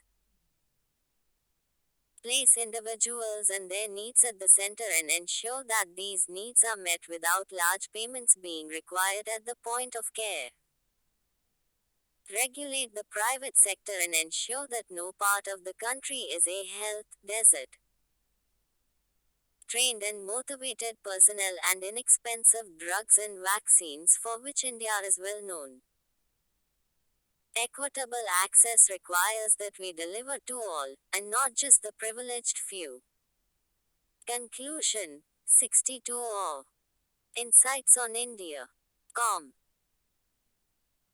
2047 may seem distant, but to create the foundation for the next century, we need to invest in education and health in the next 25 years, not just for the elite, but for all. Insta links: India and SDGs. Mains links: Q. Besides being a moral imperative of the welfare state, primary health structure is a necessary precondition for sustainable development. Analyze. UPSC 2021. Prelims links. Link it with World Bank, Club of Rome etc. Q.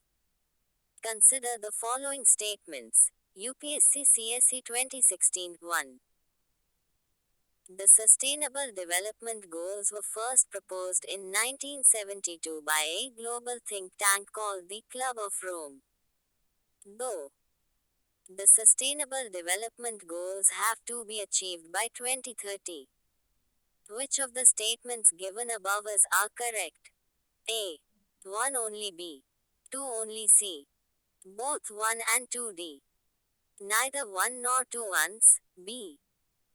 Important aspects of governance: transparency and accountability. An India BLOCKCHAIN platform. Also part of science and technology. Context: the author argues for use of blockchain technology for e-governance in India. A digital infrastructure based on blockchain technology will transform the digital ecosystem in India and will enable the future of digital services, platforms, applications, content, and solutions. Recent steps for digital infrastructure. Digital India Mission in 2015, our payments, provident fund, passports, driving licenses, crossing tolls, and checking land records all have been transformed with modular applications built on Aadhaar, OP, and the India Stack. Limitations of public digital infrastructure, low availability and affordability. It is well established that digital infrastructure should be designed based on principles of availability, affordability, value, and trust. Current digital ecosystem is not interconnected as a design. A technical integration is required to make them conversant and interoperable. Validation of data is becoming complex. Information has to travel across multiple systems to complete the interaction and rely on private databases, which makes the validation of data more complex as the network grows, driving up costs and creating inefficiencies. Solutions. Web 3.0. It is the next iteration of the Internet. It heavily relies on blockchain technology, machine learning, and artificial intelligence (AI). It aims to create a decentralized internet with open, connected, intelligent websites and web applications. Benefits. Data ownership. In Web 2.0, tech giants control and exploit user generated data. Fewer intermediaries, transparency, FFIC in searching and information linking, personalized web surfing experience, uninterrupted services, auto verification. A blockchain based infrastructure can provide all of these attributes without the need of trusting any particular actor to verify a ledger's history. The blockchain records could be visible, compiled, and audited by the regulators in real time. Case study. Estonia is the blockchain capital of the world and uses blockchain infrastructure to verify and process all e-governance services offered to the public. China launched a program in 2020 called BSN Blockchain Based Service Network to deploy blockchain applications in the cloud at a streamlined rate. The Brazilian government recently launched the Brazilian Blockchain Network to bring participating institutions into governance. Need for an all-India blockchain platform for India, or Insights on India. Com63. A digital infrastructure based on blockchain technology will transform the digital ecosystem in India and will enable the future of digital services, platforms, applications, content, and solutions. Conclusion. The Indian digital community, including fintech, academia, think tanks, and institutions, should focus on supporting research in standards, interoperability, and FFIC and handling of current known issues with the distributed technologies, e.g., scalability and performance, consensus mechanisms, and auto detection of vulnerabilities. InstaLinks blockchain. Mains links queue. Analyze the potential of blockchain technology in transforming the public sector works and citizen service delivery. 15. Prelims link queue. With reference to Web 3.2.0, consider the following statements. UPSC 2022-1. Web 3.2.0 technology enables people to control their own data. Though in the Web 3.2.0 world, there can be blockchain-based social networks. 3. Web 3.2.0 is operated by users collectively rather than a corporation.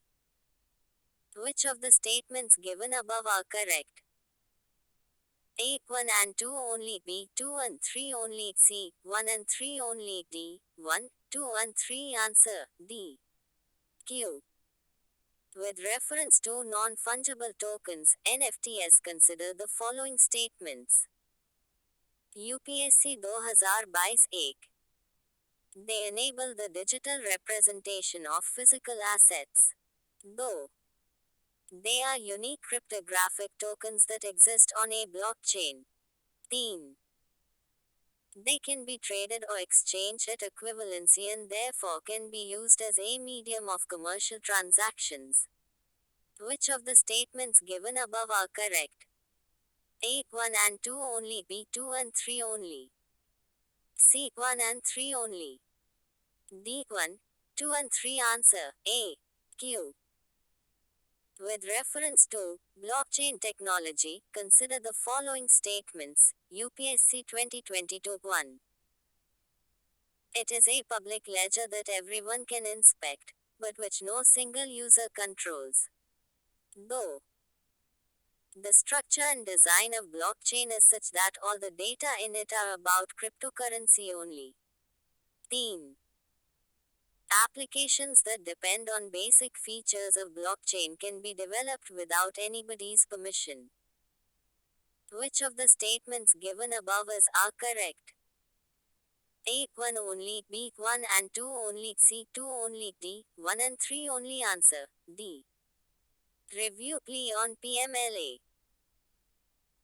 Also part of internal security direction. If you are giving mains this time, be thorough with the provisions of PMLA. Has it been able to curb money laundering? What changes are required? Context. SC has agreed to reconsider its verdict upholding two key provisions of the Prevention of Money Laundering Act, not sharing a copy of the Enforcement Case Information Report (ECIR) with the accused, stringent bail provisions that reverse the presumption of innocence of an accused. ECIR as the first of official document recorded by the Enforcement Directorate before beginning its investigation, similar to what FIR is with police. SC in its last month's judgment had said that ECIR cannot be equated with FIR. Background. The review petition, filed by parliamentarian Karti Chidambaram, questioned the findings of the Supreme Court bench in its July 27, last month verdict. Last month's verdict had given the government and the Enforcement Directorate unbridled powers of summons, arrest, and raids and made bail nearly impossible. 64 or Insights on India. It has also shifted the burden of proof of innocence onto the accused rather than the prosecution.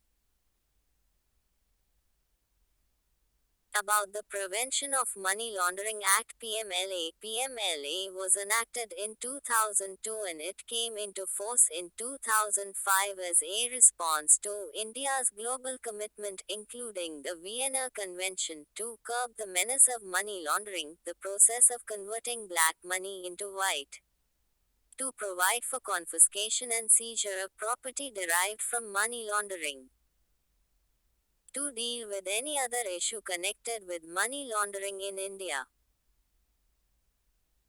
PMLA Amendment Act, 2012, adds the concept of reporting entity, which would include a banking company, financial institution, intermediary etc. PMLA 2002 levied a fine up to 5 lakh rupees, but the Amendment Act has removed this upper limit. It has provided for provisional attachment and confiscation of property of any person involved in such activities. PMLA Amendment Act, 2019, it provided extensive power to it for summons, arrests and raids, and makes bail provisions difficult while shifting the burden of proof of innocence onto the accused rather than prosecution. See infographics. Money laundering is the process of concealing the origin of money, obtained from illicit activities such as drug trafficking, corruption, embezzlement, etc. Insta links, PMLA. Mains link, Q. critically examine the efficacy of the Prevention of Money Laundering Act (PMLA) in holding those engaging in money laundering activities accountable before the law. Prelims link. Linked it with provisions of PMLA. What are international conventions related to it? Know about Vienna Convention, FATF. India and its neighborhood relations. Diplomacy for Viksit Bharat. Direction. C. Raja Mohan's articles are always intuitive. Read it once. No need to make a note. Context. PM outlined a new ambition to make India a developed country, Viksit Bharat, by 2047. India must address its foreign policy challenges in becoming Viksit. Overcome colonial legacy. It undermines India's geopolitical position, e.g., the legacy of partition. Prioritize deterring the dangers from across the western frontier until Pakistan is ready for a productive relationship with India. Resolve the problems left over by partition on India's northwestern frontier, addressing connectivity challenge, strengthening regional and trans-regional institutions in South Asia and beyond, e.g., BIMSTEC, BRICS, SCO, Quad emphasize connectivity, trade ties, and security partnerships with its neighbors. Address the China challenge, growing gap with China in terms of defense, trade, and clout. China has been asserting itself across Asia to make a unipolar Asia. Build stronger partnerships with other major powers. Partnerships should be based on negotiated mutually beneficial terms, and India should always exercise its strategic autonomy. Take global leadership. India must take global leadership in managing the enormous consequences of the unfolding technological revolution, stabilizing the economic order, and addressing the challenges of climate change and pandemics. Pursue multilateralism. India has to continue its pursuit of multilateralism at the UN, G20, and WTO. India should make coalitions of like-minded nations. Engage with Africa, Latin America, and Oceania or Insights on India. COM 65. Where India's footprint remains light, despite some recent initiatives. Domestic changes needed. Promoting social justice, internal unity, economic modernization, resilient political institutions, and deep bases of science and technology. Insta-links reframing India's foreign policy priorities. Mains links Q. India needs an integrated foreign policy that can respond to the imperatives of building domestic capabilities, developing geo-economic partnerships, and constructing geopolitical coalitions with like-minded countries. Examine. 250 words. Bilateral, regional and global groupings in agreements involving India and or affecting India's interests. India has signed bilateral air service agreement with exo-solar countries.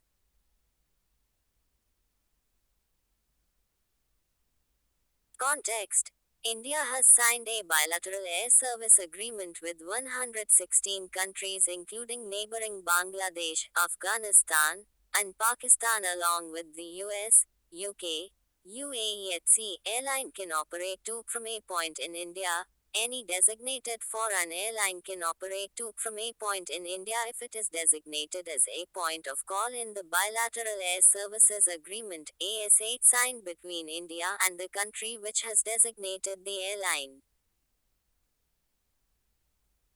Free to mount scheduled operations. Indian designated carriers are free to mount scheduled operations to from any international airport, including Kannur International Airport, under the ambit of bilateral AS concluded by India with foreign countries. Operating passenger services. Currently, due to a significant imbalance in the number of points of call in favor of foreign carriers, the Government of India is not granting any non-metro airport as a new point of call to any foreign carrier for the purpose of operating passenger services. India's open sky policy. The National Civil Aviation Policy 2016 allows the government to enter into an open sky air services agreement on a reciprocal basis with South Asian Association for Regional Cooperation (SAARC) nations as well as countries beyond a 5,000 kilometers radius from New Delhi. It implies that nations within 5,000 kilometers of distance need to enter into a bilateral agreement and mutually determine the number of flights that their airlines can operate between the two countries. India has open sky agreements with Greece, Jamaica, Guyana, Finland, the USA, Japan, etc. The degree of sky openness depends on the freedoms of the air in the country granted to foreign airlines. There are 9 such freedoms according to the 1944 Convention on International Civil Aviation. Freedoms of air. Practice questions. Q. With reference to freedom of air granted to foreign airlines, consider the following statements. 1.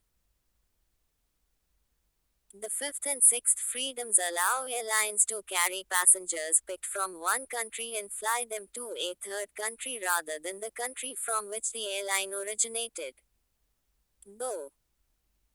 Second freedom allows the airline to take off from the country it has landed in and come back to land at its home base. Which of the statements given above are correct? A. 1 only B. 2 only C. Both 1 and 2D. Neither 1 nor 2 ones. 866 or. Insights on India. Com. Nancy Pelosi's visit to Taiwan draws Beijing's scorn but bipartisan support. Context. House Speaker Nancy Pelosi arrived in Taiwan, casting aside private warnings from the Biden administration about the risk that her high-profile diplomatic visit could stoke a new crisis in Asia and immediately prompting a sharp response from the Chinese government. Background.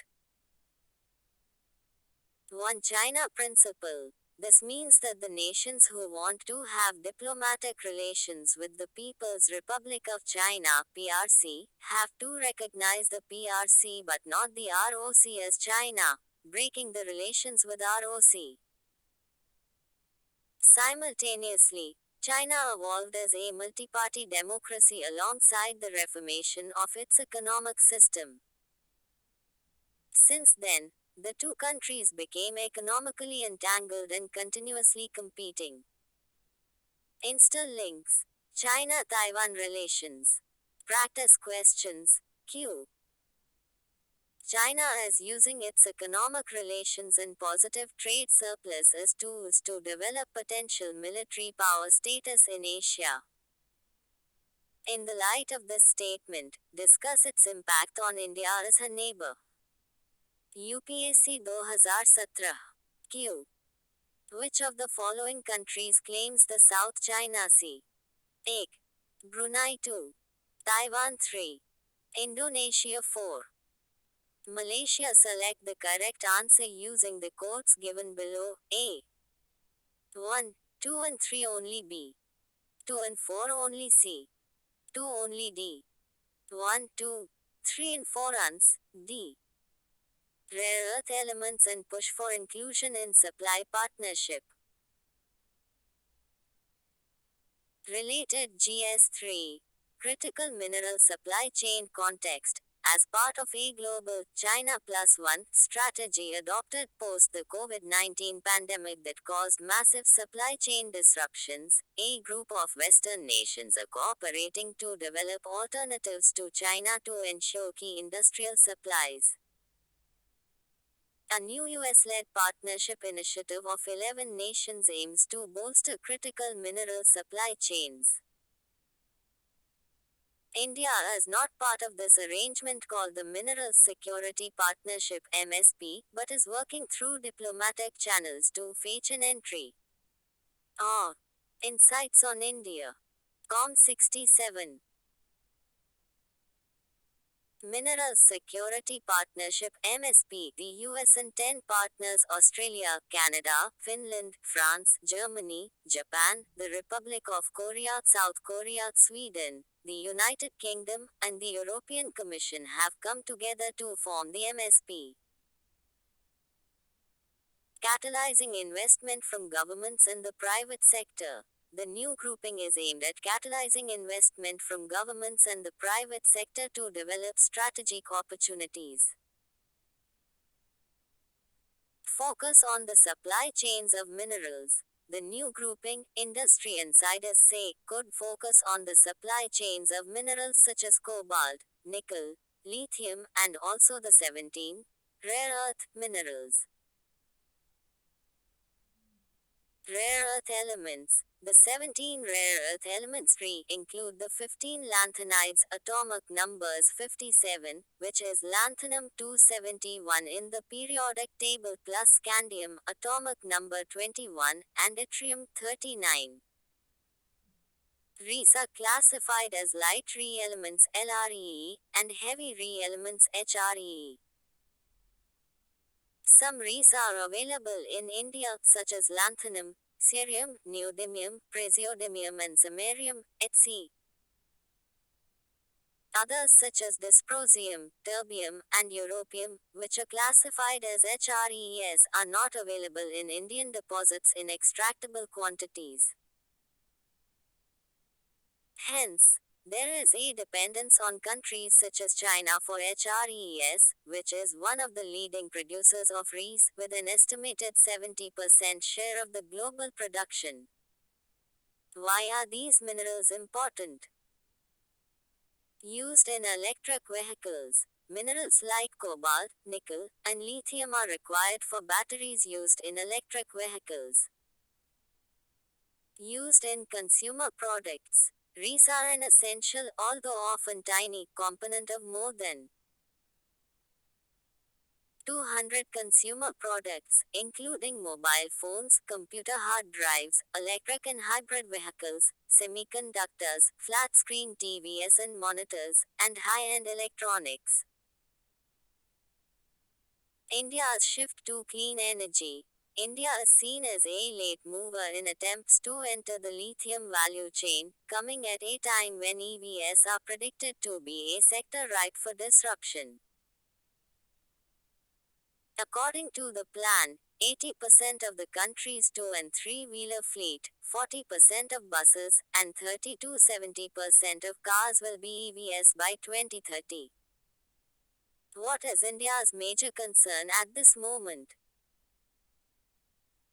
Dependence on China. If India is not able to explore and produce these minerals, it will have to depend on a handful of countries, including China, to power its energy transition plans to electric vehicles. Lack of expertise. Industry watchers say that the reason India would not have found a place in the MSP grouping is because the country does not bring any expertise to the table. Reserves and technology. In the group, countries like Australia and Canada have reserves and also the technology to extract them, and countries like Japan have the technology to process Rhees. Practice questions. Q. The USA is facing an existential threat in the form of China, that is much more challenging than the erstwhile Soviet Union. Explain UPSC 2021. Q. Which of the following is a rare earth metal? 1. Lanthanum. 2. Cerium 3. Neodymium 4. Copper. Select the correct answer using the codes given below. A. 1, 2 and 3 only B. 1 and 3 only C. 1, 2 and 4 only D. 1, 2, 3 and 4 ans. 868 O. Insights on India. Com. India, Bangladesh, Pakistan, what East can teach the West. Context, based on the editorial in the Indian Express. He discusses how good Indo-Bangladesh relations can guide Indo-Pakistan relations. Direction, C. Raja Mohan's articles are important for our. Do go through it once, and note 1 to 2 unique points. Indo-Bangladesh relations positive takeaways, security dimension, settlement of border disputes, e.g., 2015 land boundary agreement between India and Bangladesh, and the settlement of the maritime dispute.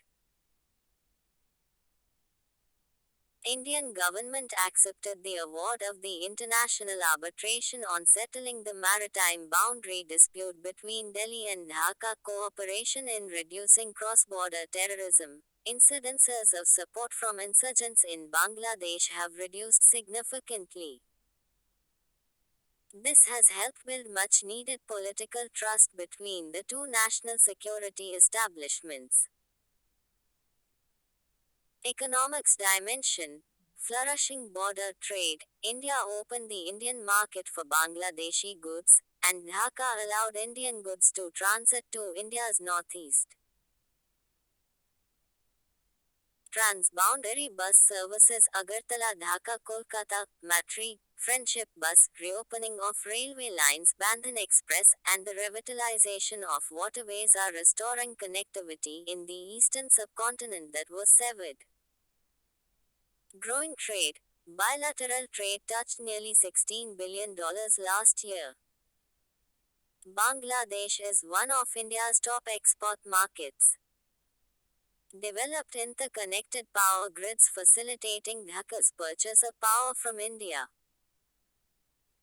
It now imports 1,200 megawatts of power from India, with plans to add another 1,500 megawatts. Geopolitical dimension. Cooperative strategy. Bangladesh has discarded the temptation to balance India. Instead, it has embarked on a cooperative strategy with India, focusing on its economic growth and lifting itself in the regional and global hierarchy. Issues in the India-Pakistan relations. Continuance of cross-border terrorism, border disputes e.g. war over Kashmir, militarization of the border, lack of connectivity. There is almost insignificant trade between India and Pakistan currently, absence of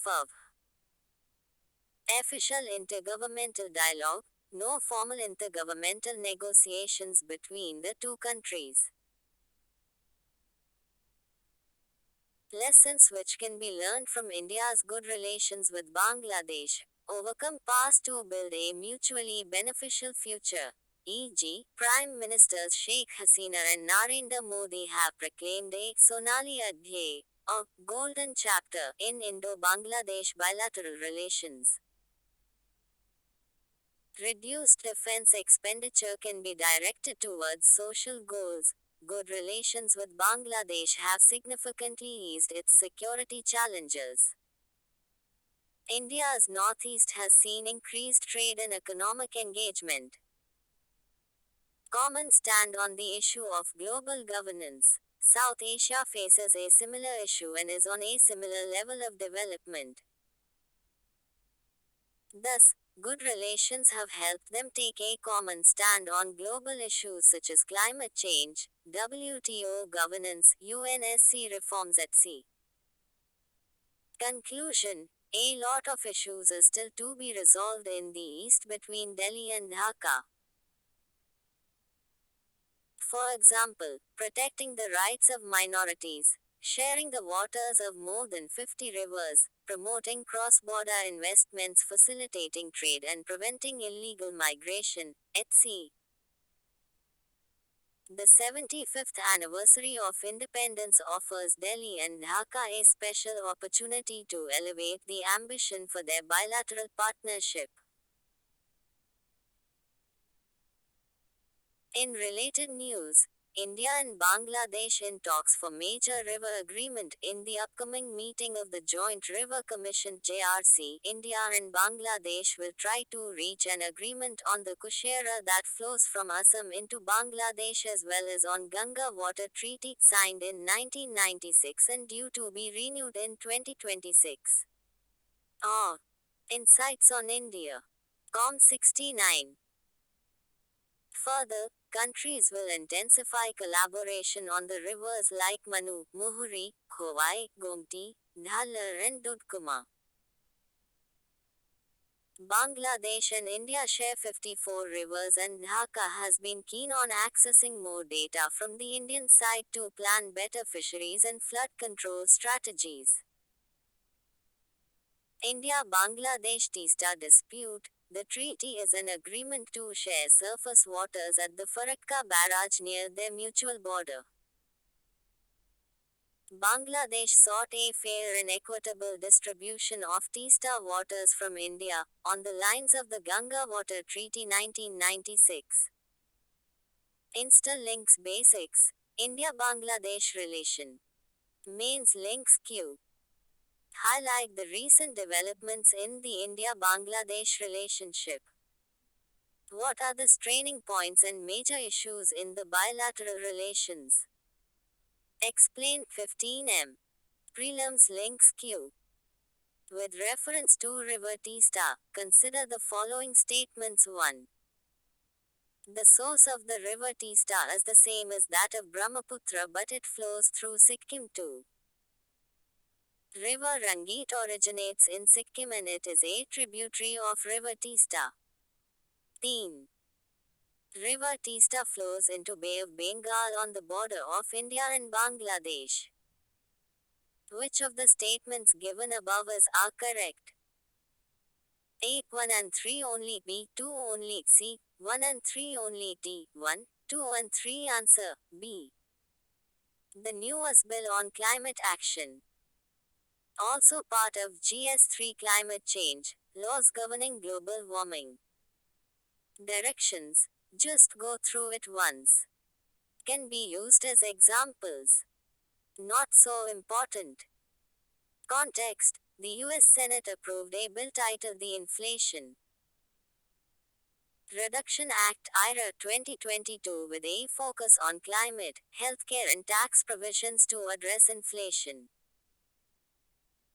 The bill is a scaled-down version of President Biden's Build Back Better Act BBBA, which failed to get approval from the Senate. What are the climate change provisions?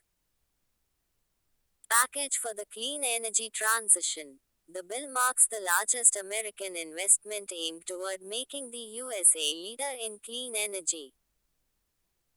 It includes packages worth $369 billion for the clean energy transition. The bill provides significant investment in renewable energy through heavy tax credits for wind and solar energy projects and electric vehicles. Tax deduction to low and middle income households. It provides a tax deduction to low and middle income households to go electric and seeks to lower the energy bills of American households. Bolster domestic production. It also aims to bolster the domestic production of heat pumps and critical minerals.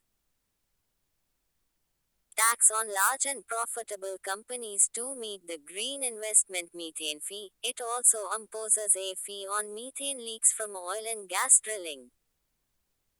At the same time, the bill also aims at more investments in fossil fuels.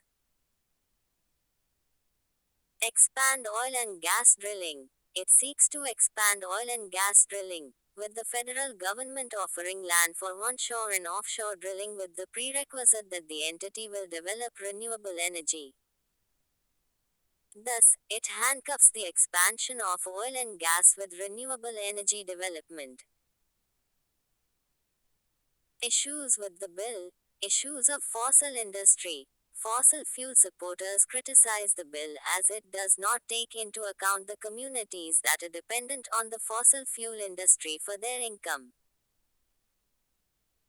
Workers of coal plants. A protest by the workers of a coal plant in the state of West Virginia was recorded after their own Senator Joe Manchin agreed to back the bill. Provisions for fossil fuels. Climate advocates criticize the bill for coupling the development of renewable energy, which is the cause of global warming, with land leasing for oil and gas drilling. The bill still contains giveaways to the fossil fuel 70O. Insights on India. Com. Sector. How does the bill help the US achieve its climate targets? Similar climate packages announced by other countries. Invest in Kisida by Japan. In May 2022, Japan announced its Invest in Kisida plan, which aims for a $1.1 trillion investment to bolster the Japanese economy. As part of the plan, the country aims to transition to clean energy and achieve a 46% reduction in greenhouse gas emissions by 2030. Fit for 55 by EU. In June 2021, the European Union EU proposed a similar Fit for 55 plan to reduce emissions by 55% by 2030. The plan is expected to become law soon. Conclusion. Turning point for global climate action. Thus, the bill can prove to be a turning point for global climate action as the US is one of the largest emitters of greenhouse gases globally. However, it does not address any issues of global climate finance, which is a major impediment to global climate action. Achieving Paris Agreement. It is a mere step toward achieving the climate target agreed upon in the Paris Agreement, where Article 2 states global temperature should be limited to below 2 degrees Celsius. Benchmark for other emitters. Even though the bill is not enough to address the climate crisis, such historic initiatives by global leaders in greenhouse gas emissions can be a benchmark for other large emitters to push their climate action programs. Insta links. Financial and technological commitments under UNFCCC and Paris Agreement. Mains link Q. Describe the major outcomes of the 26th session of the Conference of the Parties COP2, the United Nations Framework Convention on Climate Change UNFCCC. What are the commitments made by the India Conference? UPSC 2021. Prelims link Q. Among the following crops, which one is the most important anthropogenic source of both methane and nitrous oxide? UPSC 2022. A. Cotton B. Rice C. Sugarcane D. Wheat B. What is the significance of India's talks with NATO?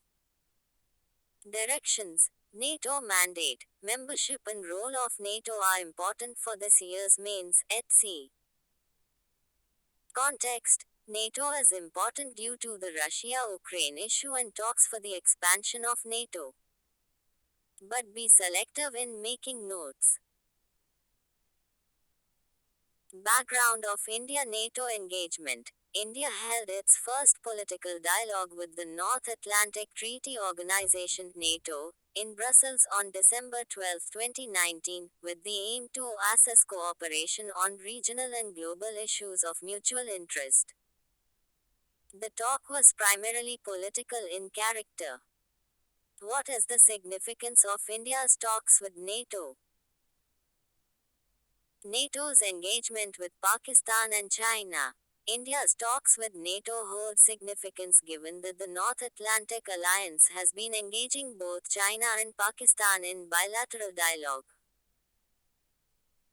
NATO opened selective training for Pakistani officers and its military delegation visited Pakistan in November 2019 for military staff talks. Balance in NATO's perception. Engaging NATO in AO. Insights on India. Com 71. Political dialogue would provide India with an opportunity to bring about a balance in NATO's perceptions about the situation in regions and issues of concern to India. Common ground. There is a convergence in the perspectives of both India and NATO on China, terrorism, and Afghanistan, including Pakistan's role in Afghanistan, sources said. Maritime security. It is a principal area of conversation in the future, given a substantial common ground with NATO. Limitations of India NATO talk. Russia's threat to Euro Atlantic. From NATO's perspective, it was not China, but Russia whose aggressive actions continued to be the main threat to Euro Atlantic security. China as a challenge and opportunity. Given the divergence among NATO countries, its view on China was mixed. While it did deliberate on China's rise, the conclusion was that China presented both a challenge and an opportunity. Taliban is a political entity. In Afghanistan, NATO saw the Taliban as a political entity, which was not in line with India's stance. This was almost 2 years before the Taliban announced an interim government in Afghanistan in September 2021. Way forward, continuing engagement with India on a mutually agreed agenda. Geostrategic position of India. In NATO's view, India, given its geostrategic position and unique perspectives on various issues, was relevant to international security and could be an important partner in informing the alliance about India's own region and beyond. Considering proposals from NATO, as far as India is concerned, it was felt New Delhi may consider proposals emanating from NATO, if any, on bilateral cooperation in areas of interest to India, based on the progress achieved in the initial rounds. About NATO, just glance through it once. Headquarters, Brussels, Belgium. It is a military alliance established by the North Atlantic Treaty, also called the Washington Treaty of April 1949, by the United States, Canada, and several Western European nations to provide collective security against the Soviet Union. It was the first peacetime military alliance outside the Western Hemisphere. There are currently 30 member states. NATO's essential and enduring purpose is to safeguard the freedom and security of all its members by political and military means. What is important about NATO's collective defense? Collective defense. Members of NATO are committed to mutual defense in response to an attack by any external party. Collective defense lies at the very heart of NATO, a unique and enduring principle that binds its members together, committing them to protect each other and setting a spirit of solidarity with in the alliance. This is laid out in Article 5 of the North Atlantic Treaty, the founding treaty of NATO.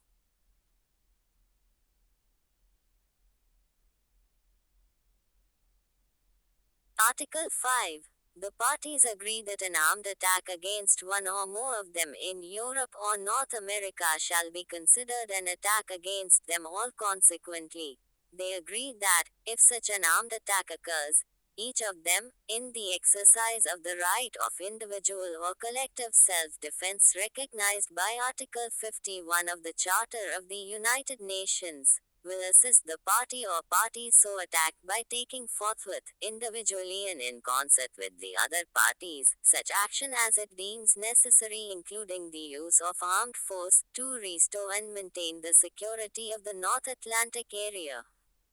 72 or Insights on India. Objectives of NATO. Origin. The Vandenberg Resolution. The U.S. Congress passed the Vandenberg Resolution, a landmark action, advising the president to seek U.S. and free world security through support of mutual defense arrangements that operated within the UN Charter but outside the Security Council, where the Soviet veto would thwart collective defense arrangements was the stepping stone to NATO. The treaty was signed in Washington, D.C. on April 4, 1949.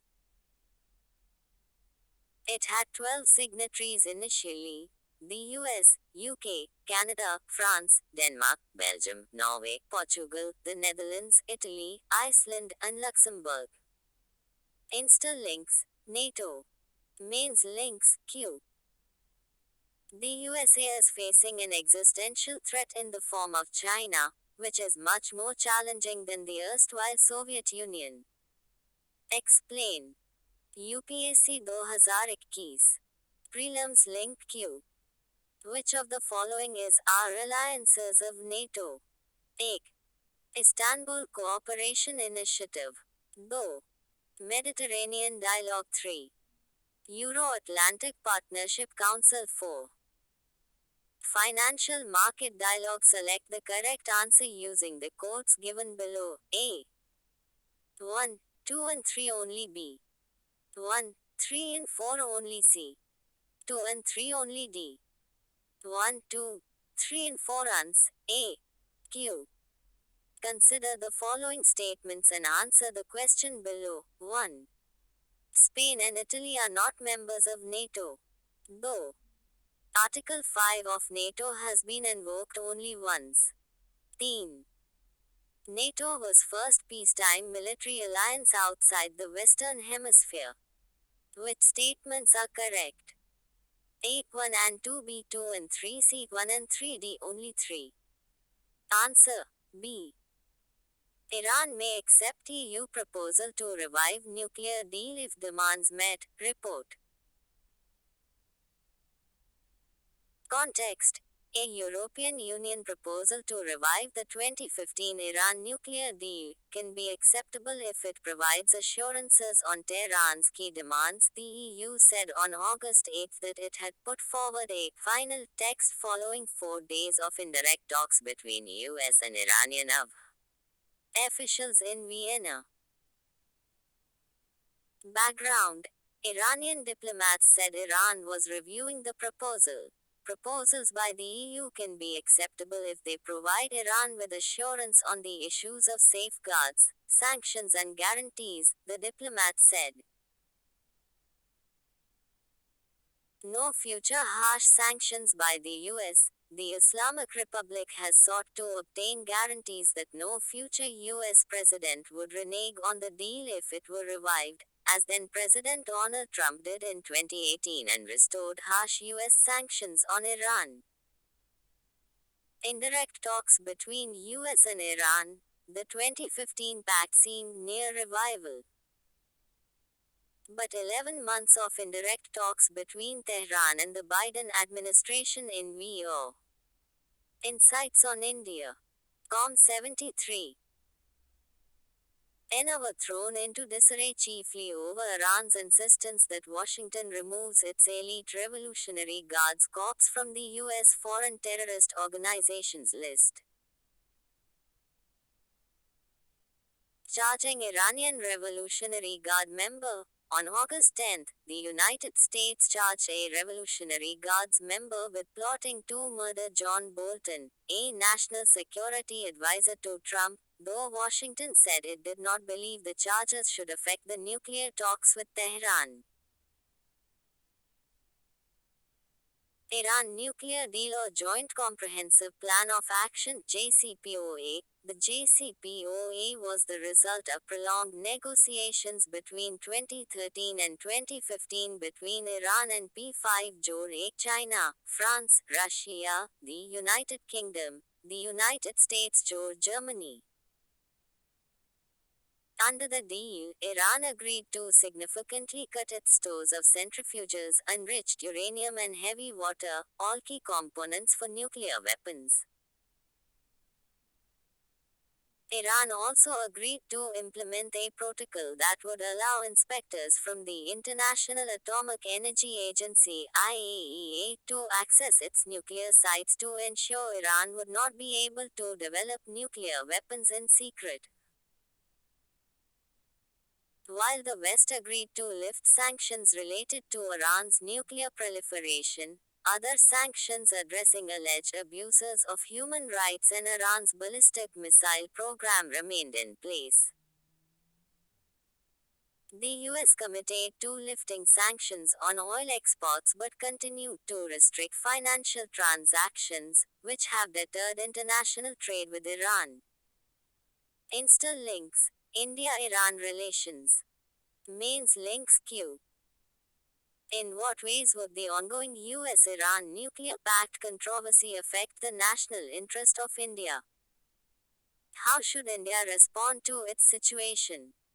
UPSC 2018 Prelims links Q. Which of the following is a part of the Joint Comprehensive Plan of Action JCPOA? A. China 2. Japan 3. France 4. Germany. Select the correct answer using the codes given below. A. 1, 2 and 4 only. B. 1, 3 and 4 only. C. 3 and 4 only. D. 1, 2, 3 and 4 ans. B. A roadmap for India-EU ties. Direction. If you don't have India-EU notes ready, can take a few points from the article.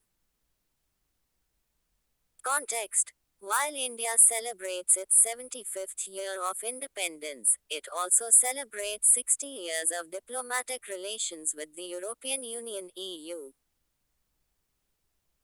Significant milestone in India-EU relations. 1960, India was one of the first to establish relations with the European Economic Community. Cooperation Agreement 1994, it defined the relationship between India and the EU. First India-EU Summit 2000, it marked a watershed in the evolution of the relationship. 2004, Strategic Partnership Joint Action Plan 2005 to enhance trade and investment and bring peoples and cultures together. 15th India-EU Summit 2020, it highlighted engagement across these areas: foreign policy and security cooperation, trade and economy, sustainable modernization, partnership, global governance, people-to-people relations. 74 Insights on India. Com. Areas of cooperation. Bilateral trade. Bilateral trade between the two surpassed $116 billion in 2021-22. The EU is India's second largest trading partner after the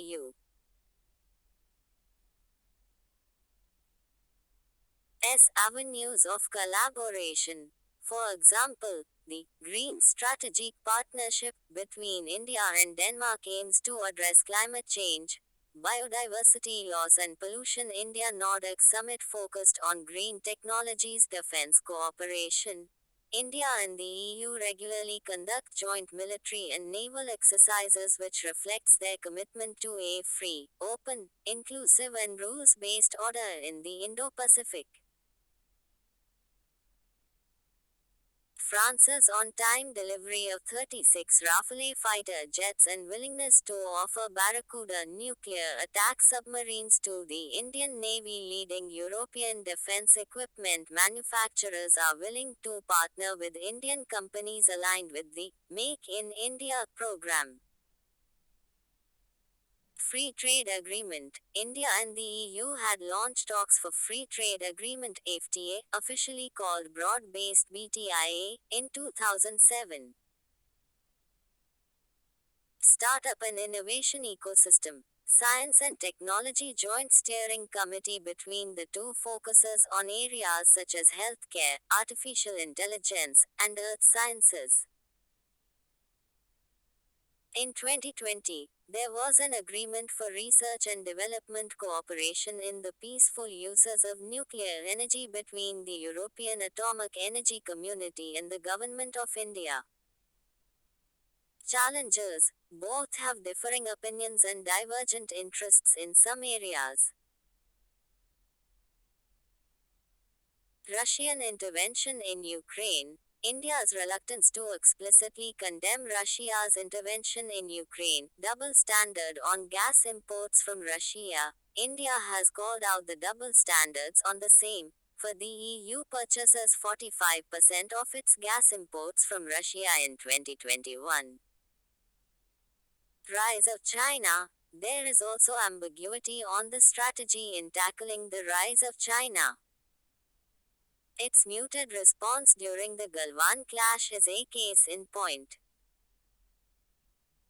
Hesitancy. India's economic, political, and demographic weight could be deftly leveraged by the EU to counterbalance China's influence across the region. But there seems to be some hesitancy about this. Conclusion. Divergence and convergence. India and the EU should not let divergences of views overwhelm the many areas of convergence among them. India-EU free trade. The proactive resumption of the ambitious India-EU free trade and investment agreement in 2021 is a step in the right direction. Indo-Pacific Partnership. European partners acknowledge India as an important pillar in ensuring stability in the Indo-Pacific region. The EU wants to be more than just a trading bloc and is seeking alliances with like-minded countries like India. Political and economic polls. Indian External Affairs Minister S. Jaishankar rightly said, India and the EU are each political and economic poles in an increasingly multipolar world. The ability to work together, therefore, can shape global outcomes. Insta-links, India-EU relations. Practice questions. Q.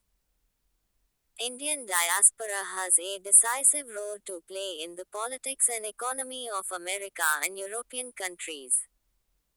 Comment with examples. UPSC 2020. Q. With reference to in EU and AVFR, consider the following statements. 1. It is the first naval exercise between India and the EU. Though it was conducted in the Bay of Bengal. Which of the statements given above are not correct? A. 1 only B. 2 only C. Both 1 and 2D. Neither 1 nor 2 ones, B or. Insights on India. Com 75. Data opportunity at the GBs. Context. According to the Information Technology and Innovation Foundation (ITIF), data localization laws have more than doubled from 2017 to 2021, indicating that countries, including G20 countries, seek and want increasing levels of regulatory control over data. Examples of increasing regulation over data. Antitrust policy. The US recently issued an executive order on promoting competition in the American economy that pushed for the use of antitrust policy to meet the challenges posed by the rise of dominant platforms and surveillance. European policymakers. They have introduced a bevy of digital rules that place individual users center stage and enhance their data security. Through the proposed Data Act, the EU hopes to become an unparalleled data power by creating a single data market, setting robust standards and deploying the collective data for their own use. Advantages of G20 to play a role in data governance. Converging positions on data governance. There is already seemingly converging positions on data governance amongst major G7 power. Legitimacy of G20. Given G20 legitimacy on economic issues and having the top digital economies makes it an appropriate forum to discuss data. Non-binding rules. The G20 does not create binding rules but serves as a platform to catalyze and inject new thinking around critical current issues. India's position on data governance. Governance of non-personal data. Personal data. Since 2017, India has attempted to incubate governance of non-personal data, personal data, e-commerce regulation and artificial intelligence (AI) with a preference to harness India's data for India's development. These policies include the recently withdrawn Personal Data Protection Bill. What should India do? Data collection and sharing. At G20, Indian government should present a holistic agenda that embeds data collection and sharing within a broader frame. Work that prioritizes digital security, innovation, and citizen rights. For example, the Reserve Bank of India's Data Localization Directive has been in place for 4 years now. Data localization.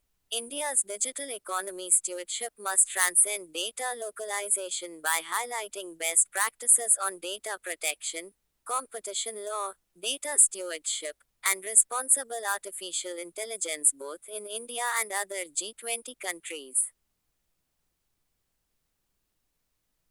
Redraft of Data Protection Bill. The ongoing effort to redraft the Personal Data Protection Bill and embed it within a more comprehensive framework that addresses related concerns like cybersecurity must serve as an urgent domestic priority and could lend weight to India's G20 data approach. Insta links. G20 Mains links queue. Data security has assumed significant importance in the digitized world due to rising cyber crimes. Justice B. N. Sri Krishna Committee report addresses issues related to data security. What, in your view, are the strengths and weaknesses of the report relating to the protection of personal data in cyberspace? UPSC 2018. Q. The long-sustained image of India as a leader of the oppressed and marginalized nations has disappeared on account of its newfound role in the emerging global order. Elaborate UPSC 2019. Prelims links Q. Which of the following countries are part of the G20? A. Turkey 2. Indonesia 3. Malaysia 4. India 5. Germany. Select the correct answer using the quotes given below. A. 1, 2, 3 and 4 only B. 1, 2, 4 and 5 only C. 2, 3, 4 and 5 only D. 1, 2, 3, 4 and 5 ones, B 76 or. Insights on India. Com. Indian team deliberating on Ocean Diversity Pact. Also part of marine biodiversity, mining activity in ocean directions. This may be important for both mains and prelims. Keep a watch on this topic. Context. A delegation from India and other member countries of the United Nations is in New York to deliberate on a one-of-its-kind agreement to conserve marine biodiversity in the high seas, namely the oceans that extend beyond countries' territorial waters. The Indian delegation comprises officials from the Ministry of Earth Sciences (MOES), the Center for Marine Fisheries and Research Institute and the Ministry of External Affairs. Ocean Diversity Pact. Legally binding instrument. The agreement will follow a resolution by the UN General Assembly in May and is expected to be the final in a series set in motion since 2018 to draft an international legally binding instrument under the 1982 United Nations Convention on the Law of the Sea, UNCLOS. The high seas comprise nearly 45% of the Earth's surface. Rights of companies. A key aspect of the agreement is deciding on the rights of companies that undertake exploration for biological resources on the high seas. To decide if companies have absolute rights on any discovery or extraction in these regions or should they share their gains, in terms of intellectual property and royalties with an UN prescribed body. Studies on sustainable utilization of deep sea bioresources. It will be the main focus. There are companies already carrying out such exploratory activities, though little was known about them.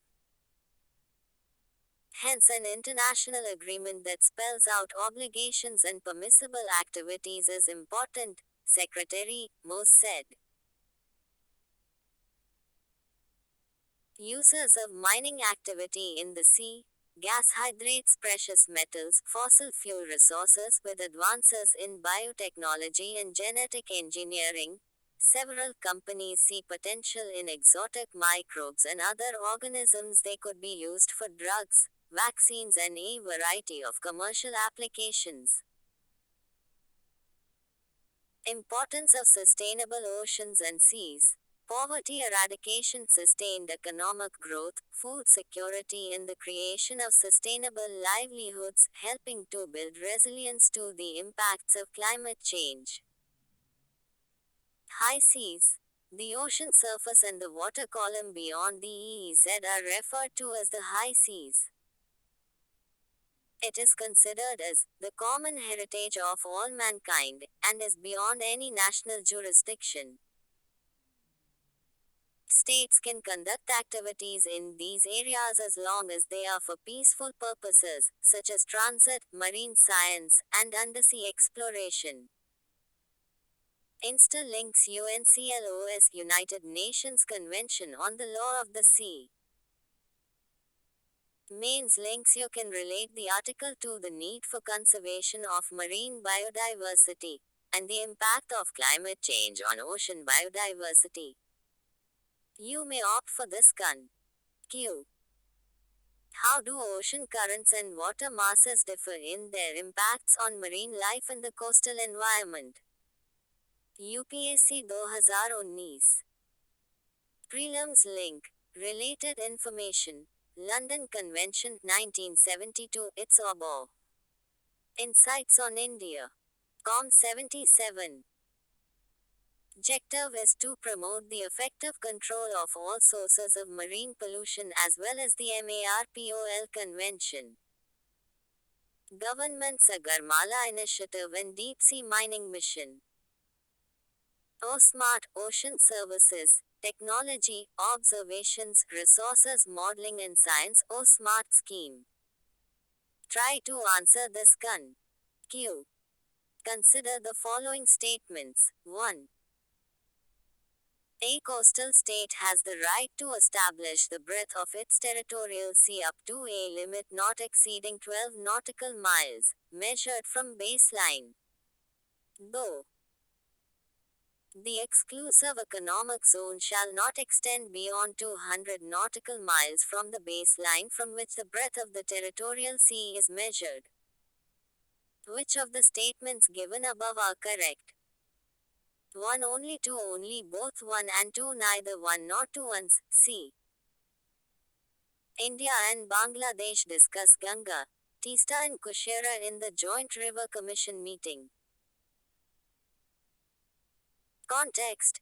India and Bangladesh discussed a wide range of issues related to the major common rivers such as the Ganga, Teesta and several smaller rivers during the 38th meeting of the Joint River Commission (JRC). Common rivers between India and Bangladesh. Key highlights: Kushiera River. JRC finalized the text of the MoU on interim water sharing of Kushiera River. Water intake point on Feni River. Finalization of the design and location of water intake point on Feni River to meet drinking water needs of Sabroom town in Tripura. The two sides also discussed exchange of flood-related data and information, river bank protection works, common basin management, the river interlinking project of India. Ganges Water Sharing Treaty. Both sides agreed to conduct the feasibility study for optimum utilization of water received by Bangladesh under the provision of the Ganges Water Sharing Treaty, 1996. Ganga Water Treaty 1996. It is an agreement to share surface waters at the Farakka Barrage, on the river Ganga near the mutual border between India and Bangladesh. Interlinks. Teesta River Dispute Land Boundary Agreement. Mains Link, Q. Project, Mausam, is considered a unique foreign policy initiative of the Indian government to improve relationships with its neighbors. Does the project have a strategic dimension? Discuss. UPSC 2015. Prelims links, Teesta River Dispute, Land Boundary Agreement, Ganga and its tributaries, rivers between India and Bangladesh. Q. With reference to the Teesta River, consider the following statements. 1. Teesta River is a tributary of the Ganga River. Though it originates in the Himalayas in Sikkim and flows to the south through Assam before entering Band 78 or Insights on India. Bangladesh. Which of the statements given above are not correct? A. 1 only B. 2 only C. Both 1 and 2 D. Neither 1 nor 2 once. C. India votes against Russia in UNSC. Direction. This is for first the time that India has voted against Russia on a major platform and therefore important to analyze changing India's stance. Context. India for the first time voted against Russia during a procedural vote at the UNSC on Ukraine, as the 15-member powerful UN body invited the Ukrainian president. Key highlights. Procedural vote. In response to Russia's request, a procedural vote was held in which out of 15 members of UNSC, 13 voted in favor of allowing Zelensky to address the council while Russia voted against it and China decided to abstain. Abstain from signing the document. India did not sign a document at the UN premises against Russia that was sponsored by the West and had the backing of about 60 countries. Joint anti-Russian statement. It was supported by only 58 United Nations member states or less than a third of the organization's 193 members. India was not a party to this joint statement. Filtration operation. The US voiced concern about Russia's filtration operation, which involves the systematic and forced deportation of Ukrainian civilians to remote areas of the Russian Federation. India's stand on Russia-Ukraine crisis. Neutral stand. India has maintained a neutral stand against Russia amid the ongoing military operations in Ukraine. Diplomacy and dialogue. India has repeatedly reiterated its stand against the Russian and Ukrainian sides to return to the path of diplomacy and dialogue. Interlinks. UNSC. Mains links, Q. Discuss the impediments India is facing in its pursuit of a permanent seat in UN Security Council. UPSC 2015. Prelims link. UNSC Principal Organs of UN Geographical Mapping of Ukraine. Q. With reference to non-permanent members of UNSC, consider the following statements. 1. Asia has the highest representation among all continents. Though the representation of Latin America and Europe is the same. 10. The total number of non-permanent members is 10. Which of the statements given above are not correct? A. 1 and 2 only B. 1 and 3 only C. 3 only D. 1, 2 and 3 uns. A. Effective policies and politics of developed and developing countries on India's interests, Indian diaspora. The coming battle for Thai. 1. Context. Given the recent visit of US leader Nancy Pelosi to Taiwan, the geopolitics in the region have become intense. Direction. Those preparing for mains this year, make a separate of Insights on India.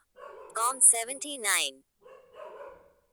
Note on the related topics. The present crisis for GS2, the new Cold War GS2, and the Chinese Revolution 1949 for world history. Others can just go through it once. Background of the issue. Taiwan, a tiny island off the east coast of China, is where Chinese Republicans of the Kuomintang government retreated after the 1949 victory of the Communists, and it has since continued as the Republic of China, ROC. People's Republic of China, PRC or China, maintains that there is only one China in the world, and Taiwan is an inalienable part of China. However, self-ruled Taiwan sees itself as no less than an independent nation, and its leaders have vowed to defend its sovereignty against the Chinese goal of reunification.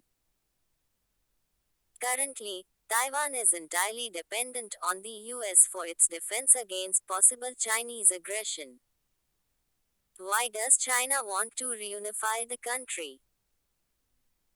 To recover from 2 centuries of perceived humiliation by Western powers to finish the civil war that started nearly 100 years ago.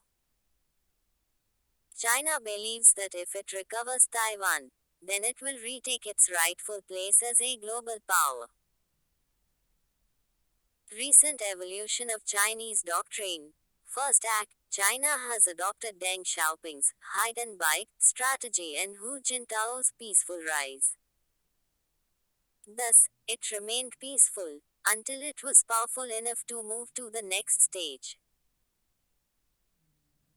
Second act. By 2010, China was powerful enough to challenge world powers, therefore, it started forcefully taking control of disputed territories, both land and sea, on its own terms.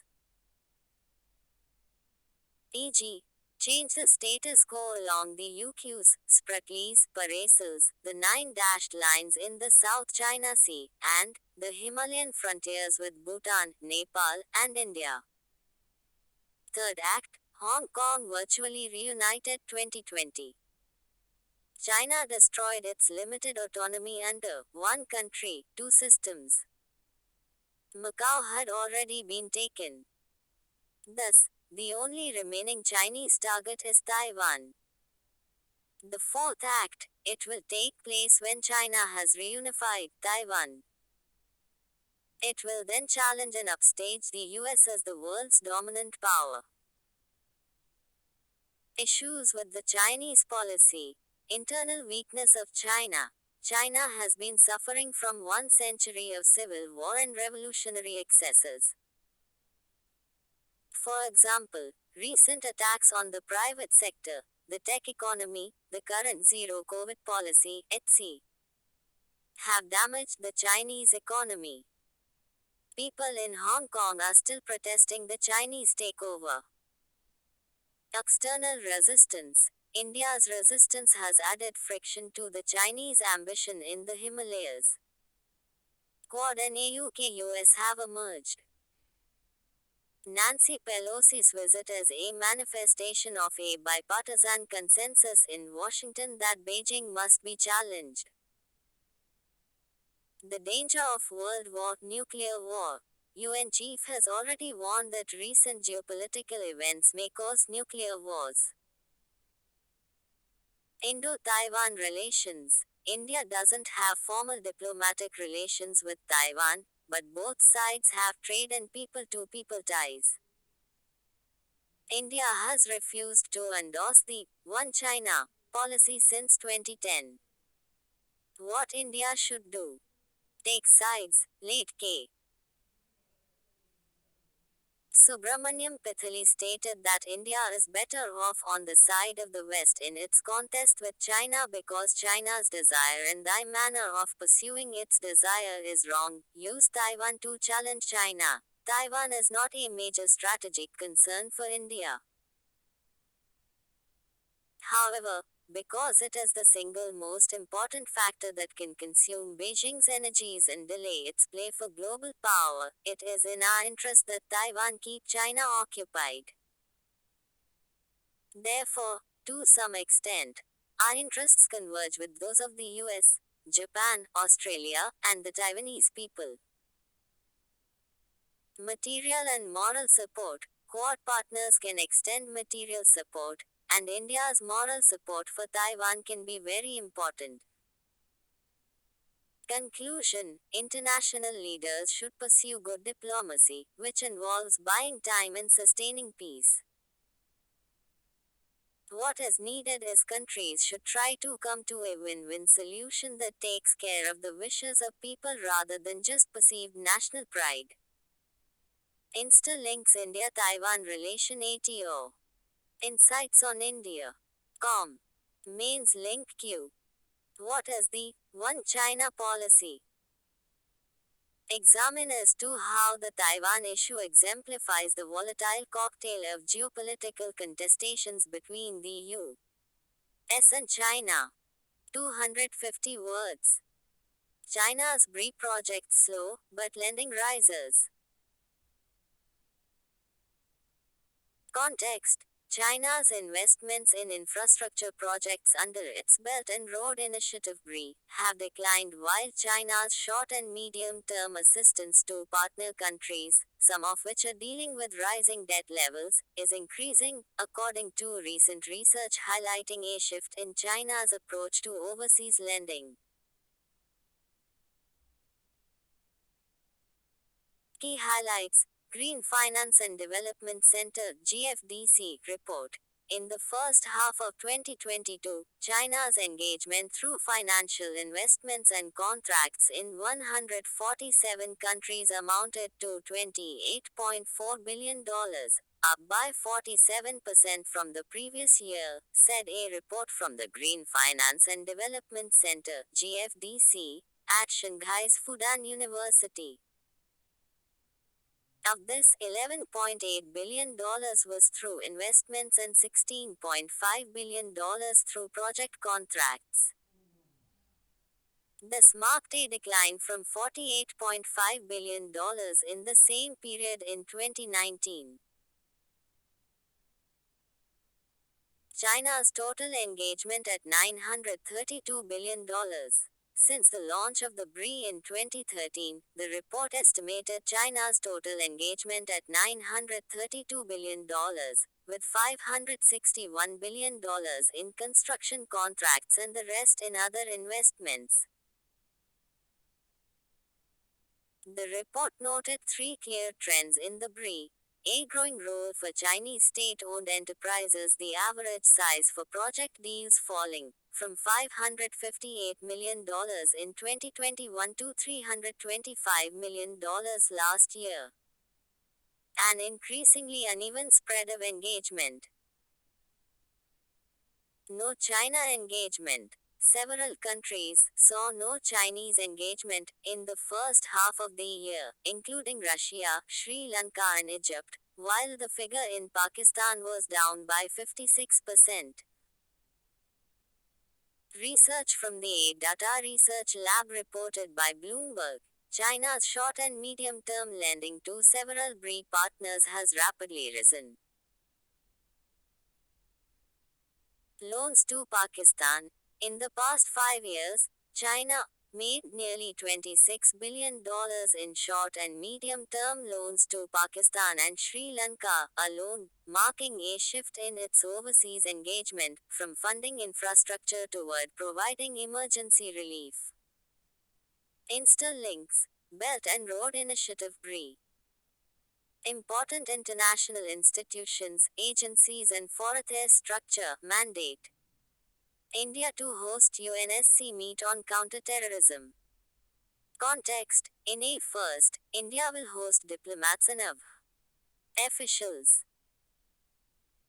from all 15 countries of the United Nations Security Council, including China, Russia and the United States, for a special meeting on terrorism in Delhi and Mumbai in October.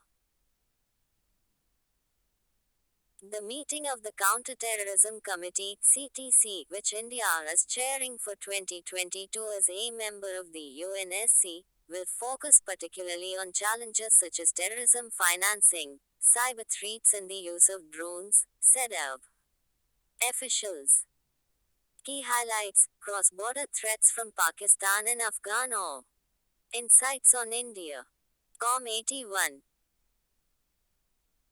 Eastern India is expected to highlight cross-border threats from Pakistan and Afghanistan at the meeting, which will come 2 months before India completes its tenure as an elected member of the UNSC 2021-22.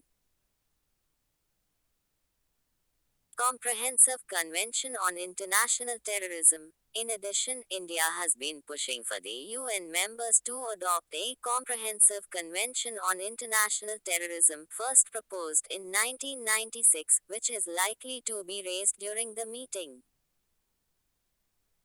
Victim of terrorism. The event will showcase India's role as a victim of terrorism as well as a country at the forefront of global counterterrorism efforts. India is president of UNSC. They said the CTC meeting in India could also pave the way for a possible visit to New York by the Prime Minister in December, where India will be the president of the UNSC for the entire month. Focus on significant areas. The special meeting will specifically focus on 3 significant areas where emerging technologies are experiencing rapid development, growing use by member states, including for security and counterterrorism purposes, increasing threat of abuse for terrorism purposes, namely, the internet and social media, terrorism financing, and unmanned aerial systems. Interlinks, UNSC. Practice questions, Q. The long-sustained image of India as a leader of the oppressed and marginalized nations has disappeared on account of its newfound role in the emerging global order. UPSC 2019. Q. With reference to non-permanent members of UNSC, which of the following are correct? A. The African continent has the highest number of non-permanent members.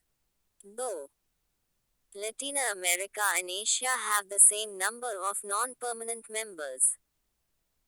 Select the correct answer using the codes given below. A. 1 only B. 2 only C. Both 1 and 2 D. Neither 1 nor 2 ones, C. GS3 Indian economy. Government's own, gig workers. Context: Agnipath scheme has highlighted the approach of the government to outsource work to temporary workers. Direction: just go through it once. Not so important. Temporary jobs have comprised the vast majority of available government employment for quite some time. They may be classified into 3 categories: permanent, contractual, daily wages. Status: outsourcing has become the dominant mode of working in the government, from highly specialized tasks to the most routine ones. E.g., Safai Karamchari, sanitation worker, a driver, conductor of your city bus service, a junior engineer, or a highly paid consultant. As per a survey, the number of contractual workers in central public sector enterprises increased to 498,807 in March 2020 from 267,929 in March 2016. Benefits of contract workers for government. Costs and liabilities of the government entity are significantly reduced compared to a permanent position. Burden of responsibility is shifted to the contractor. No possibility of litigation seeking regularization. Issues: non-payment of salaries for extended periods, fudging of statutory deductions for the workers' welfare such as Provident Fund (PF), employees' state insurance (ICI, etc.) by the labor contractor, and uneven distribution of work with permanent employees. Long-term impact: quality of public service, that is 82 insights on India. Sought to be provided including sanitation, public transport, health, etc. What should be done? Need to augment the capacity of the government, particularly those wings of the state that cater various services to people, as well as to create a viable avenue of employment for India's burgeoning working age population. Following effective procedure. Local bodies, parastatals, special purpose vehicles, and other public utilities stand to gain considerably if the modalities of contractual engagement are diligently worked out. E.g., the Ministry of Housing or Urban Affairs. The Urban Learning Internship Program (TULIP) enables city authorities to directly engage a young workforce for a fixed term. Conclusion: even though a permanent government job remains highly coveted, it may be important to also recognize that not everyone may aspire to permanence due to various reasons. Fixed-term contractual stints with the government with safeguards against sheer exploitation can be a major source of employment. However, such modes of recruitment will have to assimilate the principles of affirmative action, in line with the vision of social justice enshrined in our Constitution. This is key in order to avoid becoming a mechanism that will skirt provisions for reservation. InstaLink's NITI Aayog report on India's gig worker. Mains link Q. Discuss facts and fears about the contractualization, labor force in government public service. 15. Advise states to enforce digital generation of DIN. Context: the Supreme Court has directed the Union of India (GST) Council to issue an advisory to states regarding implementation of the system of electronic digital generation of a document identification number (DIN) in indirect tax administration. The states of Kerala and Karnataka have already implemented it. The court noted that the centre had taken a decision and as such had implemented the DIN system of Central Board of Direct Taxes and on and from October 1, 2019, as every CBDT communication would have to have a DIN.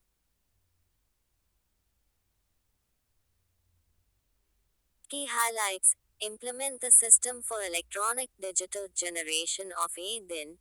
A bench led by Justice M.R. Shah further impressed upon the states to consider to implement the system for electronic digital generation of a DIN for all communications sent by the state tax offices to taxpayers and other persons concerned so as to bring in transparency and accountability in the indirect tax administration at the earliest.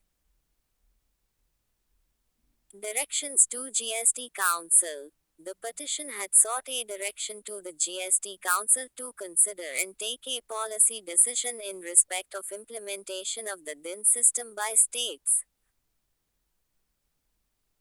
In view of the implementation of the GST and as per Article 279A of the Constitution, the GST Council was empowered to make recommendations to the states on any matter relating to GST. Prevent any abuse by the Departmental of FICs. Implementing a system for electronic digital generation of aid then would prevent any abuse by the departmental officers of predating communications and ratifying actions by authorizations subsequent or Insights on India. Com 83.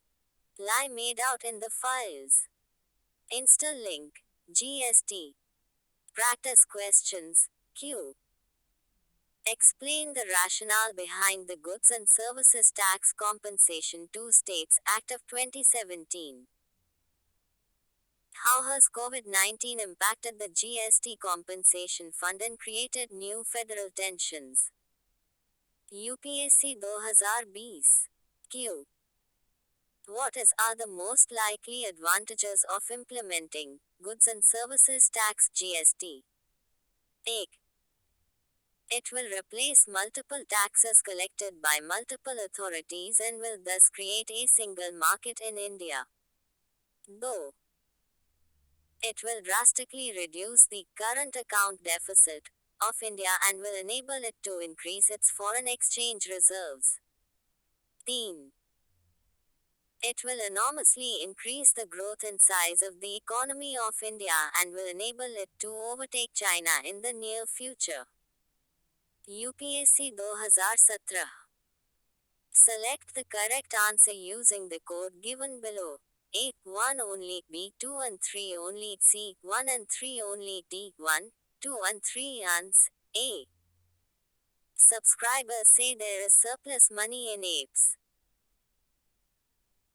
Context. Employees and pensioners in the Supreme Court on Thursday tore into the controversial amendments on determination of pensionable salary introduced into the Employees Pension Scheme (APS) of 1995. Surplus money in the scheme. There is surplus money in the scheme. Government and EPFO are earning as interest as more than what they are paying as monthly pension, lawyer submitted. Clause 11.3 of the EPS 1-9-5. The dispute revolved around the controversial amendments made to Clause 11.3 of the EPS 1-9-5. The Kerala High Court had struck down the amendments, following which the EPFO had appealed in the Supreme Court. Extension of period of calculation of average salary from 12 months to 60 months. The pensionable salary was originally an average of 12 months' pay before the date of the employee's exit from the APS. The amendments had extended the period of calculation of average salary from 12 months to 60 months.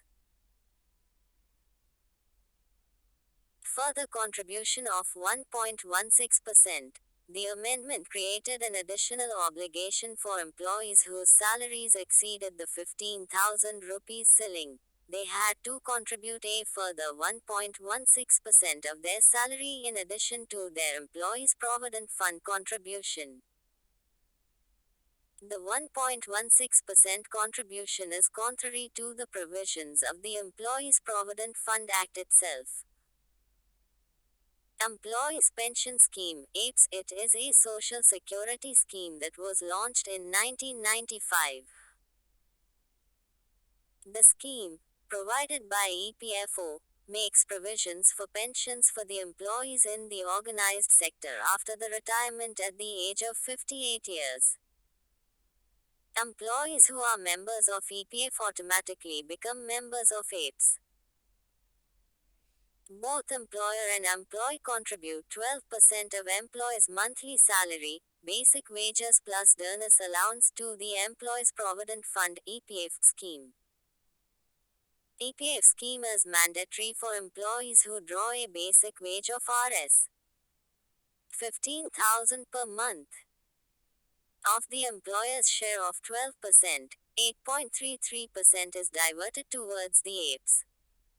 Central Govt also contributes 1.16% of employees' monthly salary. Insta links, EPFO practice questions, Q. Performance of welfare schemes that are implemented for vulnerable sections is not so effective due to absence of their awareness and active involvement at all stages of the policy process.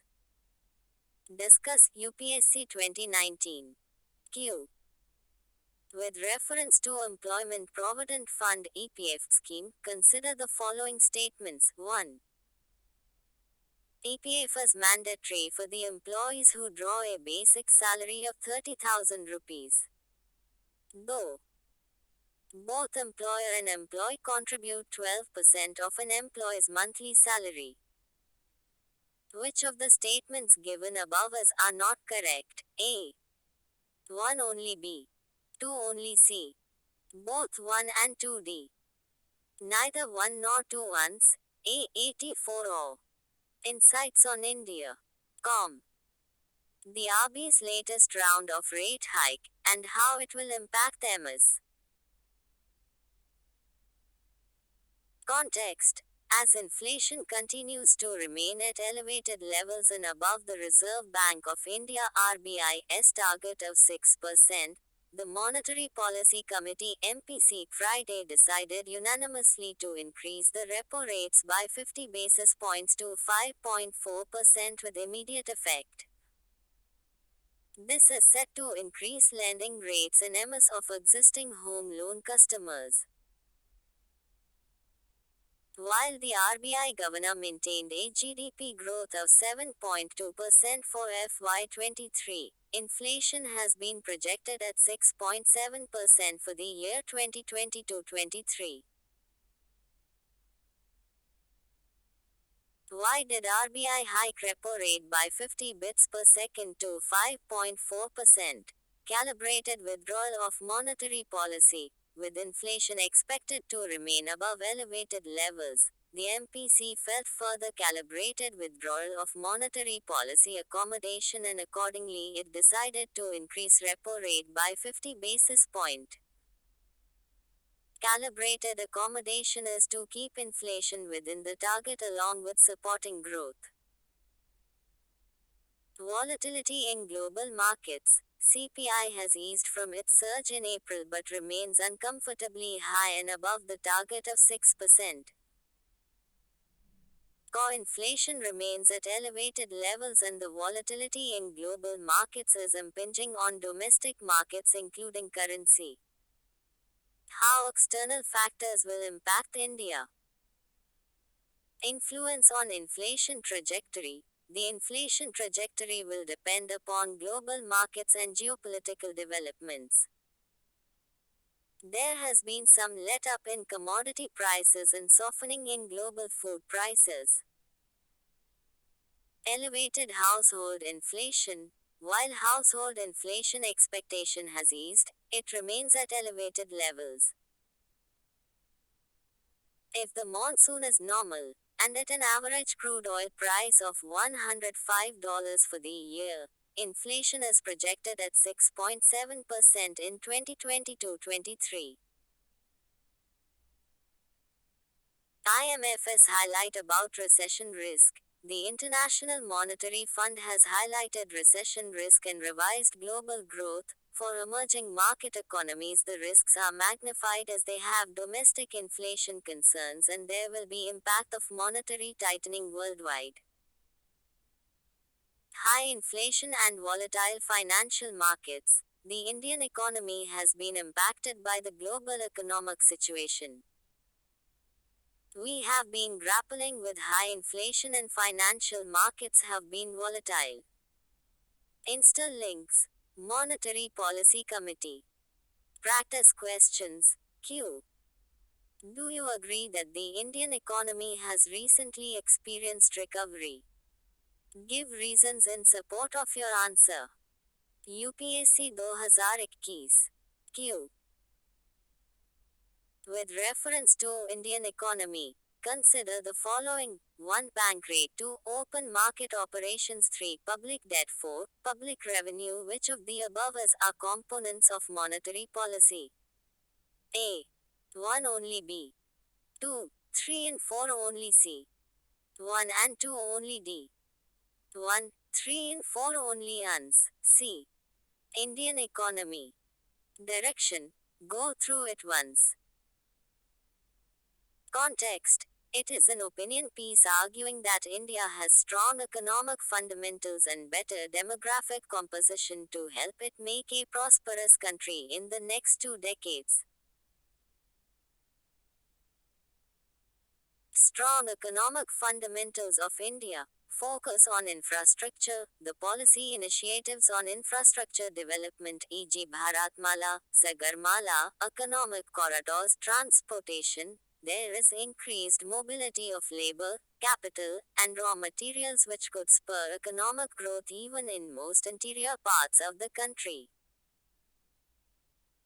Digitization of Indian economy. E.g., in 2021, the number of real-time digital payment transactions in India was almost threefold that of China. The digital revolution will unlock the country's entrepreneurial spirit. India third on the O. Insights on India. Com85. Startup ecosystem in the world. Improved quality of rural life. E.g., rural India's access to clean fuel for cooking increased from 18% of the population in 2012 to 54% in 2020. Strong demographic fundamental. Niti Aayog's report pointed out that India can utilize demographic dividend for nearly the next 20 years. India's workforce can contribute to economic development through increased labor supply and higher productivity. Fourfold increase in its per capita income to come under upper middle class countries is possible if GDP. India's GDP growth needs an average annual growth rate of 7% in the next 25 years. Higher growth for laggard states. States like Bihar and Uttar Pradesh must grow at a much higher rate to catch up with more prosperous states like Gujarat and Haryana. Utilization of the private sector. It can strong incentives for productivity gains through technological innovation and capital formation. Speed up the privatization of the loss-making public sector banks. A market-based banking sector will be in a solid position to allocate capital efficiently and productively across different sectors of the economy. It will lead to the creative destruction of underperforming companies, and will eventually pave the way for sustained economic growth. Insta-links growth matters but income level matters more. Mains link Q. Economic growth is a precondition for inclusive growth. Do you agree? Analyze. Prelims link Q. With the reference to the Indian economy after the 1991 economic liberalization, consider the following statements. UPSC 2021. Worker productivity per worker at 2004-05 prices increased in urban areas while it decreased in rural areas. Though the percentage share of rural areas in the workforce steadily increased. 3. In rural areas, the growth in the non-farm economy increased. 4. The growth rate in rural employment decreased. Which of the statements given above are correct? 8, 1 and 2 only. B, 3 and 4 only. C, 3 only. D, 1, 2 and 4 only. Answer, B. Youth employment deteriorated in India. ILO report. Directions. Note down a few data points. Context. India experienced severe working hour and employment losses in 2020 and 2021, and Indian youth employment deteriorated in 2021 compared to 2020. according to the Global Employment Trends for Youth 2022 report released by the International Labour Organization. The recovery in youth employment is still lagging globally. The report says, confirming that COVID-19 has hurt young people more than any other age group. Key findings. Role of pandemic. Pandemic has worsened the numerous labor market challenges facing those aged between 15 and 24 years. Young people are affected more than adults. Youngsters in this age group experienced a much higher percentage loss in employment than adults since early 2020. The total global number of unemployed youth is estimated to reach 73 million in 2022, a slight improvement from 2021's 75 million, but still 6 million above the pre-pandemic level of 2019, the report said.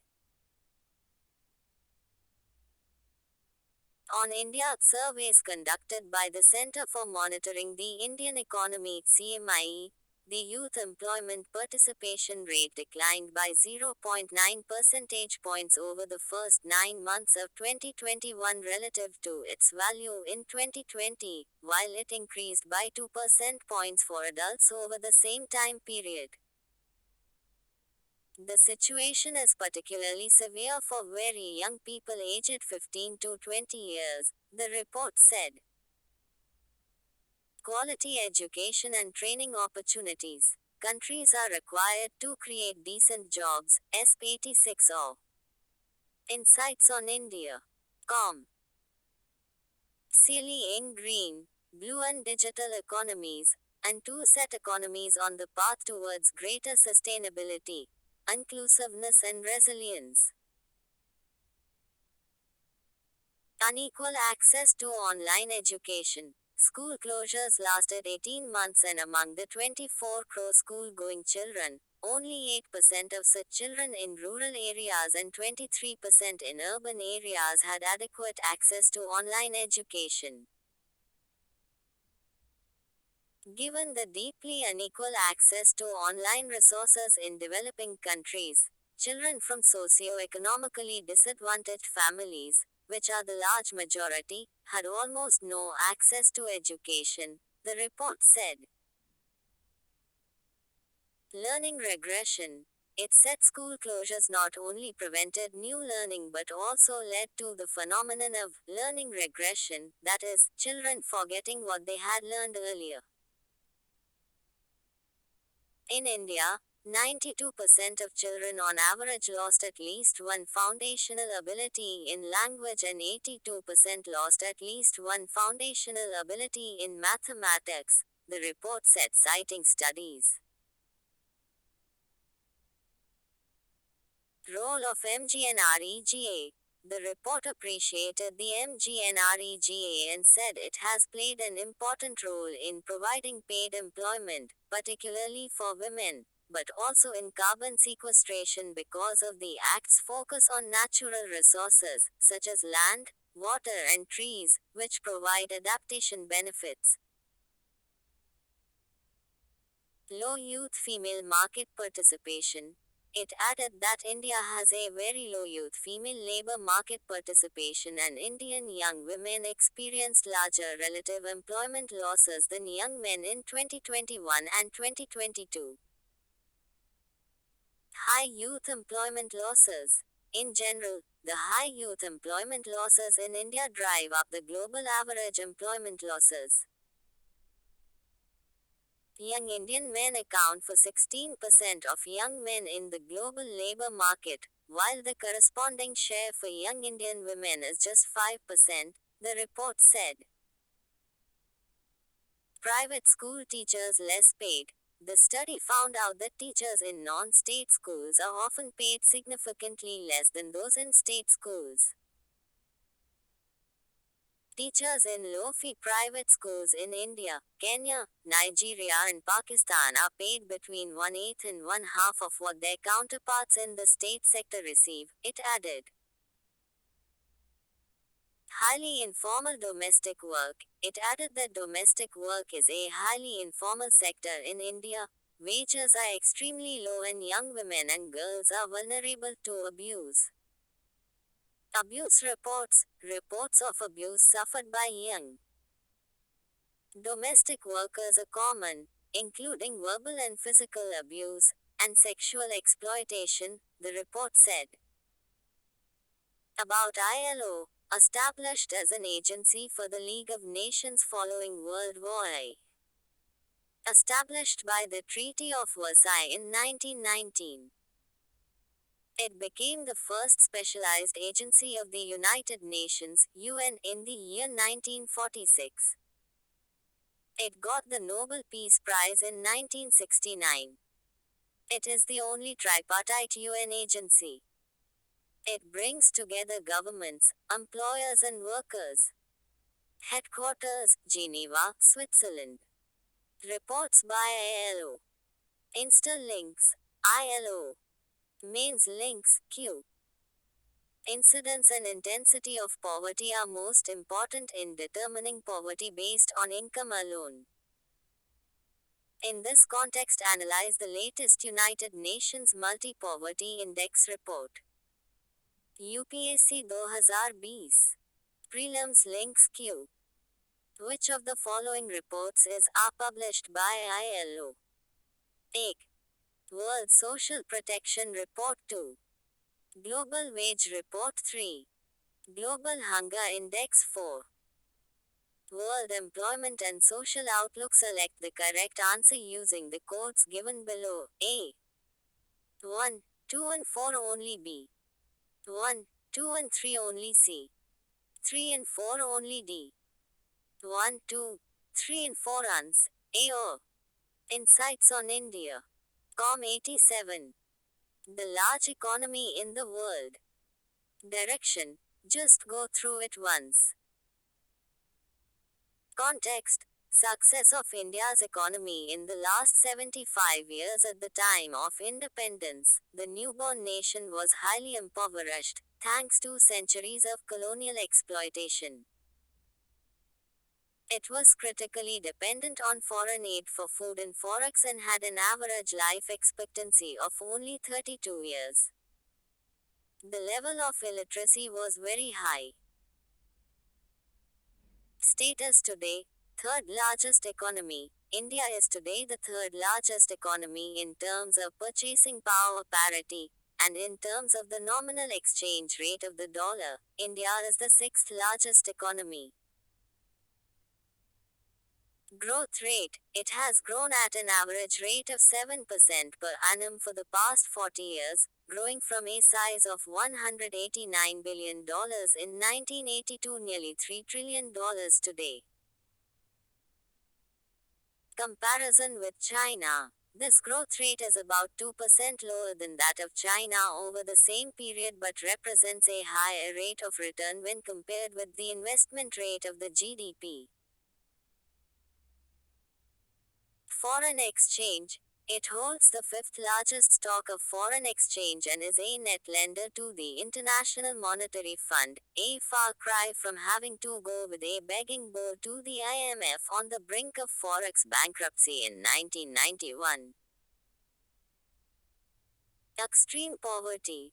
The level of extreme poverty is down sharply from nearly 50% to possibly single digits, and life expectancy has more than doubled since 1947. BOP surplus. India is the rare Asian country with a persistent current account deficit, as imports always exceed exports.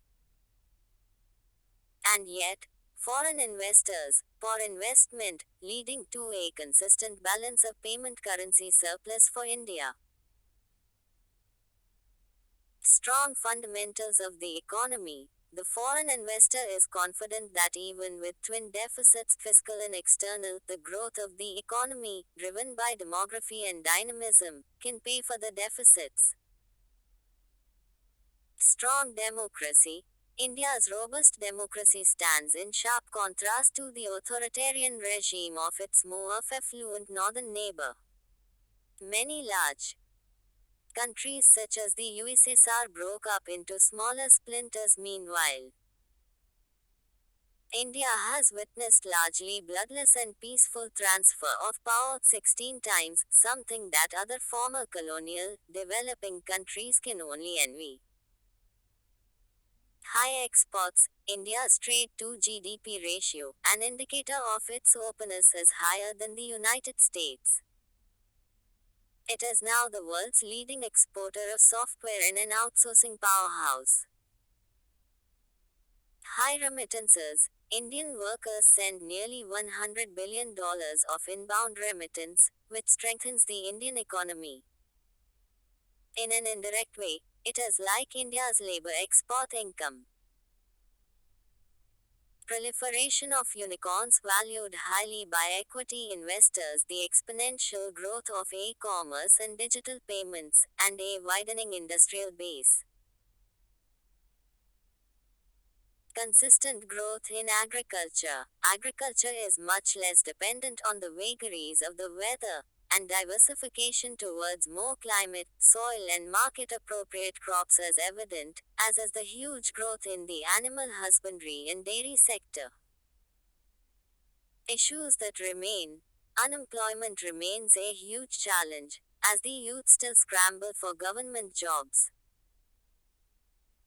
The government disclosed in Parliament recently that 220 million Indians had applied for just 7 lakh government jobs in the past 7 years. Labor force participation rate is low, alarmingly so for women. Job creation is priority number one, even as nearly 70% of industrial jobs are vulnerable to becoming extinct, thanks to automation and robotics. High level of hunger. Despite PDS, India's ranking in the World Hunger Index is abysmal, signifying the lopsided distribution of economic growth. Inequality in income, wealth, and access to quality education and health facilities is widening. Was late to adopt a free market economy, India was more inward looking and influenced by the Soviet planning model of development. One could argue, with hindsight, that it should have been abandoned much earlier than when we actually did. But it did pay dividends in terms of infrastructure and green revolution. It just stayed longer than it needed to. Late on capitalizing on export-led growth, India also missed the bus, unlike her East Asian neighbors, on capitalizing on labor-intensive export-led growth. 88 or Insights on India. Com. But after the shock of 1991, the economy opened up dramatically. Conclusion. To generate 10 million jobs annually, we need lakhs of new enterprises to be born. That calls for ease of doing business, especially in areas such as dispute resolution and contract enforcement. Judicial reform is as urgent as job creation. India is the fastest growing large economy, proud of its democratic foundations, but much work remains to be done. Insta links Indian economy in the present times. Mains links Q. Evaluate the performance of the Indian economy in the last 75 years since Indian independence. Has it been able to live up to the initial expectations? 250 words. India's big problem of low quality employment. Direction. Go through it once. Try to understand the trend. No need to remember data facts. Context. A report titled, Impact Assessment Study of the Labor Reforms, was published recently. It analyzed labor reforms conducted in Rajasthan, Maharashtra, Andhra Pradesh, Tamil Nadu, Jharkhand, and Uttar Pradesh during the period 2004-05 to 2018-19. Status of employment. 1980 to 1990. every 1% of GDP growth generated roughly 2 lakh new jobs. 1990 to 2000, every 1% of GDP growth generated roughly 1 lakh jobs. The trend in labor reform. Pre-2004 reforms, the government focused on improving labor administration by simplifying procedures and digitization. Post-2004 reforms, focus on reforming the content of the laws, e.g. new labor codes. Since labor is a state subject, we look at the performance of states on these labor reforms. Little success. The labor reforms were undertaken so far had little effect on increasing employment in large enterprises in India. The reforms failed to serve the primary purpose of labor laws, like to protect workers, not promote the interests of investors. Employment in formal enterprises is becoming more informal. Increasing contractualization. Large investors are employing increasing numbers of people on short-term contracts, while perversely demanding more flexibility in laws. Rajasthan, the first state to implement the reforms, seems to have benefited the least from them. Conclusion: more GDP does not automatically produce more incomes at the bottom. India needs to focus on the creation of jobs.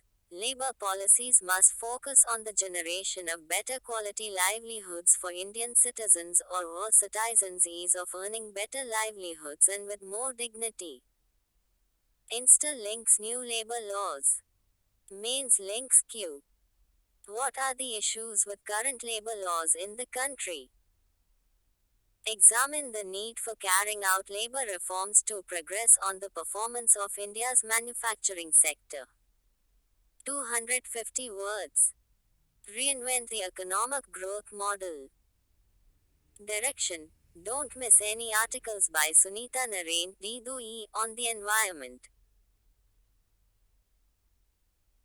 Context: the author argues that future global actions must accept the reality of climate equity and use it to drive economic growth. Climate equity ensures the just and fair distribution of the benefits of climate protection efforts among all poor and rich countries, and rural and urban populations. Issues or insights on India. Com 89. Poor the victim. Climate change is an existential threat, and poor, already surviving on the margins, are severely impacted by extreme weather events. Progress vs. environment. Millions of people are still waiting to get the benefits of economic progress, which means access to affordable energy. And at a time when the world has literally run out of carbon space to accommodate their need for development. Low carbon space for the poor. The old, industrialized countries and new entrant China have appropriated 73% of the carbon space till 2019. Erosion or dilution of climate equity in the negotiations. E.g., 2015 Paris Agreement got rid of the very concept of historical emissions and the idea of compensation for the loss and damage. The sum of the nationally determined contributions (NDC) is inadequate. Studies show that even if all NDC targets are fulfilled, it would take the world towards a minimum of a 3 degrees Celsius temperature rise or more. Solution: reinvent growth to become low carbon, sustainable and yet affordable. Carbon fiancé markets. Article 6 of the Paris Agreement should be put to work, e.g., the provision of clean energy through millions of mini-grids in the world of the poorest. Nature-based solutions must be firmly implemented, e.g., use the ecological wealth of poor countries and communities for mitigation as trees and natural ecosystems sequester CO2. Interlinks climate change and associated issues. Mains links Q.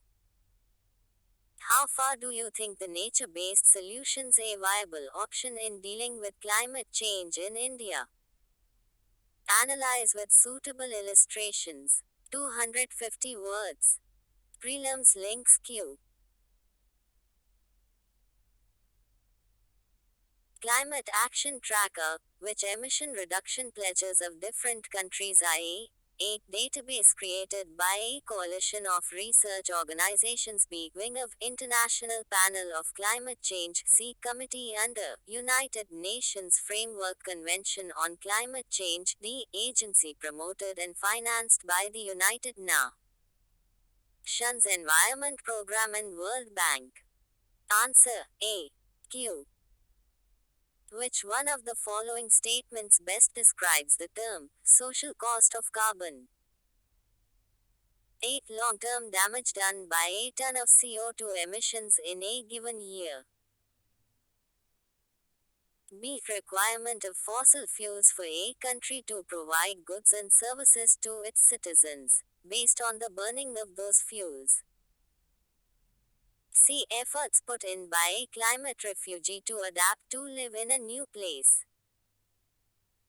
The contribution of an individual person to the carbon footprint on the planet Earth.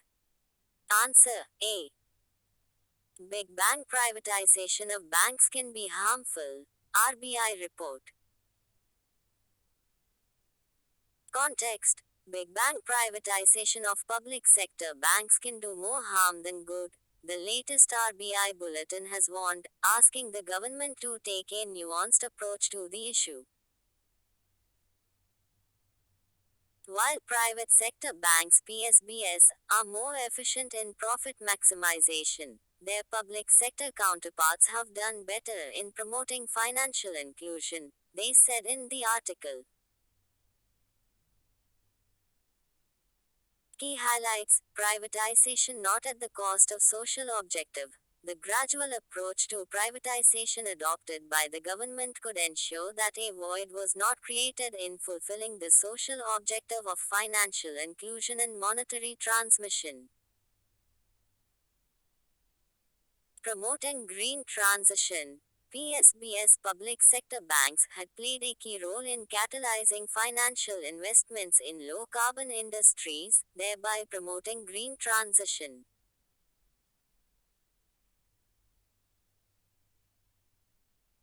Financial inclusion goals. Evidence suggested that public sector banks were not entirely guided by the profit maximization goal alone and have integrated the desirable financial inclusion goals into their objective function. Unlike private sector banks, the report said countercyclical role of PSB lending. In recent years, these banks have also gained greater market confidence.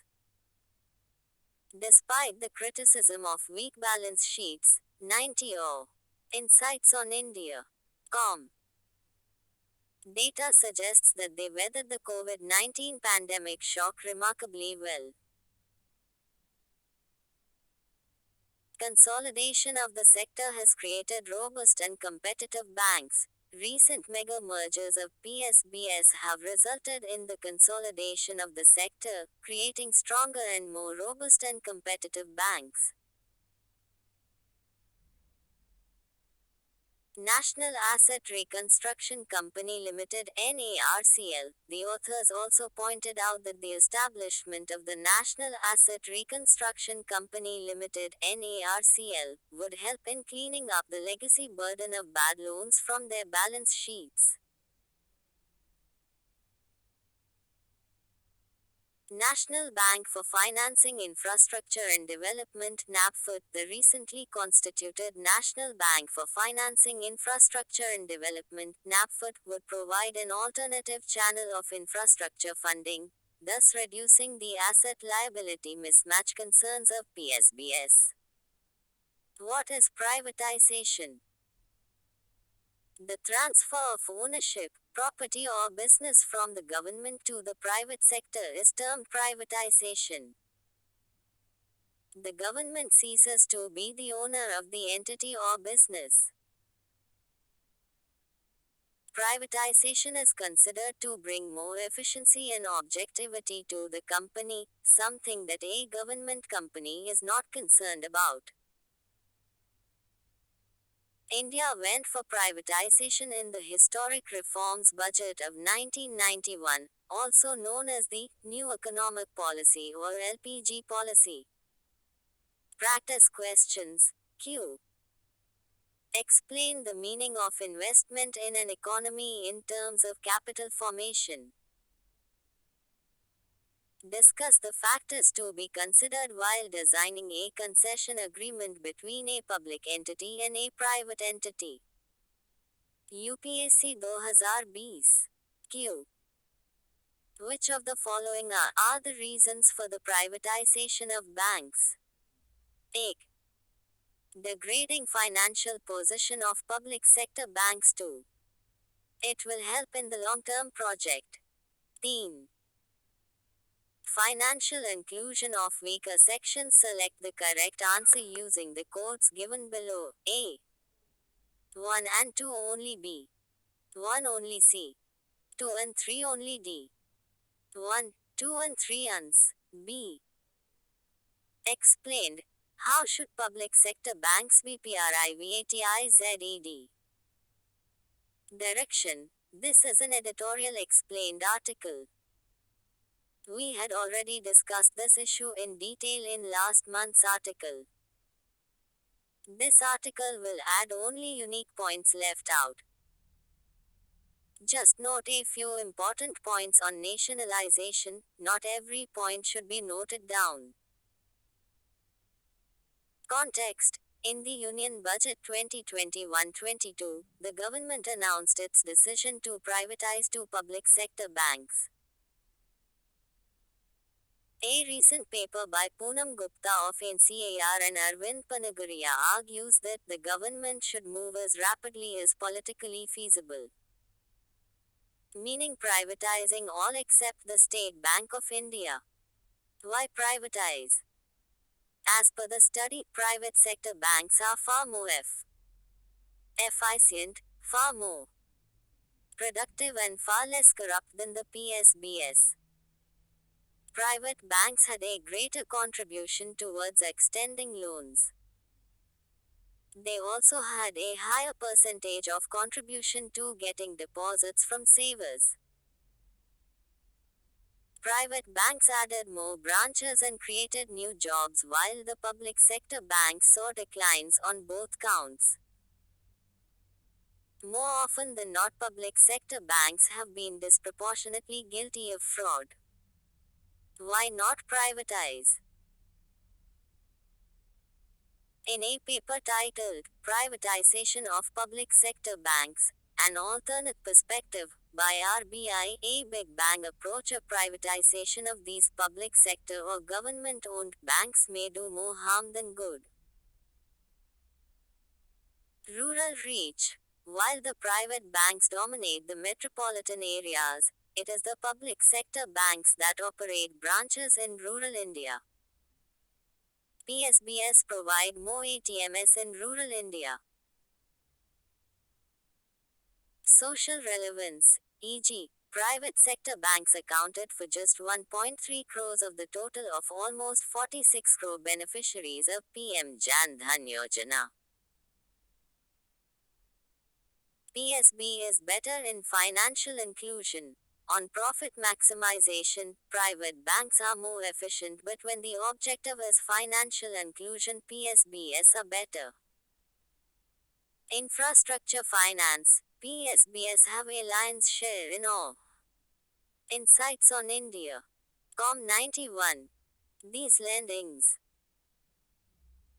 PSBs are also more effective in monetary policy transmission, aiding the countercyclical monetary policy actions to gain traction.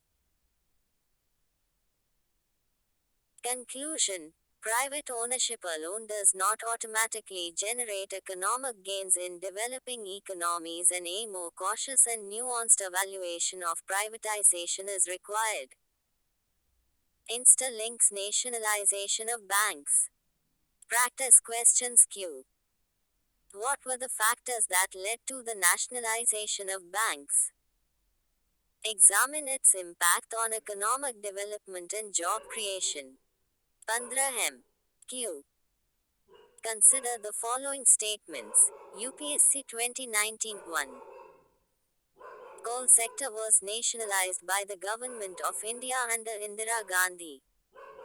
Though now, coal blocks are allocated on a lottery basis. 3. Till recently, India imported coal to meet the shortages of domestic supply, but now India is self-sufficient in coal production. Which of the statements given above are correct?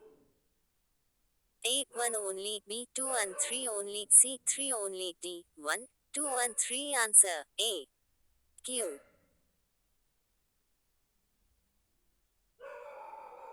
The basic aim of lead bank scheme is that UPSC 2012 A. Big banks should try to open offices in each district. B. There should be stiff competition among the various nationalized banks. C. Individual banks should adopt particular districts for intensive development. D. All the banks should make intensive efforts to mobilize deposits. Answer C. Making out a case for the other OB in India. Direction. This is an editorial piece. Understand the crux of the argument. Context. As per the author, there are good reasons why universal basic insurance is a better proposition than universal basic income. Social security systems are like a safety net. It saves a household from falling into a poverty trap. Social security mainly encompasses food security, NFSA, health security, Ayushman Bharat scheme, and income security.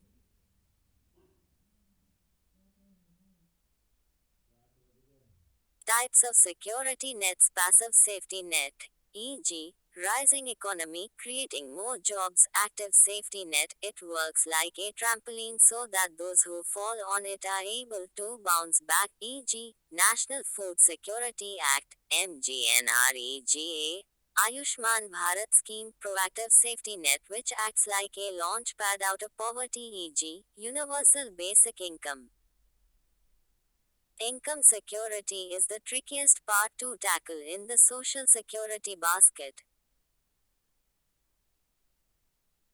Various government schemes for income security are General Provident Fund (GPF) for central and state government employees, Employees Provident Fund (EPF) for workers in the other organized sector. Public Provident Fund (PPF) that can be availed by any Indian citizen. Pradhan Mantri Kisan Man Dhan Yojana (PMKMY), PM Kisan scheme for farmers. Atal Pension Yojana (APY). What is universal basic income? OB is a model for providing all citizens of a country with a guaranteed minimum sum of money, regardless of their income, resources, or employment status. This provides a safety net preventing any citizen from sinking below a basic minimum standard of living. Economic Survey 2016-17 has recommended OB as an alternative to the various subsidy. OB has the following important components. 1. Universality, all citizens included. Though. Unconditionality, no prior condition. 3. Periodic payments at periodic regular intervals. 4. Payments in cash, not food vouchers or service coupons. 92 or Insights on India. Com. Issues with OB. Lack of political will, huge fiscal pressure, free cash. 2. People may increase the inflation rate, difficulty in reducing subsidies on exiting schemes, no guarantee that cash will be spent on productive assets. Why universal basic insurance? Low insurance penetration. The insurance penetration premium as a percentage of GDP in India has been hovering around 4% for many years compared to 17%, 9% and 6% in Taiwan, Japan and China, respectively. Thus, insurance can become a need-based safety net for the poor. Availability of data. The economy largely remains informal. Data of that informal sector are now available both for businesses through GSTIN, or Goods and Services Tax Identification Number, and for unorganized workers through eShram, which is the centralized database of all unorganized workers. The Social Registry Portal, Kutumba, developed by Karnataka, is a good example of social security data. Conclusion. Till the Indian economy grows to have adequate voluntary insurance, social security can be boosted through the scheme of Universal Basic Insurance. Insta links Universal Basic Income. Mains links, link it with issues of social justice such as poverty alleviation. Will UBI be successful? Link it with UBI of other countries such as Switzerland. Why was it rejected? Q. The Universal Basic Income, implementation of which has repeatedly been debated in India, seeks to alleviate poverty. Critically discuss the possibility of UBI in India. 250 words. Prelims links link it with various flagship schemes of government linked to food security, NFSA, health security, Ayushman Bharat scheme, and income security. Know the basics of these schemes. Setting target of 10 meganewton apprenticeship in 10 years. Direction. Certain sectors such as health, education, and skilling is always on the radar of UPSC. Have a ready note prepared for them. For this article, know key stats, key reasons and a few government programs. Context. As per a study, doubling the number of apprentices from 5 lakh to 10 lakh, and setting an initial target of 10 million apprentices in 10 years, is a crucial step in bridging the skill gap. An apprenticeship is a paid job where the employee learns and gains valuable experiences. It may involve on the job along with part-time classroom study.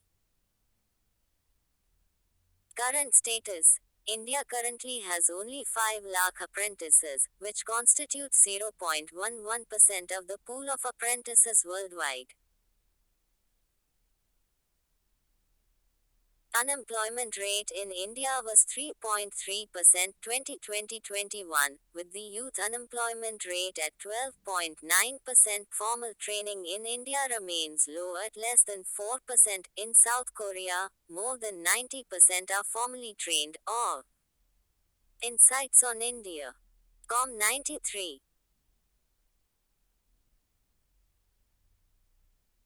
Reasons for low apprenticeships, complex labor and regulatory requirements for firms who hire apprentices in India. Academic education theoretical is preferred over vocational training practical. Significant mismatch between what the world of work needs and what youth knows. Apprentices are seen as the source of cheap labor and enjoy inadequate protections.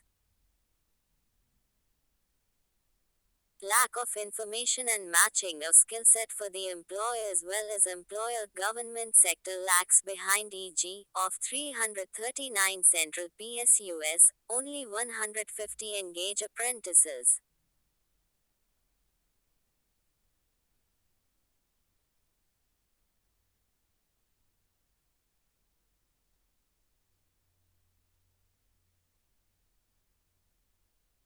Government efforts. National Policy of Skill Development and Entrepreneurship, 2015 strongly focuses on apprenticeship as a means to provide gainful employment. Apprentice Pratsan Yojana, government reimburses the cost of basic training of apprentices. National Apprenticeship Training Scheme, NATS, 1-year apprenticeship program, under the Ministry of Education, National Employability Through Apprenticeship Program, APPP program to hire 2 lakh apprentices every year for the next 10 years. Under the Ministry of Skill Development, it also releases Apprenticeship Outlook Report. National Apprenticeship Mela, support hiring of more than 1 lakh apprentices. Shreyas, Scheme for Higher Education Youth in Apprenticeship and Skill, Yuva Youth Skilling Initiative. Apprentices Act, 1961 regulates training of apprentices in the industry. What should be done? New employer-led training manual to impart need-based skills, change in pedagogy and curriculum in universities, better skilling governance. As per the study, if each MSME engages only one apprentice, still India will have 25 lakh apprenticeships. Conclusion. With these reforms, India will not only ramp up our apprenticeship adoption but will also be closer to what is already happening in Europe, China, and Japan, countries that have pioneered apprenticeships over the decade. Insta-Link Share Scheme. Mains Links Queue. Apprenticeships could be the real key to Skill India's success as they could help business firms raise productivity in several ways. Discuss. 250 words. Prelims link no basic few data on unemployment and a few flagship schemes and their ministry, but not all the schemes are important. Q. With reference to Pradhan Mantri Kaushal Vikas Yojana, consider the following statements. UPSC 2018-1. It is the flagship scheme of the Ministry of Labour and Employment. Though it, among other things, will also impart training in soft skills, entrepreneurship, financial and digital literacy. Theme. It aims to align the competencies of the unregulated workforce of the country to the National Skill Qualification Framework. Which of the statements given above are correct? A. 1 and 3 only, B. 2 only, C. 2 and 3 only, D. 1, 2, and 3. Answer C. Irrigation system storage, a technology in the aid of farmers. Sowing the seed for INTELLIGENTT farming.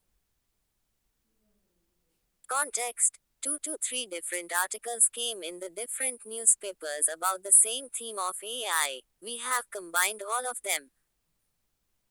Direction. AI is important for both mains and prelims. Understand the topic discussed, can make note of a few points. John McCarthy, the American computer scientist, first introduced the world to the term artificial intelligence at the 1955 Dartmouth Conference.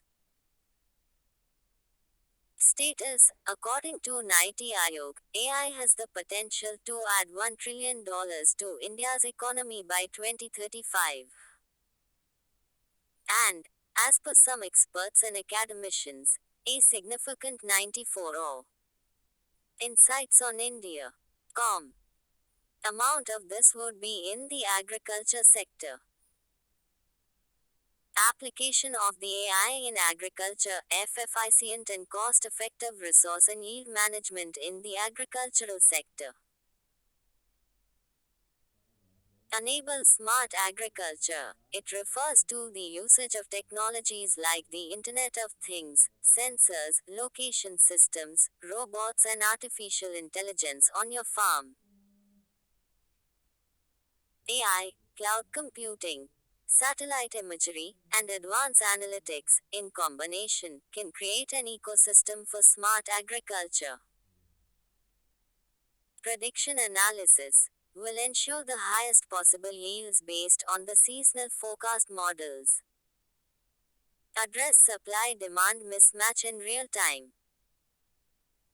For example, a supply demand engine or predictor that can map supply and demand can reduce this issue significantly. Precision farming by determining whether pesticide and weedicides should be used by detecting and targeting weeds in the identified buffer zone. This can lead to higher yields and reduced use of pesticide and weedicides. Extension services. AI-based natural language translation facilitates the issuance and spread of agri-advisories, weather forecasts, and early warnings for droughts in multiple vernacular languages. Challenges. Lack of proper infrastructure and know-how, faith in conventional styles of functioning, lack of awareness and scarcity of farmer capital. Fragmentation of land could also prove to be a hurdle for the large-scale implementation of new technologies. Measures taken. ICR initiatives for cyber agro-physical systems to make Indian farming a viable, self-sustaining, and internationally competitive enterprise. NITI Aayog identifies agriculture as one of the focus areas as part of its national strategy for AI. States. Karnataka has partnered with a leading MNC for agricultural produce, price-related information, and intelligence using predictive modeling. Uttar Pradesh is collaborating with the Bill and Melinda Gates Foundation (BMGF) and the Tata Trust to set up the Indian Agri-Tech Incubation Network at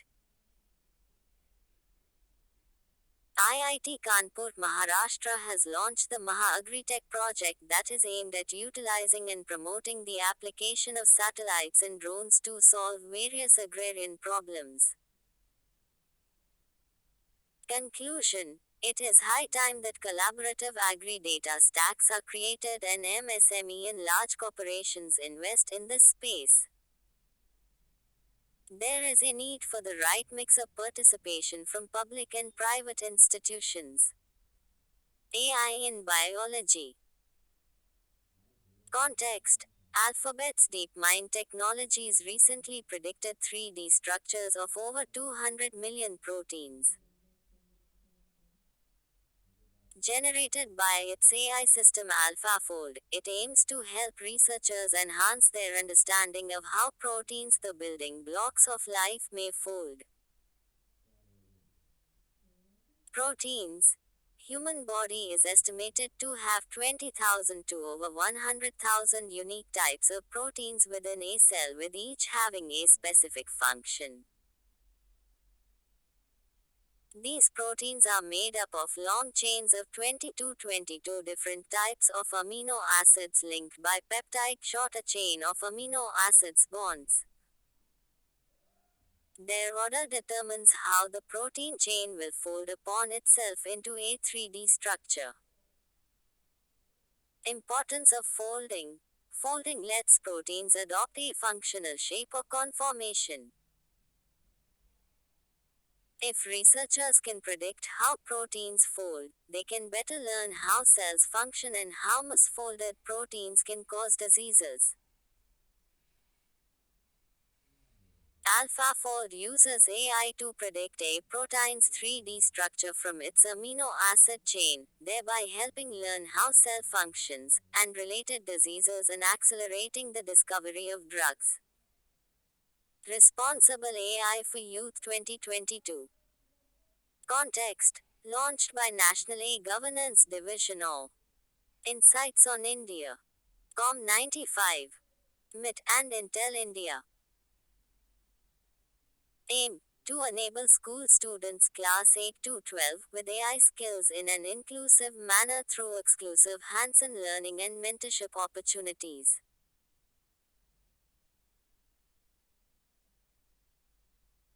Other initiative. National Program on AI Aravat Artificial Intelligence Research, analytics and knowledge assimilation platform, cloud computing platform, national strategy for AI, Kamakoti committee. Set up digital data banks, marketplaces, and exchanges to ensure the availability of cross industry information, National Artificial Intelligence Mission. Instalinks Robotics in Agriculture. Mains Links Q. Artificial intelligence will revolutionize the farming sector in India. Critically comment. 15 Prelims Links Q. With the present state of development, artificial intelligence can effectively do which of the following? A. Bring down electricity consumption in industrial units. B. Create meaningful short stories and songs. 3. Disease diagnosis. 4. Text to speech conversion. 5. Wireless transmission of electrical energy. Select the correct answer using the code given below. 8, 1, 2, 3 and 5 only B1, 3 and 4 only C2, 4 and 5 only D1, 2, 3, 4 and 5 answer D. One nation, one fertilizer. Context. To bring about uniformity in fertilizer brands across the country, the government issued an order directing all companies to sell their products under a single brand name of Bharat.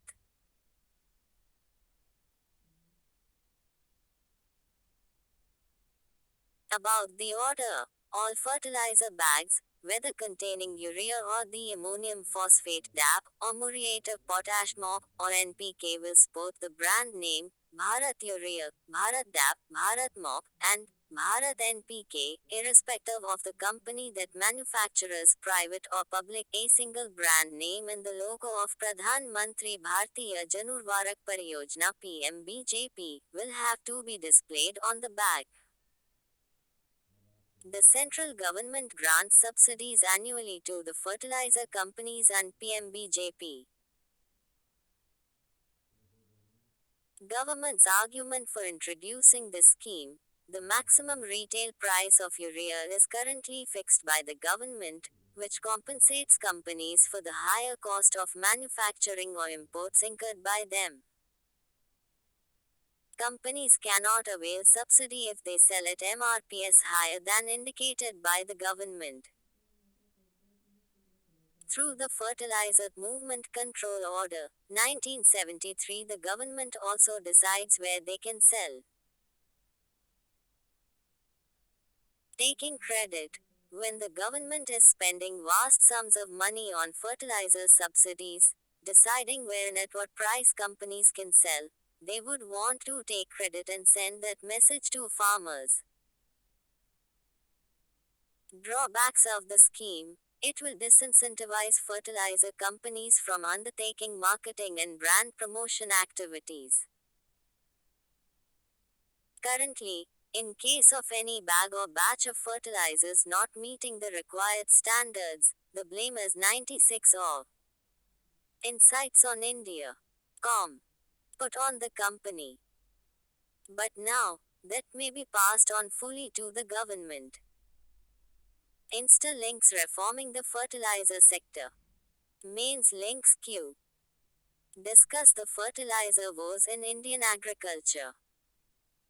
Do you think Indian farmers can reduce urea use by half by 2022? Comment. Prelims link in the index of 8 core industries, which one of the following is given the highest weight? A. Coal production. B. Electricity generation. C. Fertilizer production. D. Steel production. Answer B. Effects of liberalization. Explained. As paradox. Direction. No so important article. But do keep a watch on the impact of US economic policies on the Indian economy. Context. Normally, when the US Fed Central Bank raises its interest rate to control inflation, it raises the fear of recession as consumption and demand decrease, people have less money, and so unemployment surges. However, this time the US economy is creating jobs even as the Fed is hiking rates. Recent trend, economic output in the US is contracting in line with the Fed's rate tightening. But companies are still hiring in droves. Over the past 6 months, jobs have been created in the US at the rate of nearly 500,000 a month. Lowest unemployment, 3.5%. The unemployment rate is the lowest since 1970 in the US.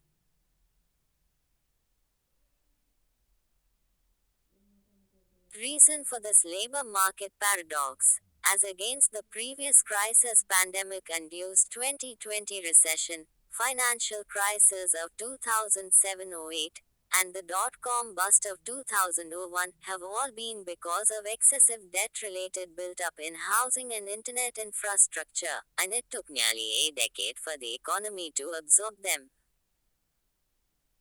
By contrast, excess liquidity, not debt, is the most likely catalyst for a recession trend today. And so the economy is able to bounce back with more job creation. Fed hikes impact elsewhere.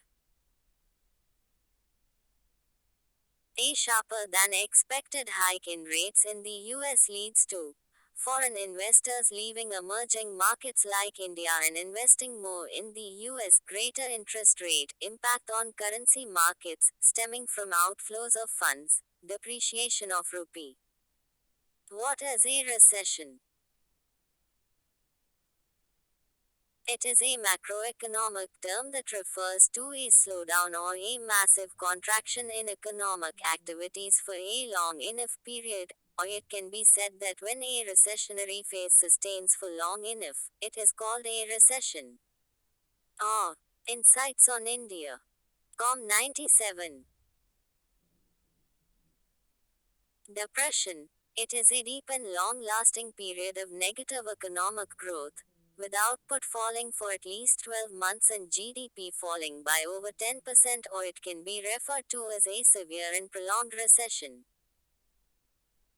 Instalink's link between rising food prices and central banks raising interest rates.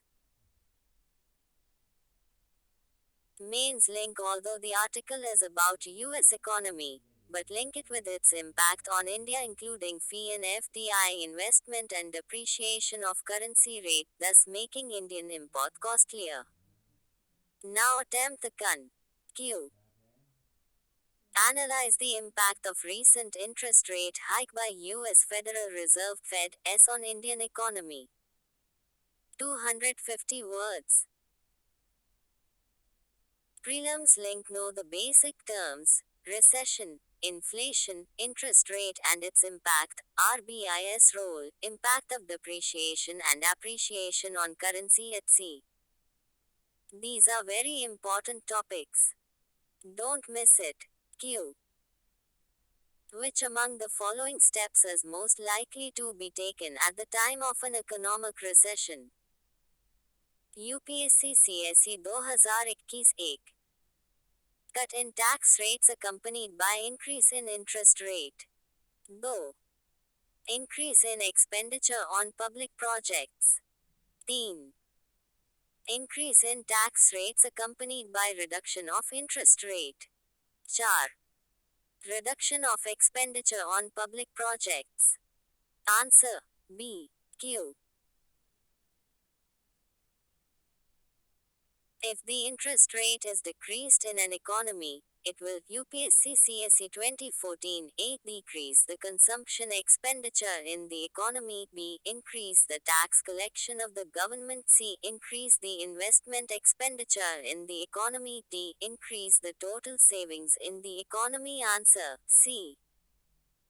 The Competition Amendment Bill 2022. Context: the long-awaited bill to amend the Competition Act, 2002, was finally tabled in the Lok Sabha recently. The Indian Competition Act was passed in 2002, but it came into effect only 7 years later. A review committee was established in 2019 which proposed several major amendments in the Act. Need for the Competition Commission primarily pursues three issues of anti-competitive practices in the market, anti-competitive agreements, abuse of dominance and combinations. Changing dynamics of market. As the dynamics of the market changes rapidly due to technological advancements, artificial intelligence, and the increasing importance of factors other than price, amendments became necessary to sustain and promote market competition. The major amendments in the bill: Information to Commission. When business entities are willing to execute a combination, they must inform the Commission. The Commission may approve or disapprove the combination, with a check on adverse effect on competition. Increase in timeline. The new bill seeks to accelerate the timeline from 210 working days to only 150 working days with a conservatory period of 30 days for extensions to approve the combination. Anti-competitive agreements. The amendment broadens the scope of anti-competitive agreements to catch entities that facilitate cartelization even if they are not engaged in identical trade practices. Framework for settlements and commitments. For cases relating to vertical agreements and abuse of dominance. In the case of vertical agreements and abuse of dominance, the parties may apply for a commitment before the Director General DG submits the report. Settlement will be considered after the report is submitted and before the Commission. The 98 Insights on India. Sides. Leniency Plus. It allows the Commission to give an additional waiver of penalties to an applicant who discloses the existence of another cartel in an unrelated market. Appointment of the DG. To be appointed by the Commission rather than the central government, giving the Commission greater control. Penalties and penalty guidelines. For any false information filed, a penalty of 5 crore will be imposed, and for failure to comply with the Commission directions, a penalty of 10 crore rupees will be imposed. NCLT.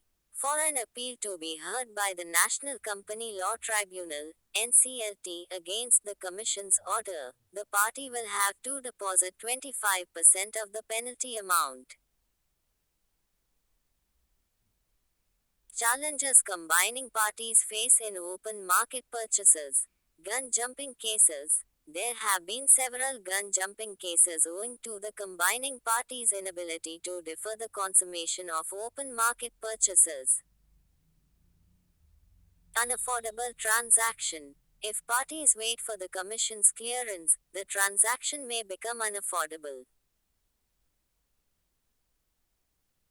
Exempt open market purchases. The amendment proposes to exempt open market purchases and stock market transactions instead of notifying to the Commission in advance, similar to the European Union merger regulations.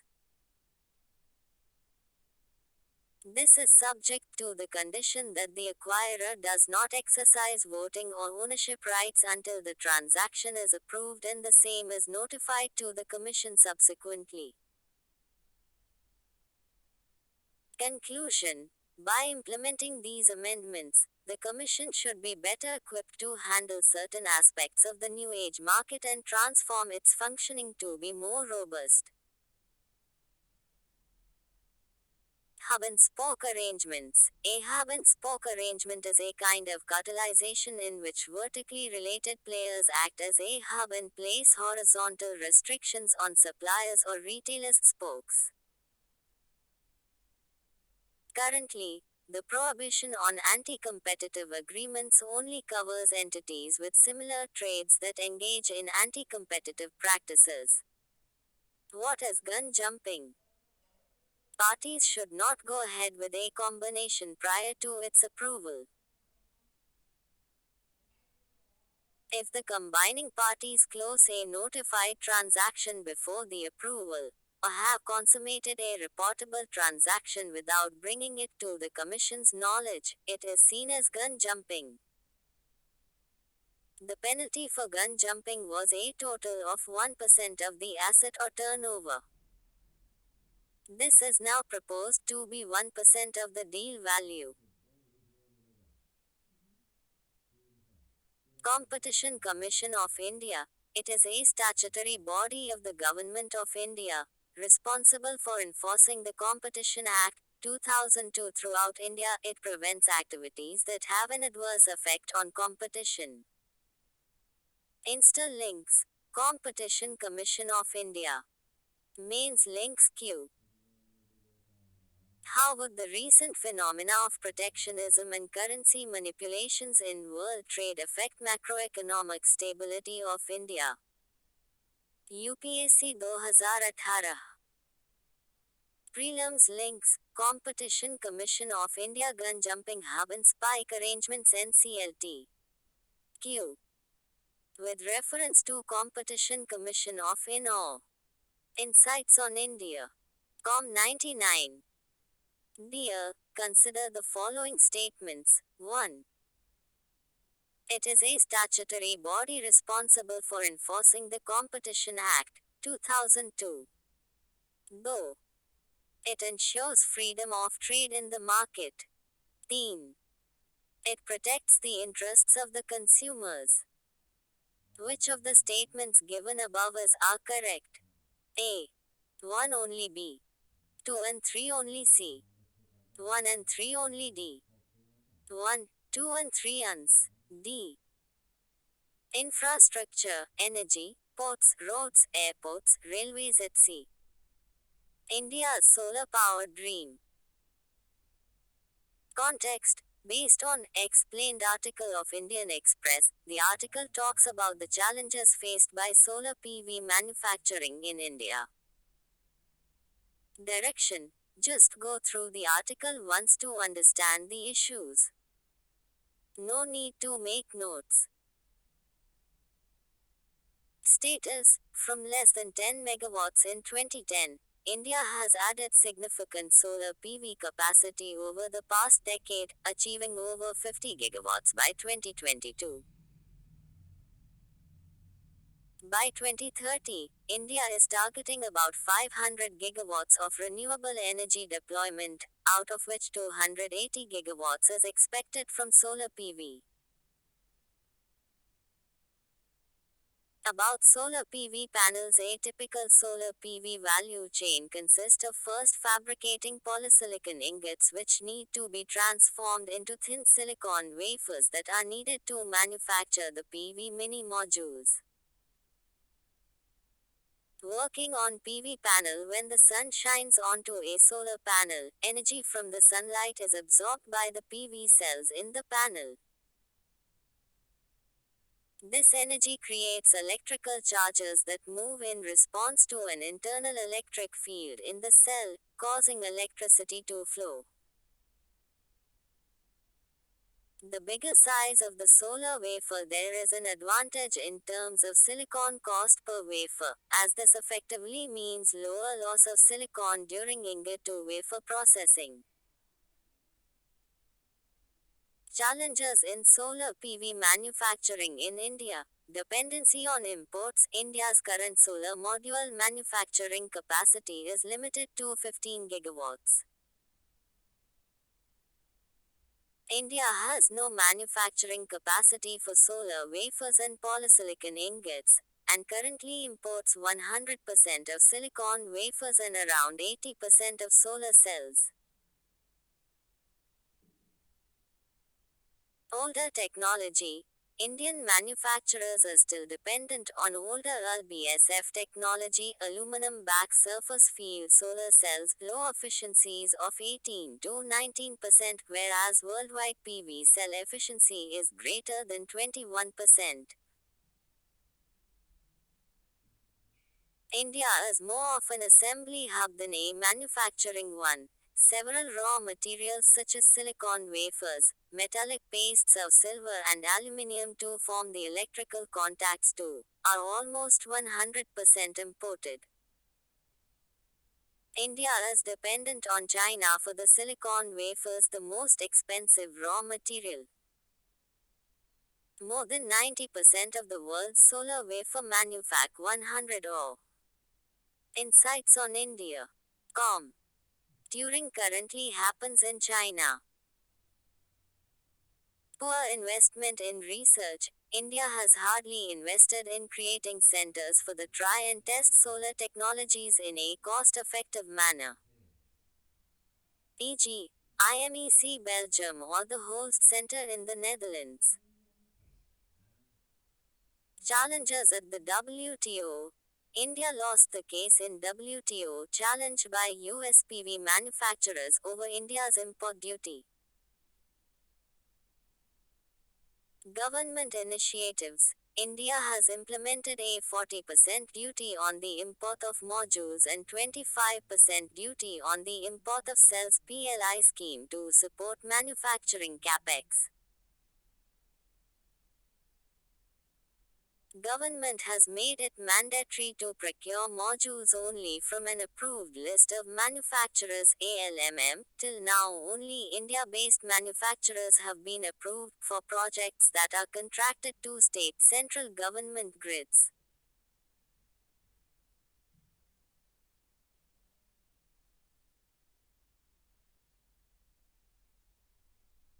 What should India do? Technology tie-up with global manufacturers. India will have to work on technology tie-ups to make the right grade of silicon for solar cell manufacturing, move towards Atmanirbhar manufacturing. India should move up the value chain by making components locally that could drive the price and quality of both cells and modules. PV panel manufacturing parks. India needs to create industry-like centers to work on specific technology domains with clear roadmaps and deliverables for the short and long term. Strong industry-academia collaboration in an innovative manner to start developing homegrown technologies. Instalinks India's solar capacity, milestones and challenges. Mains links queue. India needs a solar waste management and manufacturing standards policy. Do you agree?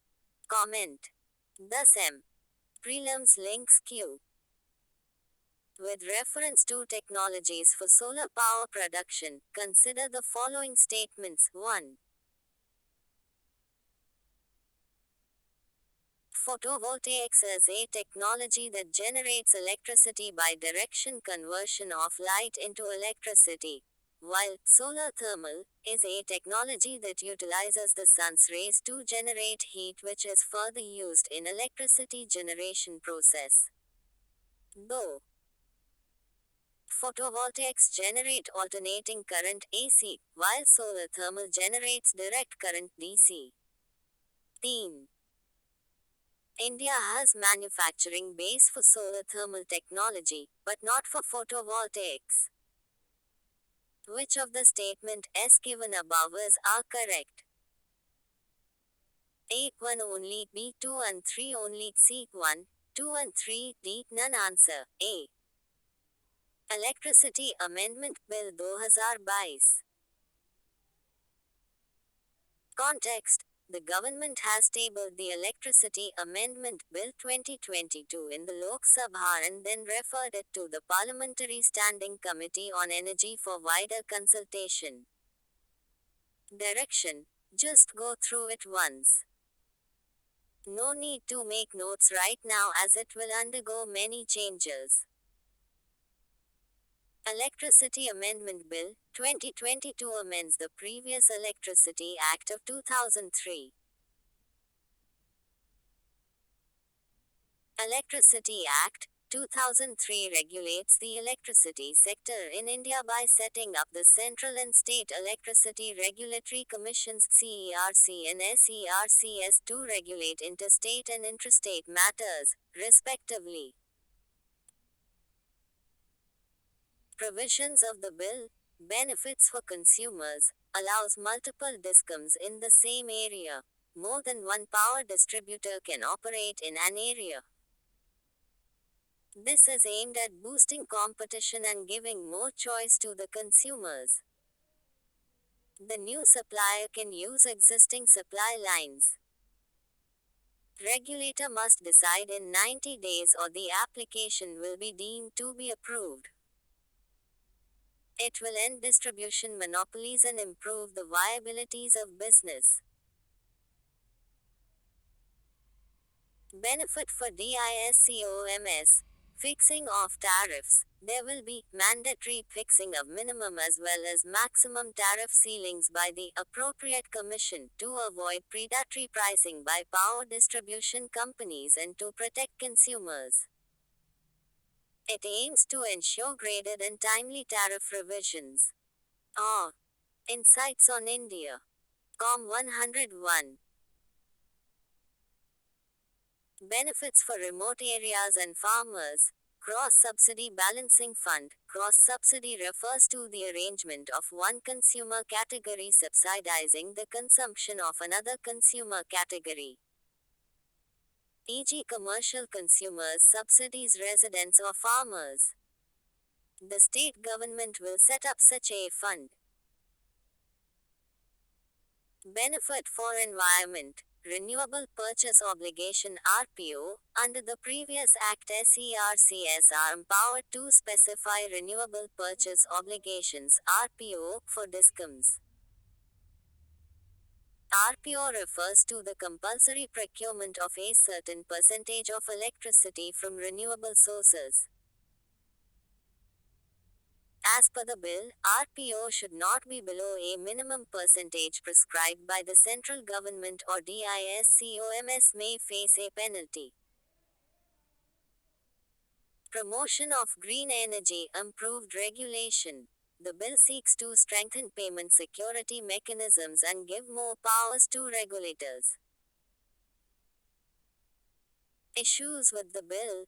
Violates federal principle. Electricity is a state subject and any legislation on it should be in consultation with the state government. However, no consultation was done before introducing the bill. Inequity. Provision to encourage competition may lead to more entities entering lucrative and urban areas, while loss-making areas may continue to be underserved. Fear of end of subsidies by farmers. Mains links. What are the problems being faced by the power sector? Will the recently proposed Electricity Amendment Bill 2022 help overcome these issues? Critically evaluate 15M. Prelims link Q. Which one of the following is the purpose of UDAY, a scheme of the government?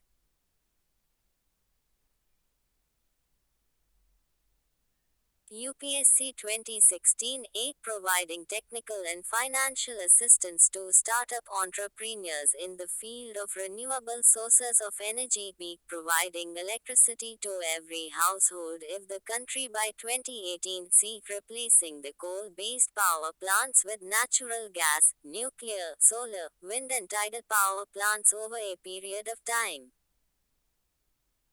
D. Providing for financial turnaround and revival of power distribution companies. Answer D. The temples that Jawaharlal Nehru built, also part of GS1 PIC. Direction. This editorial piece shows Nehru's legacy. Can go through it once. No need to note it down. Context. On the 75th anniversary, the author highlights J. L. Nehru's legacy. In 1947, Nehru, as Prime Minister, inherited an India that was politically shattered, socially divided and emotionally devastated. Yet, he steered the country through those turbulent times and laid out the vision of a modern, progressive nation that quietly earned the respect of the global community. Contributions. Prime Minister Nehru's 17-year rule set the stage for momentum in the Indian economy, e.g., Green Revolution, White Revolution, digitization, telecommunication, and his management model became a template for many succeeding prime ministers. Nehru's vision of India was anchored in a set of ideas such as democracy, secularism, inclusive economic growth, a free press, and non alignment in international affairs, and also in institutions that would lay the foundation for India's future growth.